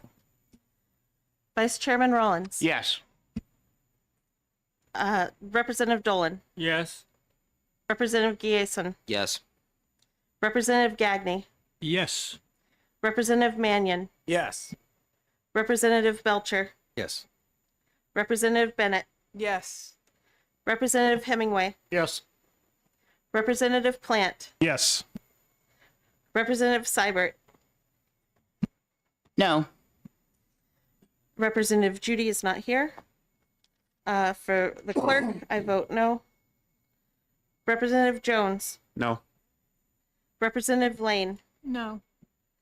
Representative Budataki. No. Representative Harnett. No. Representative Juris. No. And Mr. Chairman. Yes.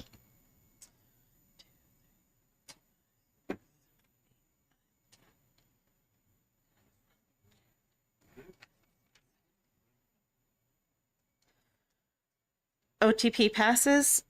Vote 10-7. Representative Belcher, you know I'm going to look to you for a report that will hopefully have great clarity that you can tell we're looking for. Representative Seibert, I'm anticipating a minority report. Yeah, one of us will get over something together. Okay, there will be a minority report. I'll circle back to the ranking member to confirm the author of the minority report. Okay, we have three more measures to go. Now, these three that we're going to finish with are three that we had hearings on today. So I don't know that there's a need for you all to hear me go through the Jones Act again. And there was some also some wonderful follow-on testimony on both sides of the Jones Act. So HCR 10, I will make the motion. That was my HCR that I introduced this morning and spoke to this morning. I obviously am going to move OTP on HCR 10. I'll second it. And I have a second. We have a second from. Is there an amendment? Representative, as you were. Thank you, Representative Mannion. There is an amendment. I got ahead of myself on that.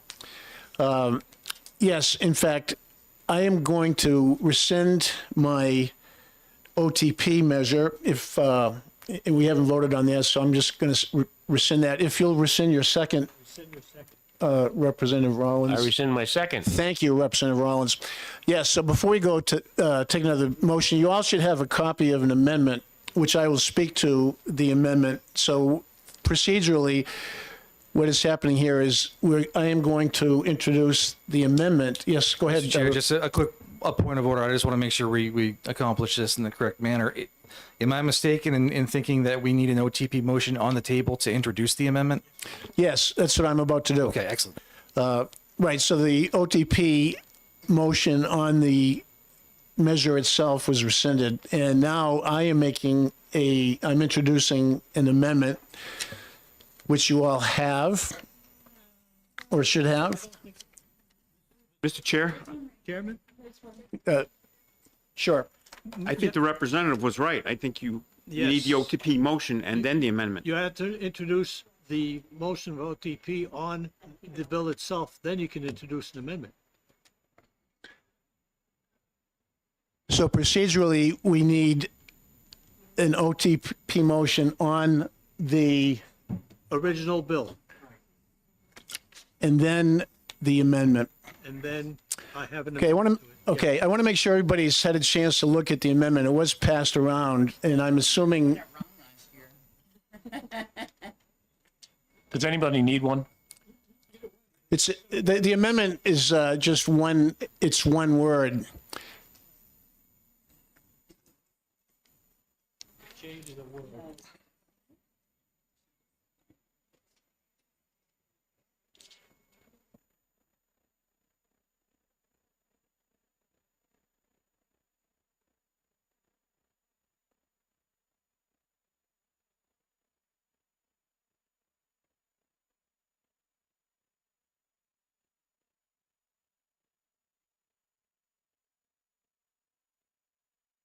Okay, we're going to do the same thing we did last week with when we had an amendment. The motion is going to be on the amendment first. If the amendment passes, then the next motion will be on the OTP, on the measure as amended. If the amendment fails, then we'll go to the original measure. So I am introducing at this time, Madam Clerk, the number of the amendment is 0318H. 0318 hotel, as we say in the military. So the amendment changes one word, and that one word was we're changing the word repeal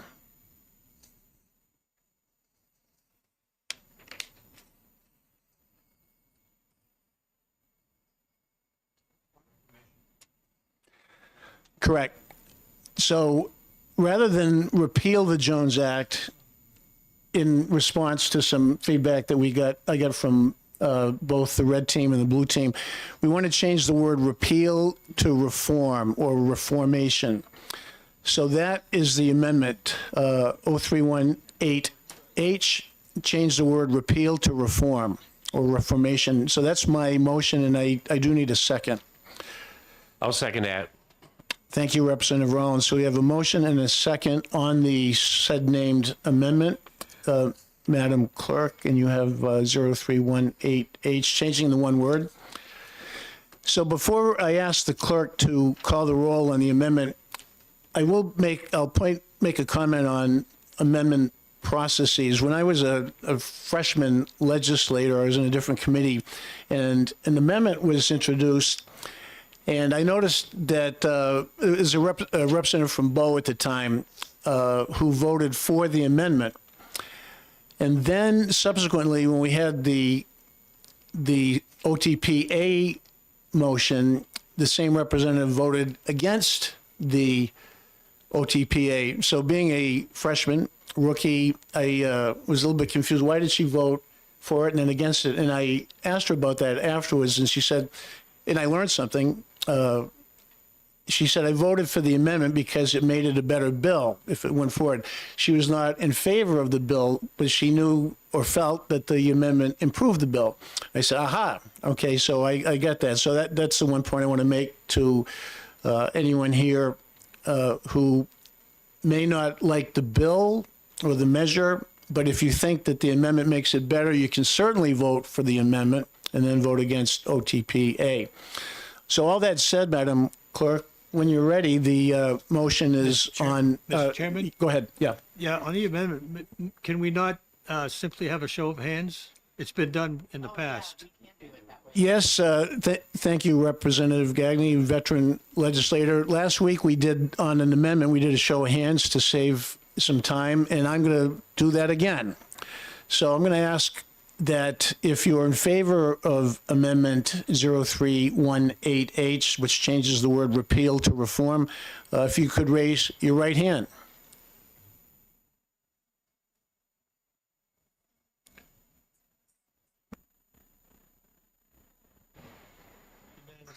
All right. The clerk has 17-4-0 against the amendment, so the amendment is adopted. Now, my next motion is going to be OTPA to pass as amended. We've approved the amendment on the Jones Act measure. And as I just said a few minutes ago, you've already been here today. You've heard me speak at great length on this. I'm not going to repeat everything I just said a short time ago. You also heard other testimony, both for and against. So all that said, I've made the motion, and I'm certainly welcome anyone who wants to speak to any aspect of the Jones Act at this time. Representative Mannion, go ahead.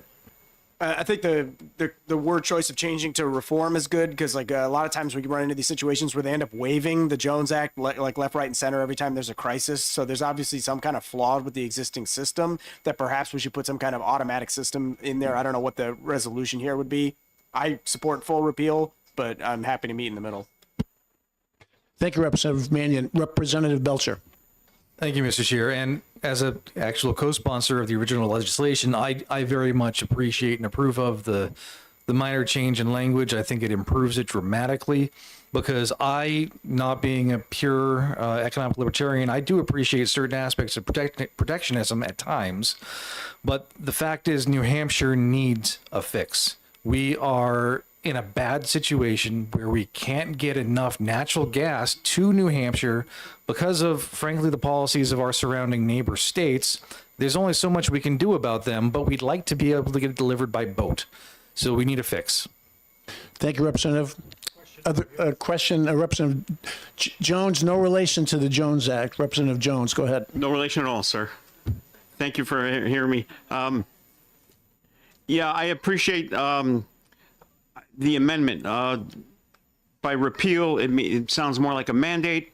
By changing it to reform, now it means take a look at it and fix it. I gave you my word that if you made that amendment that I would vote for it, so I will be voting for it. Thank you, Representative. Other thoughts? Representative Lloyd. Thank you, Mr. Chairman. The amendment is great, and I really appreciate the working with us on the amendment.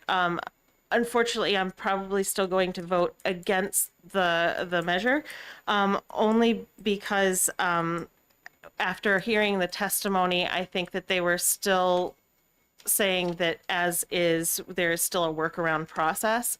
But I think that this amendment, should this pass, makes it much better overall. Thank you, Representative. Other thoughts? Seeing no hands, then the motion is OTP A ought to pass as amended on HCR 10, which involves pulling back the Jones Act. When you're ready, you can call the roll, Madam Clerk. Vice Chairman Rollins. Yes. Representative Dolan. Yes. Representative Giason. Yes. Representative Gagne. Oui, madame. Bitte. Representative Mannion. Yes. Representative Belcher. Yes. Representative Bennett. Yes. Representative Hemingway. Yes. Representative Plant. Yes. Representative Seibert. No. Representative Judy is absent. Clerk votes no. Representative Jones. Yes. Representative Lane. No. Representative Budataki. No. Representative Harnett. No. And Representative Juris. No. And Mr. Chairman. Yes. Thank you.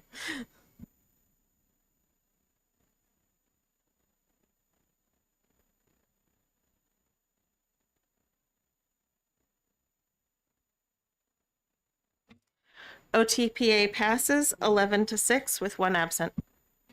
Thank you, Madam Clerk. 11-6, OTPA on HCR 10. Okay, we have 2 to go. Who's going to do the reports? I will do, Representative Moffett will do the majority report. Representative Seibert? Will there be a minority report? We can, Yeah, I'll do something little on that one. Yeah. all right, we'll circle back this weekend and nail that down by Sunday night.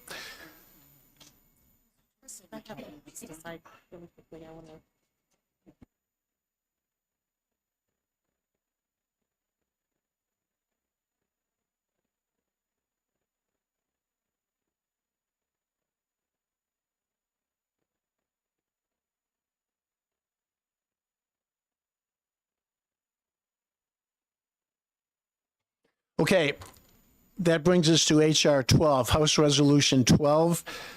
That involves amending the Smith-Mundt Act. We had extensive discussion, testimony earlier today that should be fresh in everyone's mind, I would think and hope. So I'm going to look to the sponsor, the prime sponsor, Representative Belcher, for a motion on HR 12. Thank you, Mr. Chairman. I would move on to pass. Motion is out to pass on HR 12. Looking for a second. Second. Representative Gagne with a second. Representative Belcher, would you care to speak to your motion on HR 12, the Smith-Mundt Act? Sure. And if you could summarize, for folks that are watching the executive session who maybe didn't watch the beginning of the hearing, if you could just summarize for people so they know what we're talking about here. Sure. I won't belabor the point, but I'll offer a quick summary, which is that for most of America's modern history, there had been a federal law prohibiting the propagandizing and use of federal government information warfare against the American people. That was repealed with the 2013 Smith-Mundt Modernization Act. In the time since then, we have seen a significant growth industry in the field of government deciding that it wants to be the arbiter of truth.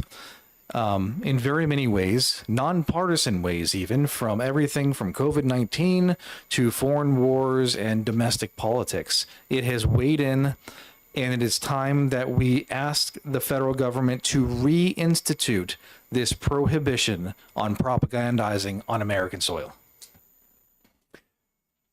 And Representative Gagne, you made the second. Ditto.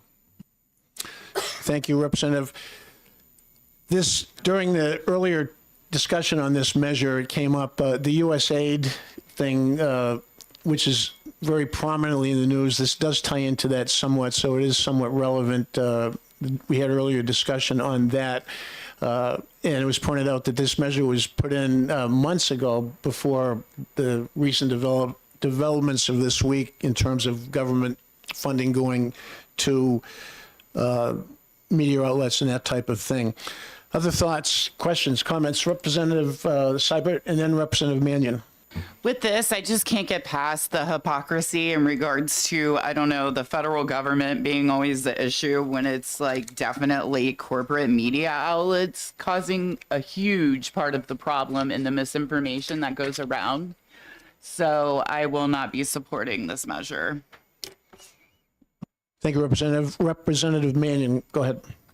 So even though it all occurred before this Modernization Act, we all remember like the global war on terror and the weapons of mass destruction. I can't even imagine how much worse those lies would have been had the federal government put an even heavier thumb on the scale to propagandize the United States population into supporting war in Iraq. Thank you, Representative. Other thoughts?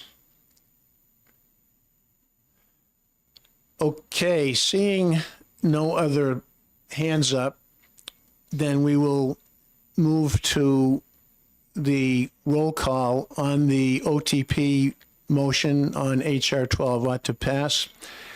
When you're ready, Madam Clerk. Thank you. Vice Chairman Rollins. Yes. Representative Dolan, Yes.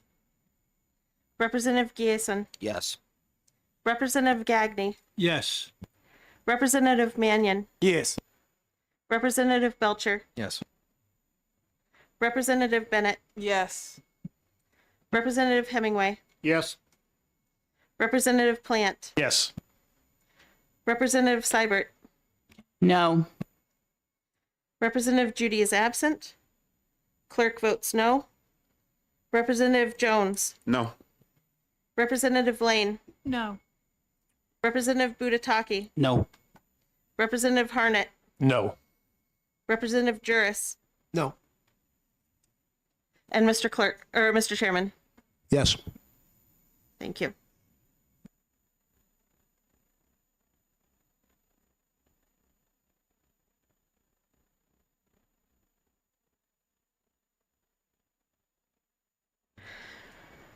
Motion passes 10-7 with one absent. Thank you, Madam Clerk. HR 12 is OTP'd, 10-7. Representative Belcher, I'm going to look to you for the committee report, as you were the prime sponsor. And Representative Siebert, I'll get with you, or we'll communicate on the minority report. This being a Friday, we'll give everybody a couple days, and then we'll get this report, and hopefully I'll get the information Sunday night and get it submitted on Monday. All right, we have one more measure. It's HCR 1. It's the climate resolution. It's the one that I introduced earlier this afternoon, just a short time ago. As the prime sponsor, I am going to make an OTP motion. Motion ought to pass on HCR 1. I will second that. Thank you, Representative Gagne, seconding the OTP motion. I will speak to my motion. I will not speak much to it because just a very short time ago, I went on for a long time making the case for it. The climate resolution, the premise of it was simply to embrace and encourage consideration of all perspectives when making climate policy. I followed that up by giving many examples of what I thought and the sponsors thought were examples of some perspectives that were getting, in our view, short shrift. There were numerous or a good number of folks who testified on both sides of that subsequently. I thought the testimony was very good on both sides. So I'm not going to repeat everything that you just heard, other than I hope that the committee will move this forward for the reasons that I expressed at great length a short time ago. Representative Gagne, you made the second. Would you like to add anything? No, it's all pretty concise. I just want everybody to get together, know what they're talking about, and come to some kind of a consensus to figure this thing out. That's all. On climate change policy, other thoughts? Representative Seibert. When part of the bill calls one side being an alarmist, I was like perfectly fine when the guys came in here and were willing to seemingly come together, but that's not something I ever see within the State House when it comes to either side. And so it also doesn't seem when we're passing a piece of legislation that uses the term and accuses one side of being alarmist, that's not just completely one-sided in and of itself. Also, I am going to vote against this because I come here every day and I get elected for the reasons of coming here to be objective for two sides, or whatever side, looking at for all different standpoints and how it can do damage. And that's what I come here already prepared to do. And I'm sorry that there's people in this room that don't do that already. Thank you, Representative. Go ahead, Representative Dolan. Thank you, Mr. Chair.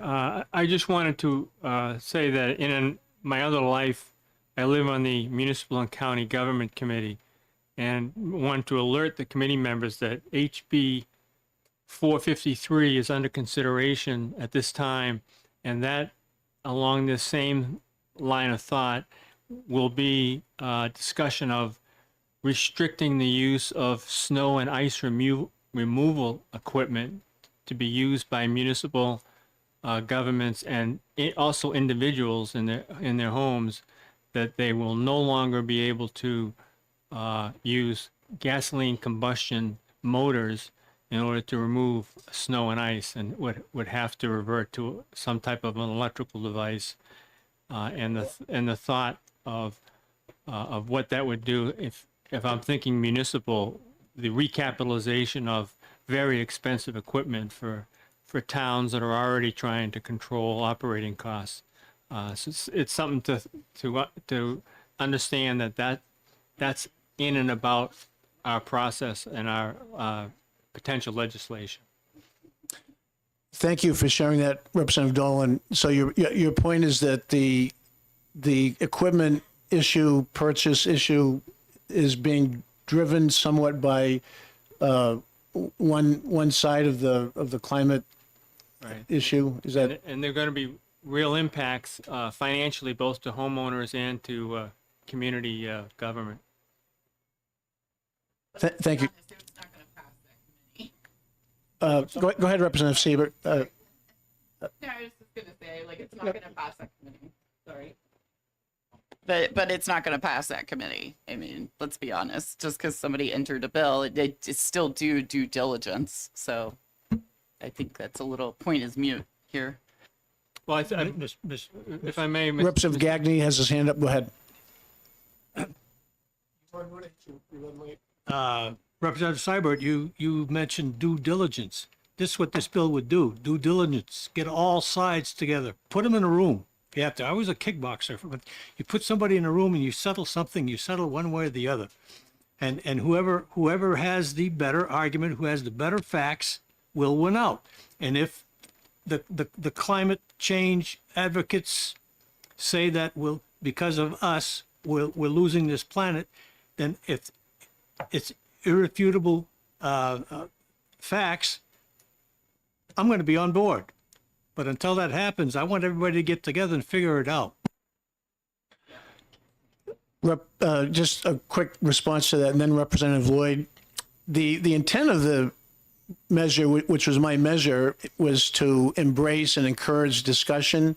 I know that some of the examples that I gave were certainly somewhat pointed, but I think just during the subsequent testimony, I could go on and on. I think everyone who testified, I learned from. Everyone who testified. The gentleman from Germany, I thought he was neutral on the measure, but he, I think, provided some lessons that I learned from, and I hope that others here and watching at home learn from. So to your point, that goes largely to some of the intent of the measure was to get a broad discussion that some of us feel has been lacking because of concerns that some perspectives have been quashed, and I made the case for that earlier. Representative Lloyd, go ahead. You had your hand up. Thank you. And I just wanted to speak on, I understand the intent of this measure, and I absolutely agree with it. However, I can't vote for it because I just don't know that it's necessary, given that avenues are out there that present both sides, whether it be a conference or research done by scientists online or anything like that. And I think that when it comes to legislation for us, I also agree with the piece of testimony that we received that said, as legislators, it is our due diligence to look at everything. And that, I mean, I usually come here wholeheartedly, and I do appreciate the folks who have been here because they have been willing to hear testimony and have learned a lot as time goes on. But I don't know that this measure is necessarily the way forward with it. Thank you, Representative. Representative Lane, please.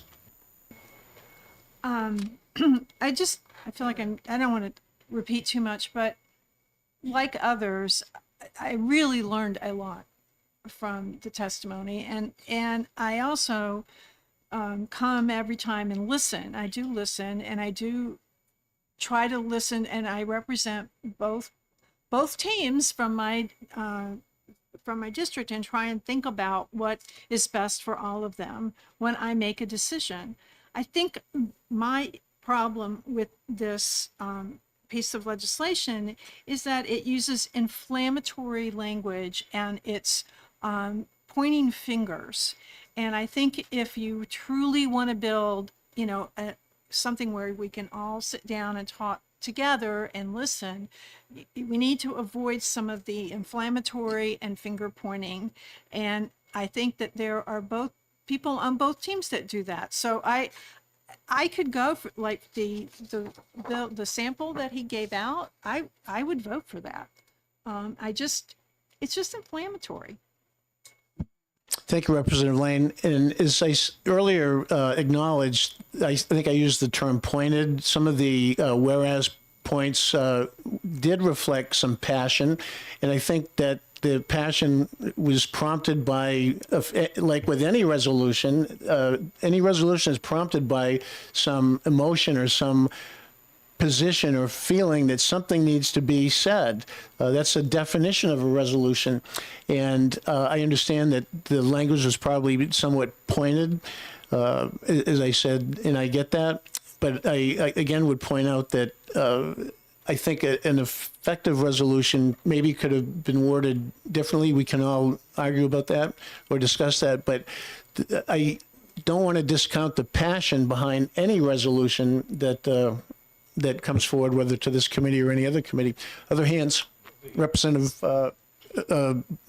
Belcher and then Representative Dolan.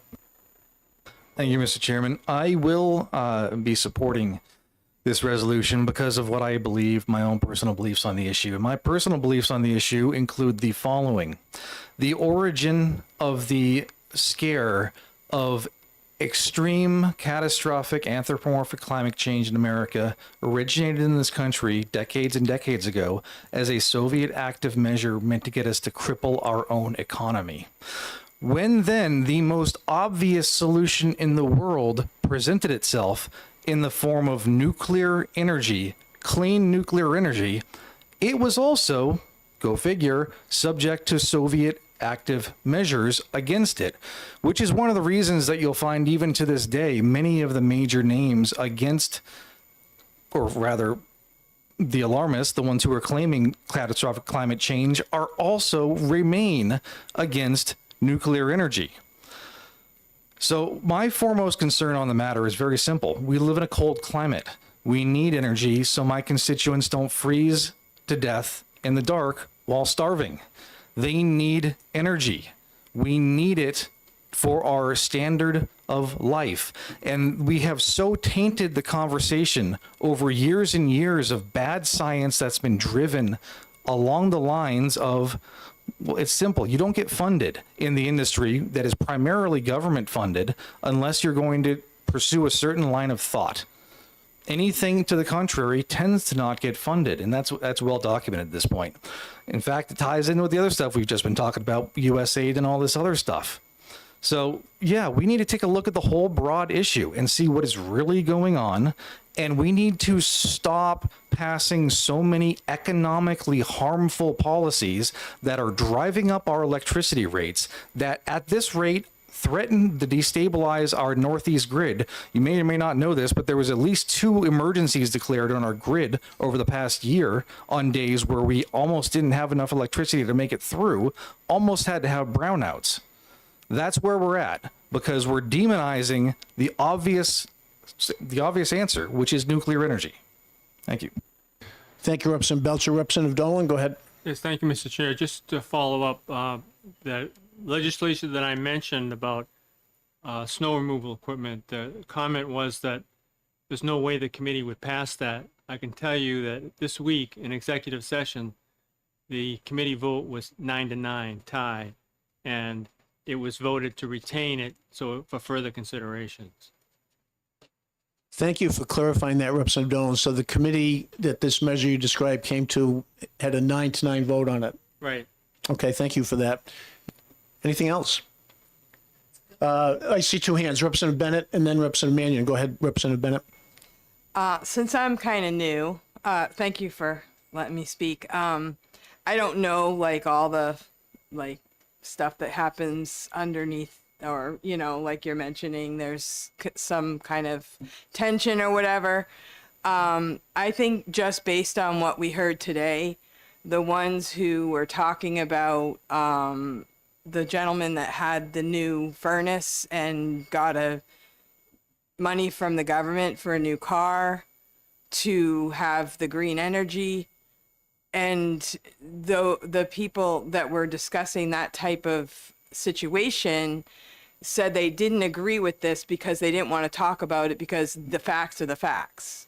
So I think that just that alone tells me that we need this, because we need to make sure that people understand that, you know, there are two sides. We heard two sides of the story, and we all deserve the respect that we have our side of the story. In my opinion, if our schools just got solar panels, and I'm wondering, you know, over time, if we had bought new furnaces and paid for oil and paid for electricity like normal, once those solar panels are done, have we really saved money? We aren't going to know for the next 20 to 30 years. We're just guessing. So I think all of these things need to be brought out in the open. I think this, just by what was demonstrated today, that we do need this. Thank you for that, Representative Bennett. Representative Mannion? So I kept asking questions that were specifically about climate anxiety in children. There's, you know, we have like an up and coming generation of children that are like much more anxious than previous generations, and some attributed to social media, but I think it's all kind of like one thing together. And there was one of the experts was mentioning that, like, oh, well, they should be afraid. It's like, of what? Like, the world gonna end in 10 years? And it's like, well, it's not gonna end in 10 years. Like, then why are we making these children terrified over a hypothetical? Sure, and that is what you just said is what we've already gone over, we've heard before, and thank you for reiterating that. Anything else? Go ahead. The Honorable Representative from Goffstown. Thank you, Mr. Chair. One of the other reasons that I want this thing to be on the table and recognized is because, you know, we've heard reference to government subsidies to all of the energy industries, to the fossil fuel industry, the green energy industry. And anytime you hear government subsidies, I want you to take a step back and think taxpayer money that is taken under the threat of violence if you don't comply. Like, that is somebody's money that was taken by the government that is now being distributed to manipulate the market in some way. And if you can't have an honest conversation about every side of this issue, then you can't have an honest conversation about how the tax dollars are being redistributed to influence the market. Thank you for that. Representative Rollins. Thank you, Mr. Chair. Earlier, Mr. Gage talked, and I asked him a question: how he heats his home, and what he uses for a vehicle. He's been in before. I knew what his answers were going to be. He's updated. He's got an EV car now. That's great. But his answer to the oil was, this is all he can afford. Now, I understand that completely, that that's all he can afford. But there's a lot of people less fortunate than what he is, and how are they going to afford these new ways going with the green energy if we don't find the solutions and work together first? Thank you, Representative. Representative Jones. Thank you, Mr. Chair. I was truly intrigued when I saw the title of this resolution. I thought maybe it was something I can work with. But when I saw the text and it seemed to be very accusatory, I thought it should be a little more impartial and a more impartial document that we could send to the full House. So I'll be opposing this. Thank you, Representative. Other hands? Seeing no other hands, when you're ready, Madam Chair, I know that there are people watching at home. There are people watching at the State. I was hoping that we finished by 4:30 because I want to thank the OLS staff who stay around until we're done, and it looks like we're almost done. So those that are watching, this is our last vote on our last measure. When you're ready, Madam Clerk. Thank you. Vice Chairman Rollins. Yes. Representative Dolan. Yes. Representative Giason. Yes. Representative Gagne. Yes. Representative Mannion. Yes. Representative Belcher. Yes. Representative Bennett. Yes. Representative Hemingway. Yes. Representative Plant, Yes. Representative Seibert, No. Representative Judy is absent. Clerk votes no. Representative Jones, No. Representative Lane, No. Representative Budataki, No. Representative Harnett, No. Representative Juris, No. and Mr. Chairman. Yes.